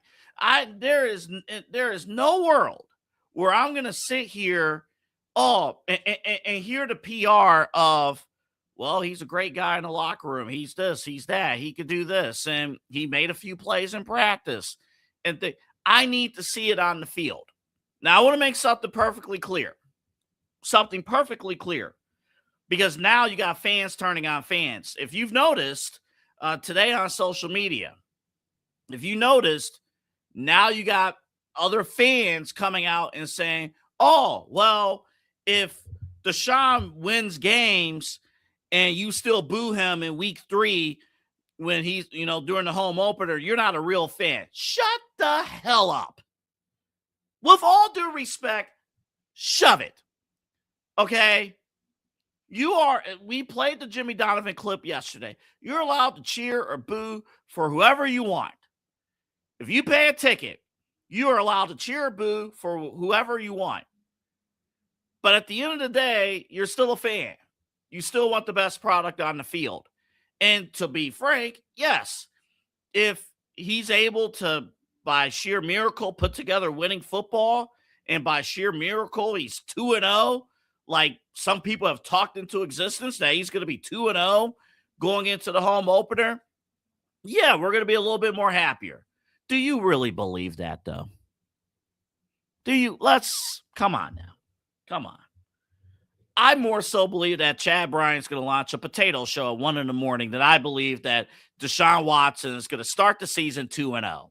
The way that he has looked in the preseason, the way, honestly, that he has looked in the last several seasons here in Cleveland. Come on now. Let's cut this out. Let's cut this out. Again, we had a performative a tryout session, quarterback camp, quarterback competition between Deshaun Watson and Shedeur Sanders. Todd Monken, in my mind, and in the eyes of the front office, the eyes of teammates, the eyes of everybody, including Shedeur, in the eyes of everyone, Deshaun Watson was always going to be QB1. The Browns, however, tried to be cute and try to play both sides. And I don't mean both sides in terms of, oh, are you going to start Deshaun or are you going to start Shedeur? They tried to play both sides because they knew the fans were going to be absolutely pissed when they named Deshaun the starter. So they paraded out this whole quarterback competition so they could sell tickets for Browns football this fall. And then after most of you have bought your tickets, oh, now Deshaun is going to be the starter. You knew Deshaun was going to be the starter back in late July, June, May, even March. This quarterback competition was fake. There was no QB competition. The only good that came out of it, if anything, was for experience purposes. Shedeur did get more reps. So you had a little bit of good there, but it came at the expense of the guy who you had pinned as QB1 in the first place.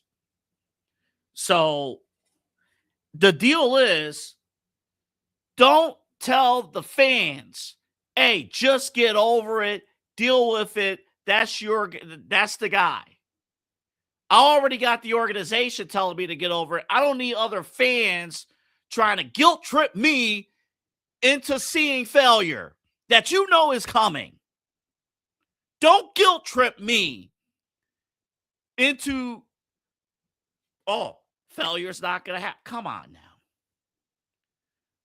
now. And let's be real about this. I'm a Browns fan at the core. You're not going to find, if Deshaun by miracle starts 1-0, 2-0, I'm not coming on the air. I'm not doing midnight run on Monday night, coming on the air and saying, well, the Browns won. I'm not doing that. I'm going to be happy that the Browns won, because besides the quarterback, I need the rest of the roster to develop too. I need Casey Concepcion to elevate. I also need Casey Concepcion to elevate because I have him in my fantasy football team, the rookie class. So I need him to elevate. I need Denzel Boston to elevate, except in the weeks where I'm facing Denzel Boston. I'm kidding. I need Denzel Boston to elevate. I need all these guys to elevate. It goes beyond the quarterback. But here's my homework assignment to all DW4 fans, Deshaun Watson fan, the ones who right now are talking themselves into a 2-0 start with Deshaun Watson. Here is my homework assignment. Chad Bryant every Tuesday, Inside Edge Primetime, you just saw it. They do a Tuesday top 5. They did a great job again tonight. Your homework assignment, you could tweet at me at Anthony Alfred 92 or comment here on the show. Give me your top 5 Deshaun Watson Cleveland Browns moments. Top 5. And it needs to come from 5 different games. Don't give me 4 stats from the Baltimore game back in 2023. I need 5 games. 5 different moments from 5 different games where Deshaun Watson had his top moments as a member of the Cleveland Browns. If you could present that to me and present evidence that, hey, in those 9 wins, there was something there with Deshaun. If you can present that to me, I will sit back and I will listen. If it's really compelling, I'll even bring you on the show. You have a guest appearance on this show, I will bring you on the show. If you can present to me 5 top-notch Deshaun Watson moments as a member of the Cleveland Browns. Don't give me the Houston days. Don't give me practice. Don't give me anything extra. I want in-game top 5 Deshaun Watson moments. Now, with that being said, I don't know if this video would play. I have it here on the side. I had to bring it in because it's the way that it was presented. See that circle of death? I don't know if it's going to play. We're going to find out here shortly on my end. But Adam Schefter was on with Pat McAfee. If it doesn't play, I'll summarize what he said. And he was, it was one of those hits. This is what's going on. Here's what happened. Take a close listen to what Shefty said about how long the Browns are married to Deshaun Watson. Let's see if this plays. Money involved. They're married to Deshaun Watson.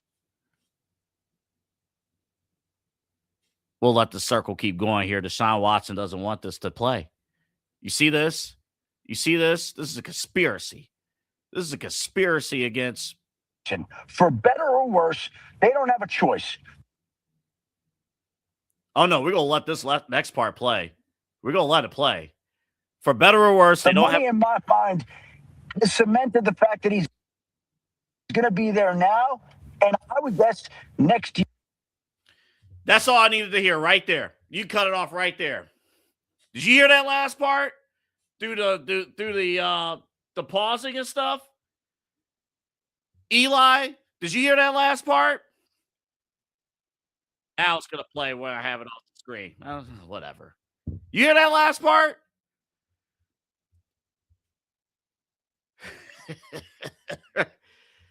If I had to guess, Adam Schefter's words, he didn't just slip that in there. If I had to guess, Deshaun Watson, you are married to Deshaun Watson this year and next year. And you smart fans, you know that this year is the final year of the contract. So why was Shefty on Pat McAfee, ESPN's #1 show at this moment, why would he slip that in and say, you're married to Deshaun Watson this year and next year? We'll get your thoughts. I see Eli's head steaming right now on the screen there. We'll play that again for you coming up after the break. Clean energy, bold flavors, no jitters. See why people won't shut up about Dubby. Whether you're starting your workday or getting ready to exercise, Dubby Energy helps you lock in and focus. Over 15 different flavors to choose from. Order Dubby Energy right now and find out more information by checking out our partners page on InsideEdgeNetwork.com. Also, use that promo code InsideEdge10 to receive 10% off your order. Dubby Energy, your energy-focused sponsor of the Inside Edge Network, Cleveland's digital leader. Looking for an iconic Cleveland music venue that features premier entertainment, spirits, and food? Well, look no further than the Brothers Lounge. They offer a variety of live entertainment acts weekly, along with a diverse selection of beer, wine, and fine spirits, not to mention Chef Wynn's food menu, which has been crafted with traditional American fare with a modern twist. So come on out and enjoy the warm hospitality and make some new friends right here in your backyard. For more information, head over to brotherslounge.com and check them out for yourself at 11609 Detroit Road. That's right near the border of Cleveland and Lakewood. The Brothers Lounge, proud sponsor of the Inside Edge Network, Cleveland's digital leader. Key On Sports is the leader in Ohio high school athletic coverage in written, print, and video streaming. From the latest news and results and written content to the high school football game of the week every Friday, Key On Sports has you covered. The vision of 15-time published author Vince McKee has become the most trusted site in Ohio high school athletic news. From podcasts to player profiles, Key On Sports is your one-stop for all of it. Visit them today at keyonsports.com or on YouTube at Key On Sports. Check out their socials on Twitter and Facebook as well. Please support the new Inside Edge Network by liking, subscribing, and following us on your favorite social media platforms. That's at Inside Edge Net across Facebook, TikTok, YouTube, X, and IG. And don't forget to download our new app over on Roku. And as always, thank you for supporting your favorite shows on the Inside Edge Network, Cleveland's digital leader for news, talk, sports, entertainment, and mental health. Fanatics isn't just our name, it's who we are. Loyal, passionate fans, dedicated to our favorite teams and to the sports we love. That's why we're honored to be able to offer fans the world's largest collection of official sports apparel and sports jerseys from all leagues, teams, and players you love. We feature a wide selection of gear from every league, including the NFL, MLB, NBA, NHL, and NCAA merchandise, which allows us to serve fans of football, baseball, hockey, basketball, lacrosse, soccer, golf, and everything else that gets your heart pumping. Go to InsideEdgeNetwork.com under our Partners section to find our link to check out all of what Fanatics has to offer. Fanatics, a proud sponsor of the Inside Edge Network, Cleveland's digital leader. Clean energy, bold flavors, no jitters. See why people won't shut up about Dubby. Whether you're starting your workday or getting ready to exercise, Dubby Energy helps you lock in and focus. Over 15 different flavors to choose from. Order Dubby Energy right now and find out more information by checking out our partners page on InsideEdgeNetwork.com. Also, use that promo code InsideEdge10 to receive 10% off your order. Dubby Energy, your energy-focused sponsor of the Inside Edge Network, Cleveland's digital leader. Discover our collection of handcrafted candles made with clean, minimal ingredients. Every product thoughtfully created in small batches free from harmful toxins for mindful everyday indulgence. Imported coconut soy wax with natural wood wicks to offer long-lasting burn and rich fragrance. Find out more about Alley Rose Fragrances by checking out their link on our partners page at InsideEdgeNetwork.com. And if you're a first-time customer, use the promo code InsideEdge20 to receive 20% off your order. AlleyRoseFragrances.com, a proud sponsor of the Inside Edge Network, Cleveland's digital leader. Hey guys, awesome show on Unfiltered today. We got into a lot of different things, including the bus driver shortage. A lot of people starting school this week, including my son tomorrow, Wednesday. It's kind of shocking. Some of the stories I've already heard about routes being 45 minutes late, some getting canceled, all of this stuff. So we talked a little bit more about that and what needs to happen. Still no deal for Fairview Schools and the union. That as well, and that crazy fight in Westlake too at the wedding this past weekend. We had video. Yeah, it was wild. It was a little nuts. Coming up tomorrow on the program, another crazy scene that happened in Parma involving an old lady walking across the street in front of a school bus. We have that, and we have so much more on the way. All your latest news, all your latest talk, sports, everything, we got it for you right here, Unfiltered with Kyle Cornell, 9 p.m. tomorrow, your Wednesday, right here on the Inside Edge Network. I'll see you then.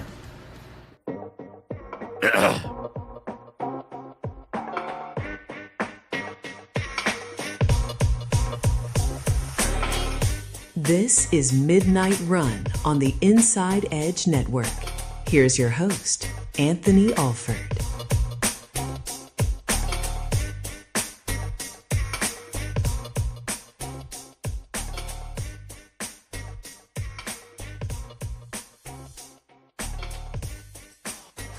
All right, folks, welcome back to Midnight Run here on the Inside Edge Network. And I always stress at this time, welcome back to Midnight Run, because that title screen you see there is correct.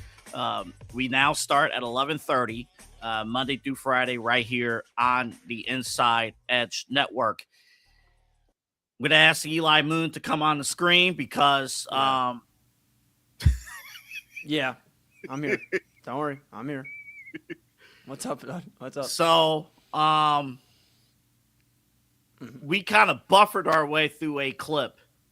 And if you went through the buffering of the clip, there was a key little nugget in the buffering of the clip that if you missed it, you missed a key detail. Yeah.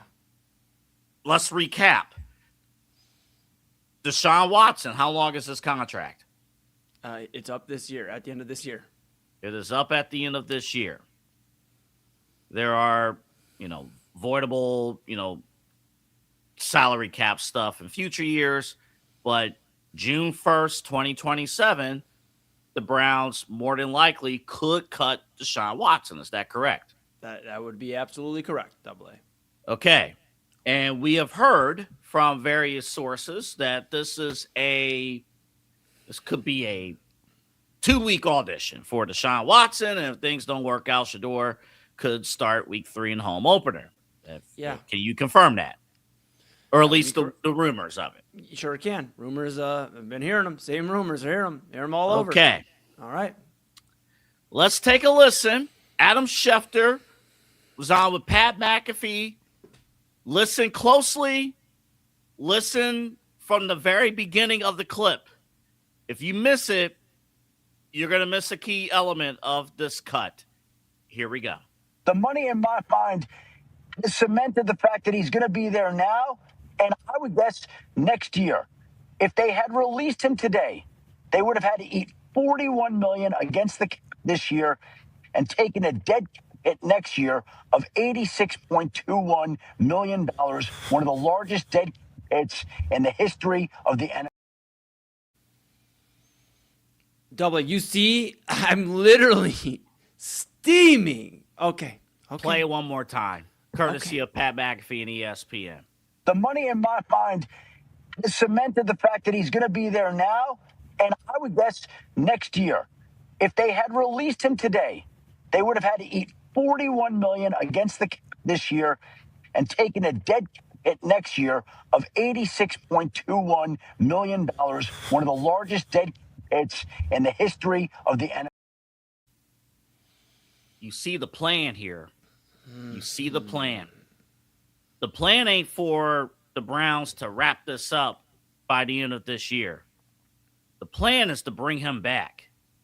The plan, and I know I got blasted for this take a few weeks ago, and I hated the take, to be perfectly honest.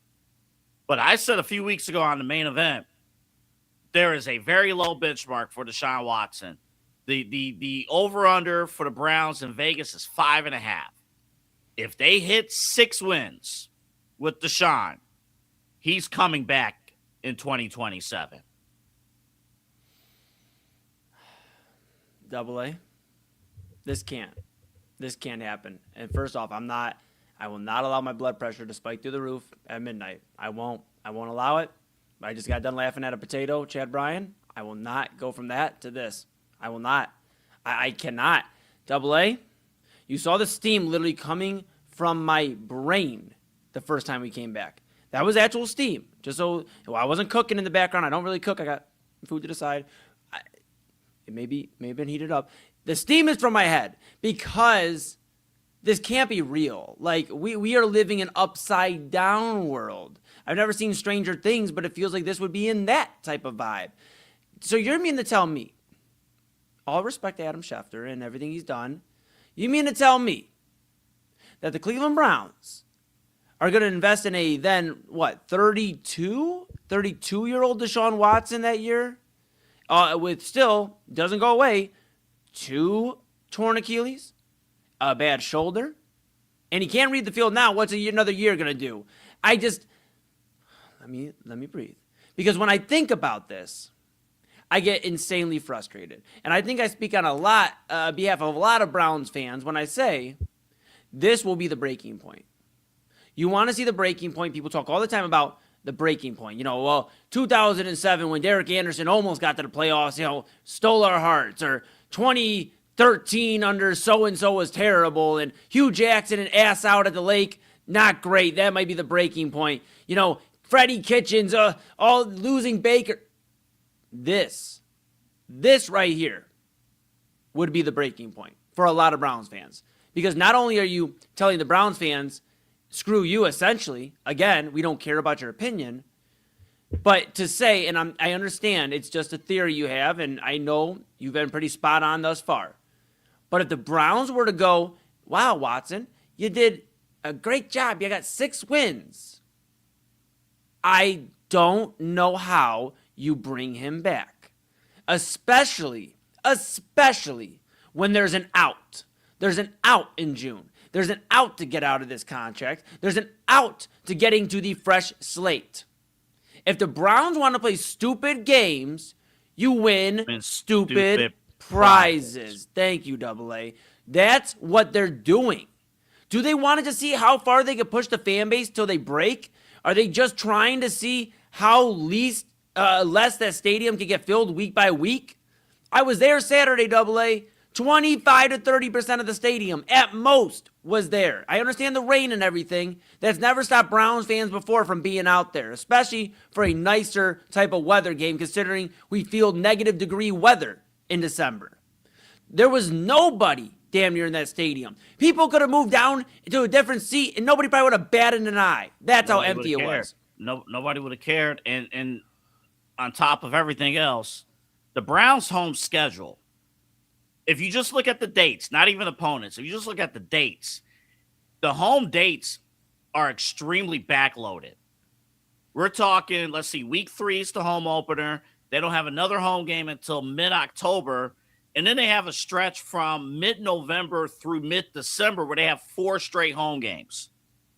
If you only have 2 wins by mid-November, Brown Stadium's going to be a ghost town. It's going to be a ghost town. But I just want to make something clear. Mm-hmm.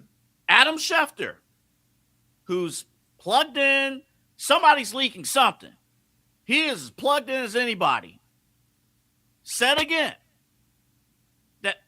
Let's play what he said one more time. Let's play what he said. From the his money mouth. in my mind has cemented the fact that he's going to be there now, and I would guess next year. If they had released him today, they would have had to eat $41 million against the this year and taken a dead hit next year of $86.21 million, one of the largest dead hits in the history of the NFL. Again, courtesy of Pat McAfee, ESPN. This year, and if I had to guess, next year, somebody leaked that to him. Sure. You don't just say that out of thin air and just let it pass by. Sure. I get that. I get that, but Double A. Here's my thing. I 100% agree with you because you are speaking logic. Mm-hmm. You're speaking logic to the situation, which means you're wrong. I mean, do you get my logic? I get your logic because we live under a world where Jimmy Haslam's the owner of the Cleveland Browns, and that's what it comes down to. And here's the reality of the situation. Go ahead. Yep. So, because I'll let you get what you have to say in just a moment. Yeah. Because I think it's very important. If we're already not at the breaking point, which most fans are, after Deshaun Watson said this. Man, I didn't have no reaction. I think the biggest thing is, I think you guys know too, and I think the whole world knows. It has nothing to do about the performance. It's a little bit personal than that. So I think it's a disrespectful thing. So yeah, I mean, I'm gonna keep whatever I feel with me and my family internally on how I feel about that, and yeah, just move on. But don't you think, Deshaun, that winning and playing better would eliminate some of that booing? Last time I played on this field, I tore my Achilles. And that same fan base, they cheered when I got hurt. So, does that have to do with, what does that have to do with anything about performance? When a person get hurt, especially for your own city, and they cheer. Does any of that make you regret coming here? No, I don't regret anything in my life. You know, I think the Lord put me through situations for a reason, so I don't regret anything at all. But you know, I had different thoughts on how it was going to be, but you know, it is what it is. You know, sometimes the tables turn, and I'm patient enough because I'm a child of God to wait for that time to change. So I'm not tripping on it. So that guy on Saturday, and if you watched the show yesterday, I already acknowledged that whole PR presser that he had yesterday, that doesn't exist in my mind. What he said on Saturday publicly is how he feels about you, the fans, about me. Mm-hmm. He took a personal shot at me, mm-hmm. took a personal shot at you, took a personal shot at every single Browns fan watching. And Adam Schefter still went on ESPN airwaves on Pat McAfee and said down below, he's going to be here now, and I would guess next year. We know everything that's at stake. You don't just say that and just let that slip by. This is the plan. That's why this whole quarterback battle was fake. All of this is fake. All of it. Shador never had a chance. I mean, here's the reality of the situation. People are going to check out. I mean, that's just what, if they haven't already, they're going to check out. A large group of the fan base checked out when Deshaun Watson was brought here. People started to check out now that he's a starter again this year, and just hoping maybe it's just a 2-week run, or at worst, half the season. I mean, something like that. To bring him back, and we talked about it, about a potential multi-year extension maybe for Deshaun Watson, looking into keeping him long-term, make him a long-term Brown, retire as a Brown. The guy doesn't want to be here.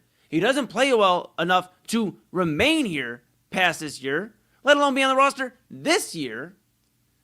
And it's just a disrespectful, we want to talk about disrespectful and personal.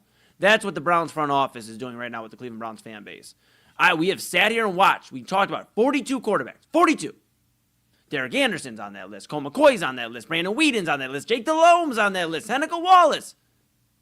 Deshaun Watson is the biggest stain on this franchise at quarterback since 1999.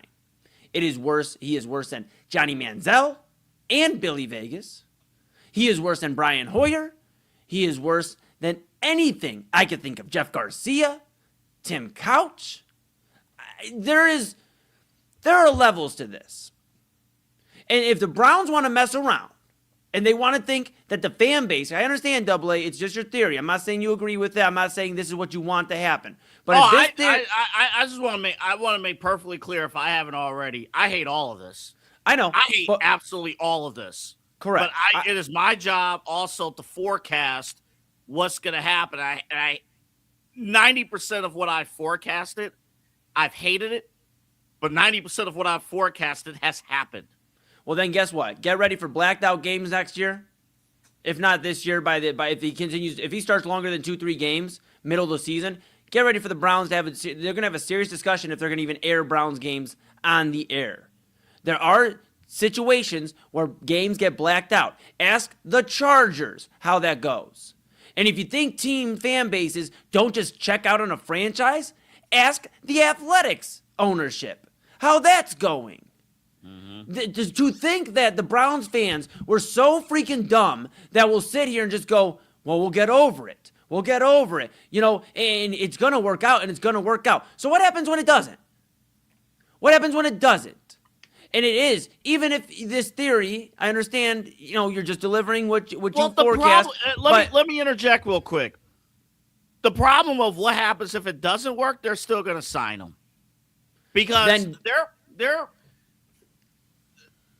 this quarterback plan is illogical. Like, it doesn't make any lick of sense. Because what? They're going to bottom out. Mm-hmm. They're going to bottom out.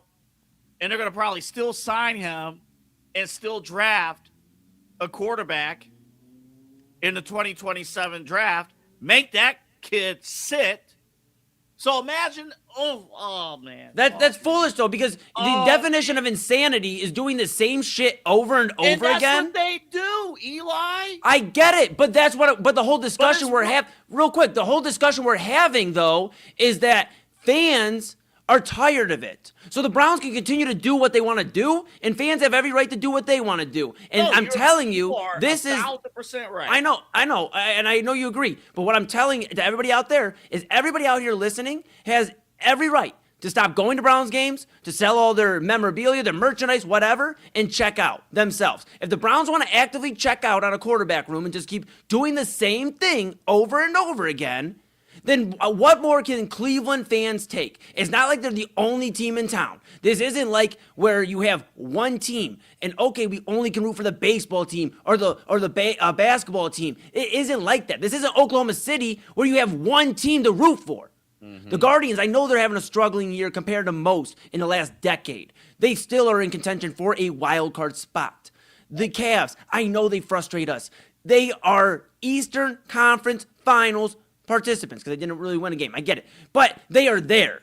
They are there. Four. They are in the Final Four. They are a team that you at least can rock with because you know why? The owner doesn't punch you in the mouth, spit on you, and give you the birds. Dan Gilbert wants the fans to be the difference. You literally see it at Rocket Mortgage Fieldhouse. You see the diff because they believe in the fans. The Dolans, sure, they don't spend money, but they don't spit in your face and go, we're just completely cutting everything, gutting everything. We don't care. We're going to make it as low as possible. They still put a winning product out on the field. So the Browns are going to find out real soon. And I understand we've said this in the past, but here's the reality. We're in 2026. This isn't 2005 where the internet was still in its early, Twitter wasn't even really a thing. So you think about this. We're in a social media age where everything is popular right now. People would rather go to the walk in the metro parks. People would rather go cut their grass. People would rather go to a music concert. They would go to a movie. There's so many things to do right now, and you could literally just pull up your phone and scroll on social media, do TikTok, and be more entertained than watching this bullshit every single time. So I understand, AA. I know we're on the same page. This isn't what you want to happen. This is what you predict. And what I predict is if this shit happens, Browns fans checked out. Like I said earlier this week, this is the closest most fans I'd imagine feel, including myself, to not having a team. And if they continue to just double down, triple down, quadruple down on this, then get ready for the stadium to be empty. You might as well convert it to another Spirit Halloween at this point, because this shit is embarrassing. Embarrassing. Well, what we want you to do, we want you to pack the Brothers Lounge. Yes. And we'll have more details on that coming up on Thursday. Yes. So at least on Sundays, you'll have somewhere to go to. More details coming up with that on Thursday. But I'm telling you what's going to happen. I'm telling you. Because they're going to get hype over one win. I'm telling you what's going to happen. They're going to, unless he is his completely injured career ender, right? Mm-hmm. They're going to sign him to a short-term deal. They're going to bring in, they're going to bottom out. They're going to bring in another quarterback. Mm. And Deshaun is still going to be QB1. I mean, imagine next year. Mm. Dante Moore comes to town. Yeah. I'll even go even further. Arch Manning might be the exception to this rule. But any other top name, Dante Moore comes to town. You want to see Dante Moore in action. Dante Moore is the future. Well, Deshaun had a great half of football against Las Vegas. We think he could finally put it together. And he's the QB1 in 2027. Yeah, well, playing in front of 15 fans at the stadium. Correct. And my final point on this, I'm going to hand it back to you. My final point on this is simply the league needs to step in if that continues. I mentioned agree. it earlier. That part I thoroughly agree with. The league, they're not shy to stepping in before in the past. And I mentioned the Cavs thing with the general manager, obviously Ted Stepien, having the ownership rather there with Stepien and all that going on. You had the Stepien rule.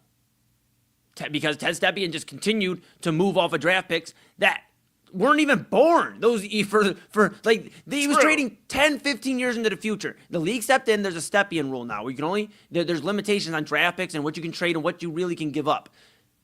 Don't be surprised for another league to step in and try to save Cleveland. It's happened before, and if that happens, if that happens, the league has to step in, because here's the thing, my final point.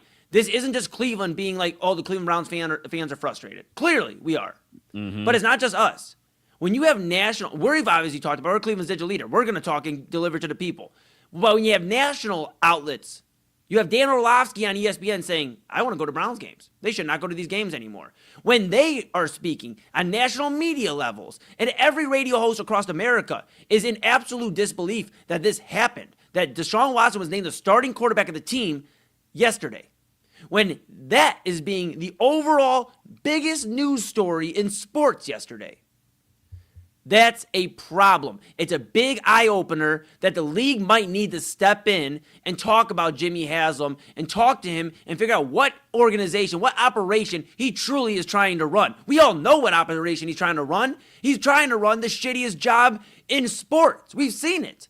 And he's doing a great job at that. When it becomes incompetent, Mm-hmm. when it becomes to a point where the other 31 owners are looking at Cleveland and say, not only are they playing bad football, but now they're running a bad business, and their business is impacting the rest of our pockets. Mm-hmm. Because think about this. You had mentioned about the preseason game against the Bills. Mm-hmm. Buffalo ain't that far from here. And to only have 20% of the stadium filled for I know it's preseason, but to only have 20% of the stadium filled, they didn't think it was worthwhile to come down to watch their team against the Browns. When it becomes incompetence and you're impacting your bad business is impacting and giving the rest of the league a black eye, then at that point you step in. That's the Stepien. That's why every owner, every team, they want to win titles. Absolutely. Mm-hmm. But the number one thing, you have to operate good business. Correct. And it has to be competent. Mm-hmm. And when that's not the case, I'm going to be honest, even just breaking that down and I guess where my psyche is right now, maybe I'm checked out because I'm not angry. Maybe I'm checked out. I mean, maybe I'm just sitting here and I listen to Shefty say that after I hear that press conference, multiple times since Saturday, even the I don't care comments from last week that we aired on this show. Mm-hmm. I mean, why even bother for me to get my blood pressure up anymore? Because they've already shoved my dick down. Like, what do you want me to do? At that point. So, honestly, I said before, and on the other side of the break, we'll talk about what's next for Shedeur Sanders. That's the other piece of this that we haven't even addressed yet. Mm-hmm. But I'm 1,000% with you. I think right now, though, maybe I'm checking out because I don't have the energy anymore to yell and scream at a losing business that doesn't care. I get that, Double A, and I know we got to go to break. I take this personally. As somebody we're big on the network for community, it's one of our pillars. And with the music community, everything, with Lahele, the music collective I'm a part of, the music community, everything I do is for community and together. Browns games on Sundays or the occasional Thursday are to bring people together. Thousands of people to the city. To disrespect the community, because that's what you're doing. We could just say it's Browns fans, but who are they? Clevelanders. They're Clevelanders. Northeast Ohio. And for somebody and for us as a network that are working so hard to continue to bring people together in a community, and for this asshole, for lack of better words, Jimmy Haslam, to absolutely shit on the fan base in Cleveland. And then Deshaun Watson to say whatever he wants to say till the PR team says, hold on, do this one. I take it personal. And I think it's absolutely, you want to talk disrespectful? That's disrespectful. What has been going on for the last 7 days between the Watson comments, between the announcement of him as a starter, it's all disrespectful. I take it personal. And the Browns, they have a ticking clock with fans. The Sirens coming to town, 2028. Cavs are still good. Guardians are still good. They'll find something else to do. And even just other general entertainment. It's there. And I want to make something clear, too. I want to make something perfectly clear. Because I said this last year. People outside the media, fans outside the media, they're like, oh, Cleveland media always rooting for teams to lose, always rooting. If you understood business, I've seen it through radio, and I've seen it here on this network. When our teams are winning, our numbers are up. We were doing pregame shows last year, pregame shows last year. Those numbers across the board were trending down when you started losing. It's the same with our form here. It's the same with television ratings. It's the same with listenership ratings on the radio. Mm-hmm. We, as a business, do better when the teams are winning. We were blessed in year one of Inside Edge Network to have the Cleveland Cavaliers participate in two series that went to 7 games, and they was in the Eastern Conference Finals. It didn't go well at the end, but to be on the air, to have active – part of the reason why we're doing this one stream, I'll break the fourth wall. Part of the reason why we do this one stream every single night with the evening stream is because of the Cavaliers. We saw – and step in if I'm wrong, Eli – we saw with the numbers – because at the time we just did Inside Edge Prime Time at 10 o'clock. We took a break at 11, and then we did this show at midnight. Mm-hmm. We saw with the Cavs post games doing one stream leading into prime time, leading into midnight run, our numbers shoot to the moon. And we were blessed to have those games every other night. So when our teams win, we win. Right. That's just the facts. I don't want to hear this whole – oh, you guys are beating up the Browns because you're the media. You hate them. We hate them because they suck right now. Yes. And not just right now. Go ahead, Eli. No, I'm just to pile on. Not just now. We're going on 27 years of suckage, minus a few playoff appearances by guys not named Deshaun Watson, mind you. As we go to break, we're going to play Shedeur Sanders 01 here. Shedeur, as we go to break, we'll talk about what's next for Shedeur Sanders. This was Shedeur defending Deshaun Watson and how the media is going after Deshaun and doesn't appreciate all that stuff. Take a listen to Shedeur Sanders as we go to break. How did you do that with Deshaun today, or did you do that? Yeah, I mean, well, in general, I don't appreciate that at all. Just regardless competition, we all human beings. And I think we all need to understand that, in this room too. We are humans.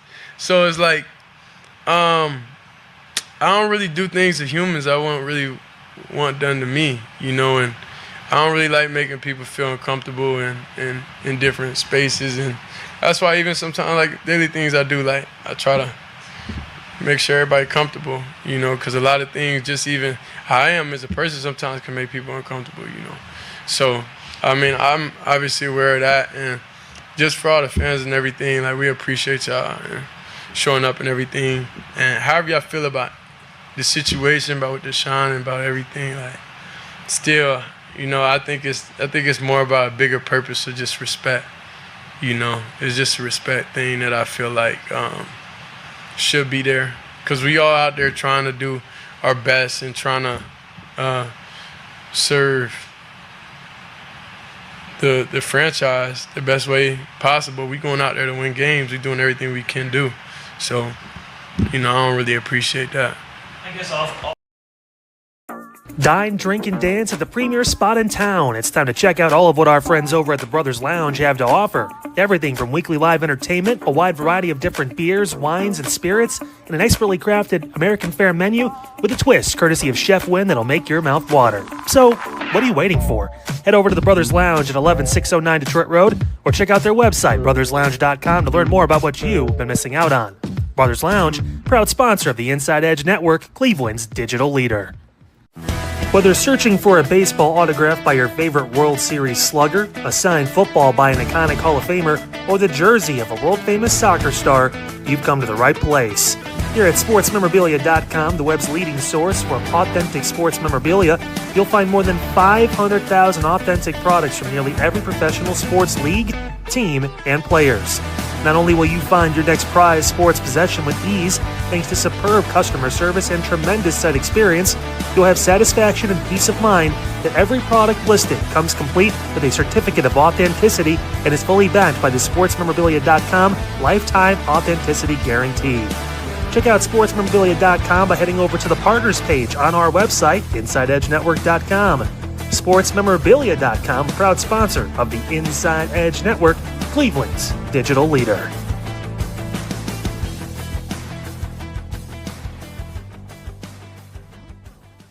Discover our collection of handcrafted body mists made with clean, minimal ingredients. They offer a natural alternative to synthetic fragrances, perfect for sensitive skin and those seeking clean, mindful self-care, and the perfect gift for you and your special someone. Learn more about all Alley Rose Fragrances has to offer right now by clicking the link on our partner page at InsideEdgeNetwork.com. First-time customers use that promo code InsideEdge20 to receive 20% off your order. AlleyRoseFragrances.com, a proud sponsor of the Inside Edge Network, Cleveland's digital leader. Monster Moments Photography is a husband and wife wedding photography team based in Cleveland, owned and operated by Inside Edge Network's very own Ryan Mosser and his wife Hallie. For the past 10 years, they've captured more than 100 weddings across Northeast Ohio and beyond, always working together as a true two-person team. Their style centers on authentic, emotional storytelling, documenting the real moments between two people in love and creating images that feel natural, comfortable, and true to the couple. Rooted in Northeast Ohio, but inspired by their travels, Ryan and Hallie bring a warm, personal approach to every wedding day. Their work blends experience, consistency, and a genuine passion for helping couples relive their best day through timeless photography. Learn more by checking out Monster Moments Photography's link on our partners page at the InsideEdgeNetwork.com website. Monster Moments Photography, a proud sponsor of the Inside Edge Network, Cleveland's digital leader. Find us on InsideEdgeNetwork.com for the latest information on your favorite shows, personalities, and network partners. Plus, we have a merch shop. That's right, we have network polos, t-shirts, champion jackets, hats, and bottles. Rep the network. Every purchase supports independent sports and entertainment media. Thank you for your support from all of us here at the Inside Edge Network, Cleveland's digital leader for news, talk, sports, entertainment, and mental health. Hey, it's Autumn Chisholm here from the Daily Spiral, and tomorrow I will be going solo. Now, I know that sounds a little weird, but no, I will be flying solo tomorrow. No Eli, he'll be back on Thursday, but tomorrow I will break down all of the Disney MCU news from D23. I know it's been a couple weeks, but we haven't really gotten a chance to get to it. I'll talk about the new X-Men cast and the upcoming films that were announced. I'll even talk about lanterns and how it may have saved the Green Lantern universe. And then I'll go into what I'm calling the mini spiral. I'll deep dive on a topic that most people probably don't even know about.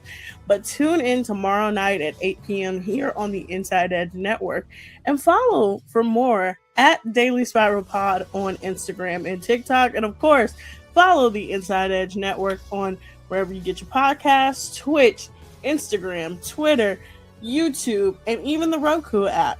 I'll see you tomorrow night.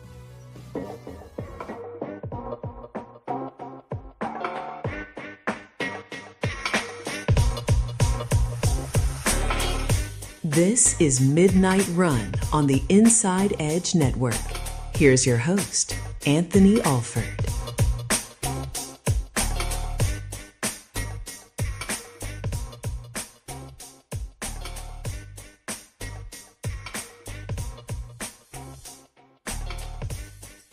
My apologies. I'm looking at my phone here. It's late August. We're doing scoreboard watching with baseball. Guardians and Angels are tied. 6-all, top of the ninth.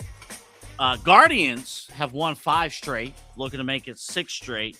I'm checking the range. Rangers are facing the White Sox.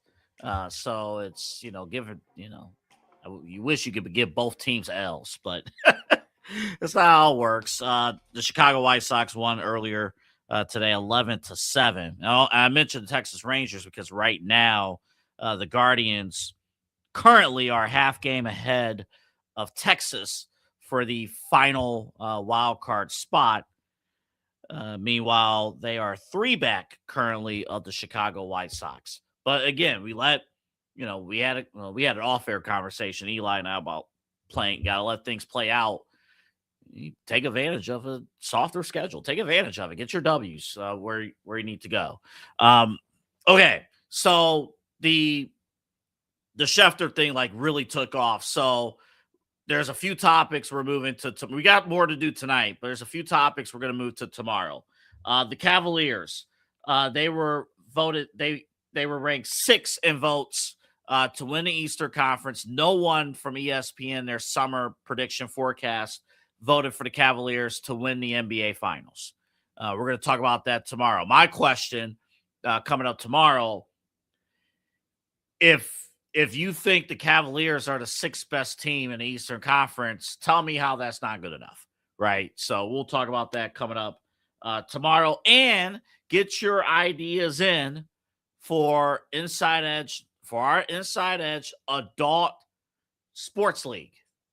We're going to do intramurals, but be mindful that we're all old. So, except Eli. We are old. So if you go in here and tell us, hey, full court basketball, or we're going to do full football and full pads, you take your full pad self to the Cleveland Clinic. We ain't doing that. We go ice down. It's going to be full participation ice downs. Pause. That's what it's going to be. Okay. So don't do that. All right. I want something simple. I want something that embraces our age. So we'll take eating contests. We'll take give us ideas. We'll talk about that coming up tomorrow. And the return of Around the Dial. I'm very curious what's going on in Atlanta with the QB battle. The one we have here is bad. I'm not saying the one in Atlanta is worse, but man, you got people saying there's only one quarterback to play, and that's Tua, and even he ain't good enough to play. So I'm very curious to hear what's going on with Atlanta. I'm also curious to hear fan or radio reaction from the Bay Area because one of their owners is extremely horny and ended up at East Palestine. And I thought East Palestine already had enough issues. When I saw them in the news again, I'm like, what are we doing? And now it's trailer park, and stuff. Also, someone said that, only $140? Okay. Man, terrible. So what's next for Shedeur Sanders? I want to quickly talk about what's next for Shedeur Sanders. We played the cut before the break with Shedeur Sanders. Look, Shedeur is a fine young man, things like that, but we've always said, like, you got to level up. You got to do the things to level up. I don't know if Shedeur has done that, but Shedeur has proven to be a good teammate. All I'll say is with the media comments and things like that, you're lucky you're in Cleveland. This is not New York City. This is not Philadelphia or any other like big town. If you would have said that in Philly, you would have said that in New York, you would have said that in Boston, you would have got ripped to shreds. Little old Cleveland, it could be a lot worse. I'll just put it to you that way. Phil Yates was on ESPN yesterday, and let's play his cut here. Because of everything about Deshaun and everything we talked about during this show about what the Browns plan on doing, we think, with Deshaun Watson, where does that leave Shedeur Sanders? Let's take a listen to Phil Yates. No question about that, Mina. The next 2 years are going to be very painful from a salary cap perspective when Deshaun Watson almost assuredly won't be on the roster. I think a lot of us probably already felt this way, but today was yet another, to me, message from the Cleveland Browns that the quarterback of their future is not on the roster right now. They have 2 first-round picks in the 2027 NFL draft. That's probably when they will acquire their quarterback of the future. And I know that Shedeur Sanders fans are a very passionate bunch and probably feel like he is or can be the answer for Cleveland. If the Browns felt that way, he'd be starting from the very beginning of the season. Because if you believe it enough in a player to be your QB1 of the future, you're going to believe it enough in that player to start week 1. I read this as the Browns are going to let Deshaun Watson start the season. At some point, we're all going to realize the clock has reached midnight on him as the Browns starting quarterback. There will be a lot less pressure on Shedeur Sanders because you've already seen what Deshaun Watson brings to the table. And then Shedeur Sanders will play the rest of the year because for a young quarterback, those reps are valuable. And figuring out what level of quarterback can be in the NFL. Right now, they're telling us it's not a high-level starter. So that's courtesy of ESPN. So the read I'm getting is they're looking at Shedeur Sanders and they're going to try to trade him. That's the read that I'm getting. I will give Eli credit for that take because he was on top of that one. I am not 100% sure if Shedeur Sanders even participates in the regular season. If I had to predict, I think he will because, again, everything that the Browns do is very performative. So they're going to give you this illusion that Shedeur has a chance to start in week 3. It's not happening. He's not starting week 3. Shedeur, there's no plans to even play Shedeur Sanders in the preseason game on Thursday. That part concerns me because I think they might look to trade him. So that part concerns me. And we got to remember, there's history with this. Go back and reflect back to why Joe Flacco was not brought back in 2024. When we thought, Deshaun Watson was going to be, ready to go, they did not want a popular backup in the same locker room. Joe Flacco was a popular backup after everything he did in the second half of 2023 to get the Browns to the playoffs. Joe Flacco would have been a popular backup. He didn't come back until 2025. He didn't come back. This is going to be a case where I kind of get the vibes here. Dylan Gabriel is not a popular backup, but I think they have faith in Dylan Gabriel to do something. You got Green in there too. Like, we're going to see between Gabriel and Green what they can do. But if I had a gut feeling of what's going to happen here, there's no way Shedeur Sanders, I don't feel he's going to be on this roster in 2027. I think now you're looking into either, I think if a deal comes up and somebody dingles a third-round draft pick or something for Shedeur before the season starts, they're going to probably take it. Or mid-season, somebody loses a quarterback or something, Shedeur Sanders is available. I think just the way that everything has played out, the Cleveland Browns, for worse or worse, I ain't say but for better or worse, ain't no better. This is stupid. All this is stupid. This is no better or worse. This is garbage. This is worse. It's what it is. They're going to clear the deck for Deshaun Watson.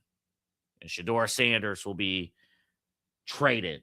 They're just looking for a partner. They're waiting for Arizona. They might be waiting for Minnesota, who could be the backup for Kyler Murray if J.J. McCarthy doesn't make the roster. That's some developments going on over in Minnesota. All right.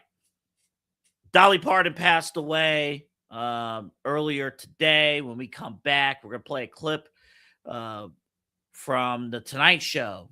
And she talked about she has one more project. So we'll play that. We got some thoughts that I want to share, not just of Dolly Parton, but also Aaliyah. They both passed away, same date. So we'll talk about that. Plus, our latest installment of Smash or Pass. This is a controversial one. So we'll have it for you coming up after the break. Dine, drink, and dance at the premier spot in town. It's time to check out all of what our friends over at the Brothers Lounge have to offer. Everything from weekly live entertainment, a wide variety of different beers, wines, and spirits, and an expertly crafted American fare menu with a twist courtesy of Chef Wynn that'll make your mouth water. So, what are you waiting for? Head over to the Brothers Lounge at 11609 Detroit Road or check out their website, brotherslounge.com, to learn more about what you've been missing out on. Brothers Lounge, proud sponsor of the Inside Edge Network, Cleveland's digital leader. Whether searching for a baseball autograph by your favorite World Series slugger, a signed football by an iconic Hall of Famer, or the jersey of a world-famous soccer star, you've come to the right place. Here at sportsmemorabilia.com, the web's leading source for authentic sports memorabilia, you'll find more than 500,000 authentic products from nearly every professional sports league, team, and players. Not only will you find your next prized sports possession with ease, thanks to superb customer service and tremendous site experience, you'll have satisfaction and peace of mind that every product listed comes complete with a certificate of authenticity and is fully backed by the sportsmemorabilia.com lifetime authenticity guarantee. Check out sportsmemorabilia.com by heading over to the partners page on our website, InsideEdgeNetwork.com. Sportsmemorabilia.com, proud sponsor of the Inside Edge Network, Cleveland's digital leader.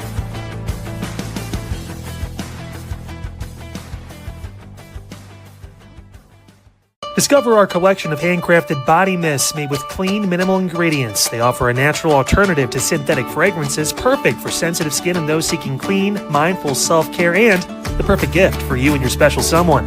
Learn more about all Alley Rose Fragrances has to offer right now by clicking the link on our partner page at InsideEdgeNetwork.com. First-time customers use that promo code InsideEdge20 to receive 20% off your order. AlleyRoseFragrances.com, a proud sponsor of the Inside Edge Network, Cleveland's digital leader. Mosser Moments Photography is a husband and wife wedding photography team based in Cleveland, owned and operated by Inside Edge Network's very own Ryan Mosser and his wife Hallie. For the past 10 years, they've captured more than 100 weddings across Northeast Ohio and beyond, always working together as a true two-person team. Their style centers on authentic, emotional storytelling, documenting the real moments between two people in love and creating images that feel natural, comfortable, and true to the couple. Rooted in Northeast Ohio, but inspired by their travels, Ryan and Hallie bring a warm, personal approach to every wedding day. Their work blends experience, consistency, and a genuine passion for helping couples relive their best day through timeless photography. Learn more by checking out Mosser Moments Photography's link on our partners page at the InsideEdgeNetwork.com website.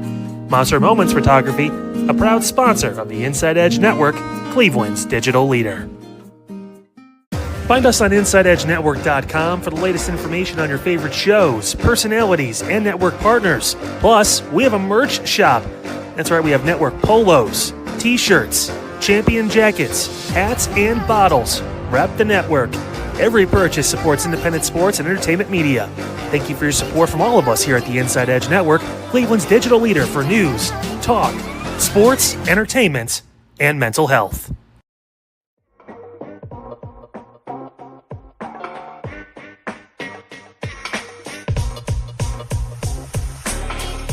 This is Midnight Run on the Inside Edge Network. Here's your host, Anthony Alford.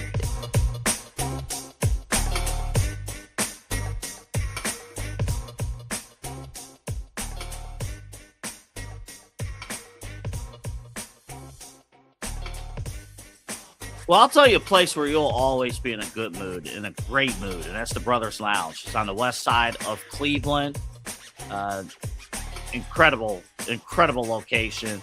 11609 Detroit Avenue in Cleveland, Ohio. Again, that West 117th Interstate 90 exit.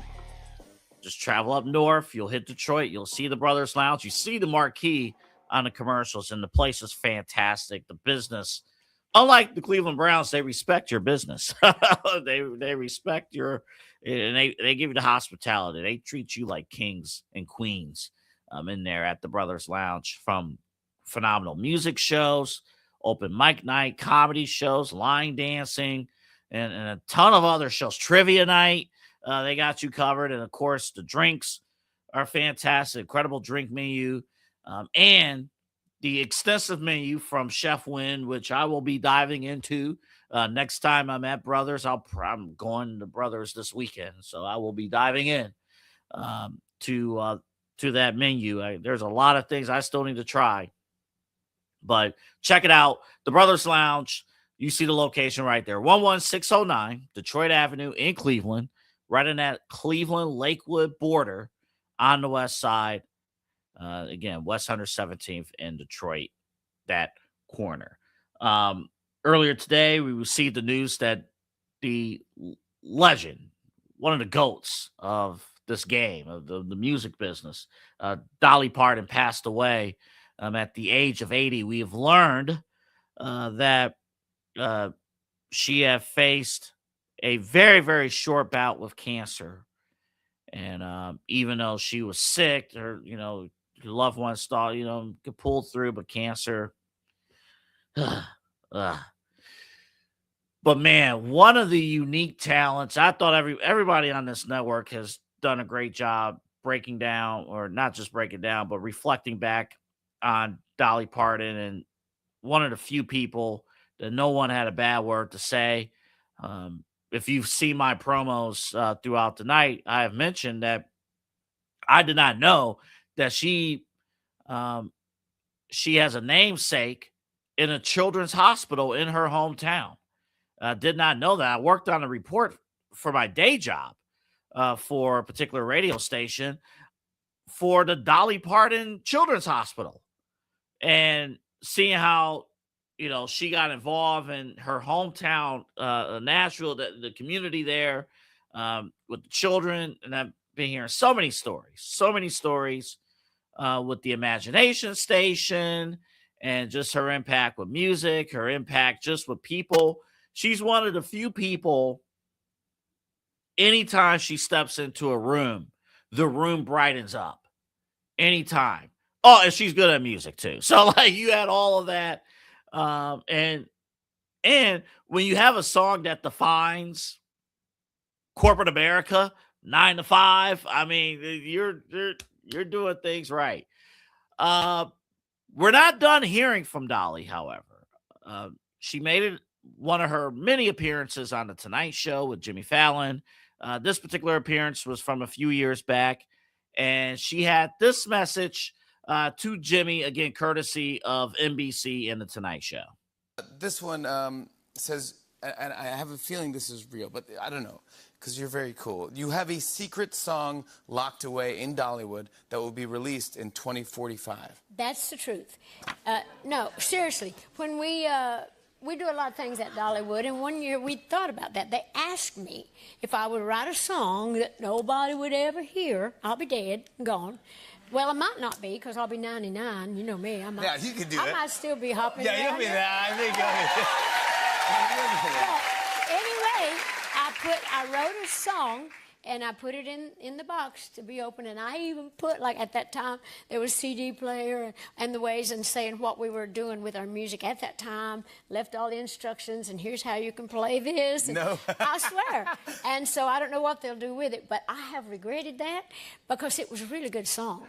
And, I'm should have serious. released that I song. keep wanting them to let me dig it up and put something else in it that's not as good. But, Yeah. I guess 2045, we'll see the if song. any of you are around when they open that box, well, I hope you enjoy my song. There you go. We will. Dolly Parton, everybody. Check out Dolly Parton's Mountain Magic Fest. That's incredible stuff. Again, courtesy of the Tonight Show. Really cool stuff. Again, just brightens up the room. 2026 has been a rough one, from that standpoint, but she's one of the good ones.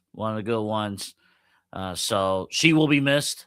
For sure. But hey, even 19 years from now, we got a new single that could be released, ready to go, and in the vault in 2045. So it gives me an idea too. It's like, man, like we're in this digital space and stuff. Maybe we save something and have something passed down. So she's reunited with her late husband, and family who has preceded her as well. So, man, she really made an impact in life and everything like that. So Dolly Parton, she will be missed, passing away earlier today at the age of 80. Okay, I didn't plan this out well. Somehow we're going to transition. Rookie mistake by me. I did not plan. Deshaun Watson sucks. Okay, we're back. All right, come on back in here, Eli. It is time to wrap up the show with Smash or Pass. And the item we had planned for you today,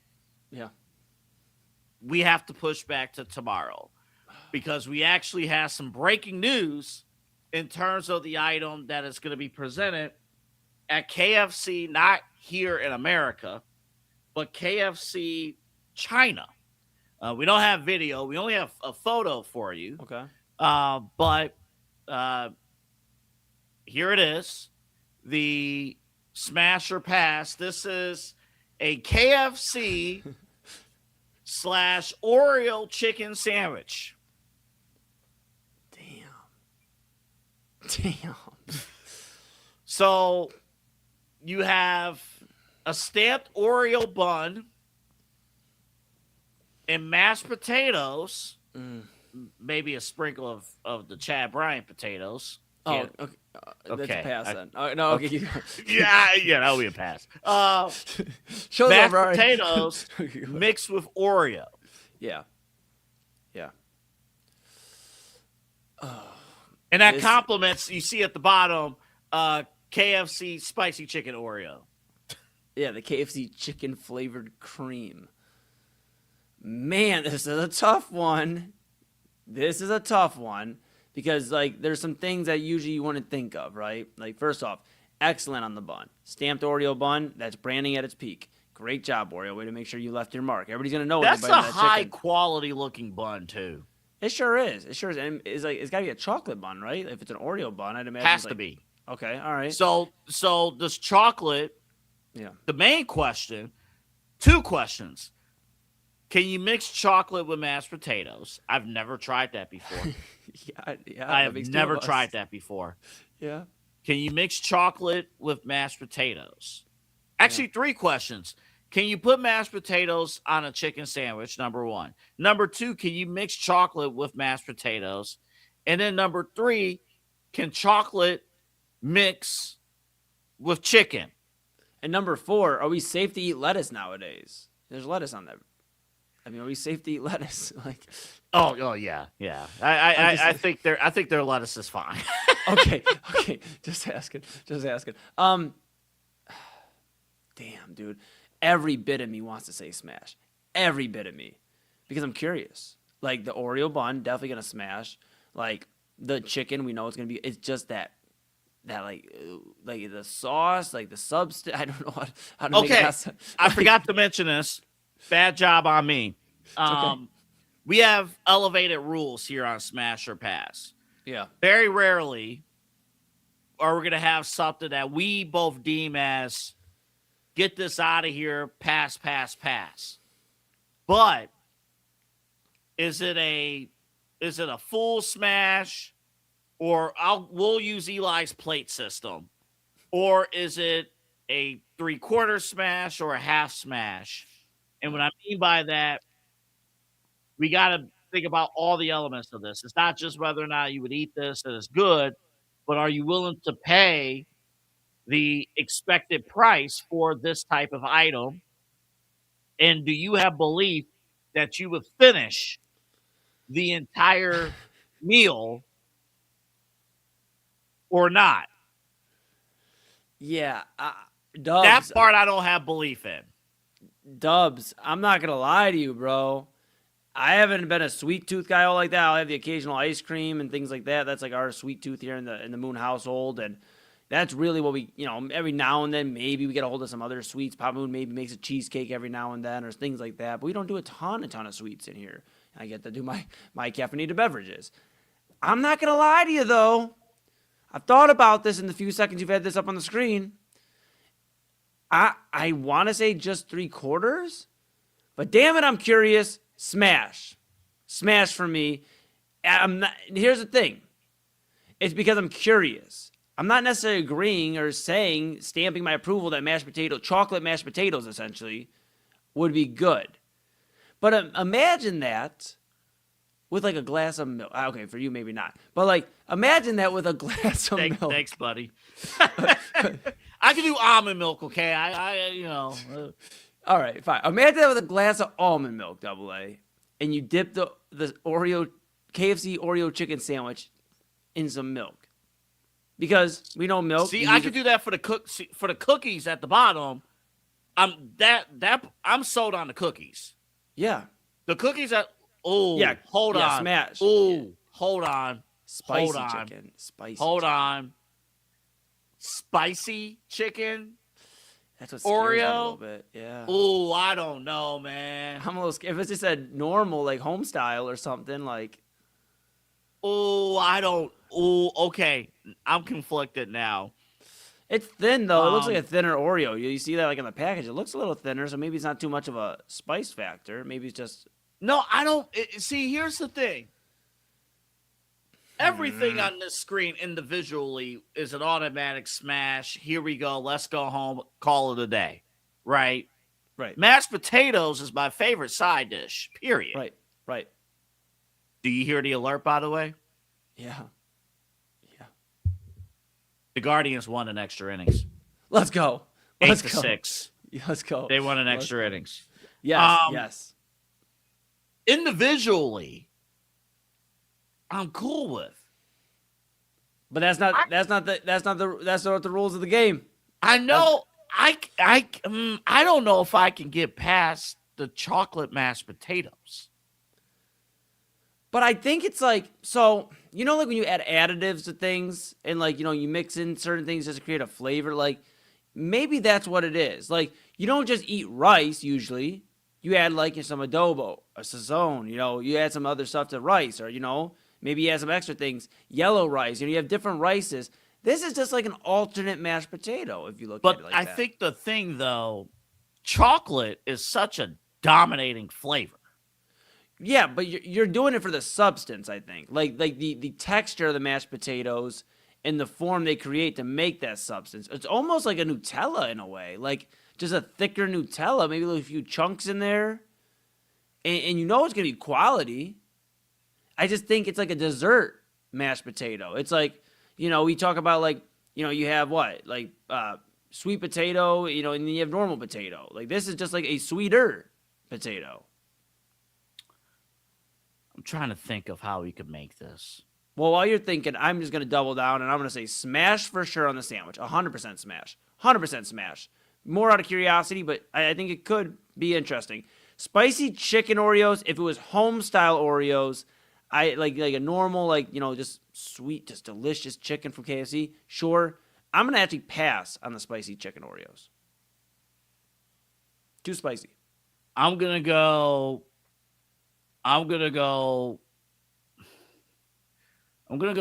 like 3/4 smash on the cookies. Okay. I can't turn down chicken. I'll go 3/4 smash on both. Okay. All right. There's potential that this could be amazing. There is also potential that it could fall on his face. Yeah. I'm going to try something this weekend. I'm not going to lie to you, though. This may be a little controversial. I would eat this over the mozzarella stick sandwich. I would, the one from Progressive Field, I would eat this over the mozzarella stick sandwich. I would, too. Okay. Yeah. I would, too. Yeah. I mean, the mayo. KFC chicken, you can't, KFC chicken, you can't. All right, I'm going to try something this weekend. Okay. Or in the future, I'll do it. Are you traveling overseas? Are you going to go try this? Yeah, overseas, as in my local grocery store. Okay. Down the street. No. Yeah. So, buy a chicken sandwich. Okay. Oh, no. Are you going to put Hershey's? Are you going to melt Hershey and put it in your mashed potatoes? Tell me you're about to do this. What if I put ice cream? No, because it's not the same as mashed potatoes. I know it's not the same, but I don't want to try the same thing. Oh, then sure. Then the world's your oyster. No, but the problem is okay.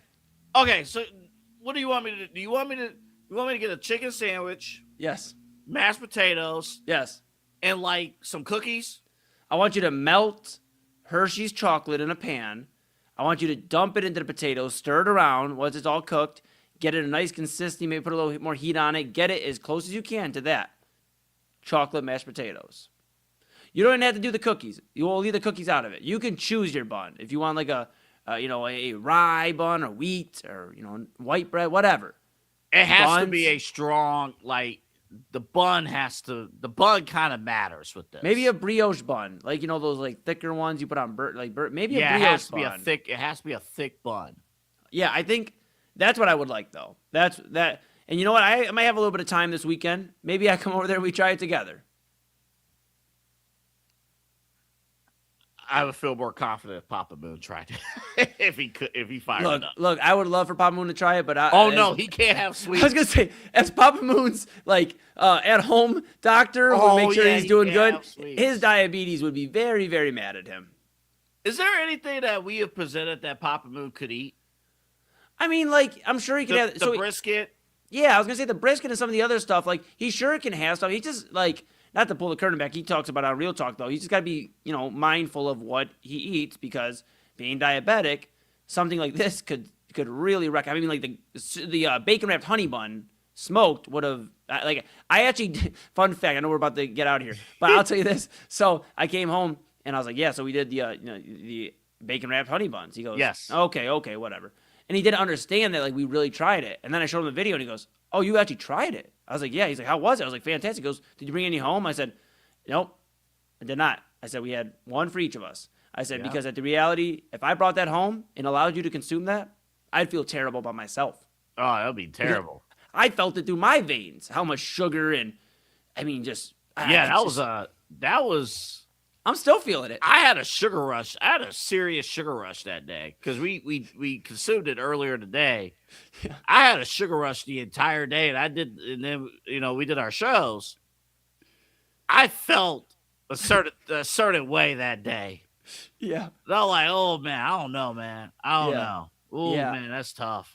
I mean, yeah. So probably a no for Papa Moon. He'd probably have to pass us out for looking out for his diet, but. Yeah, I'd be down to try it with you. You know, I'm always rock with you. I'll try it. All right. Tomorrow, I'm going to give you the smash or pass for tomorrow and give you a day to think about it. Okay. Here it is.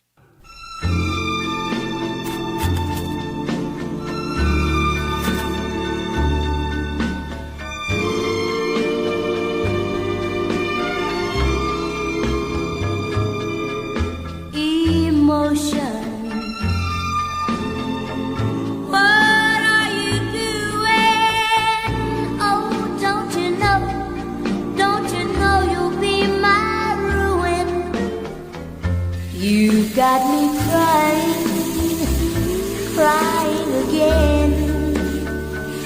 When will you let this heartache end? Emotion. You get me upset. Why make me remember what I wanna forget? I've been lonely.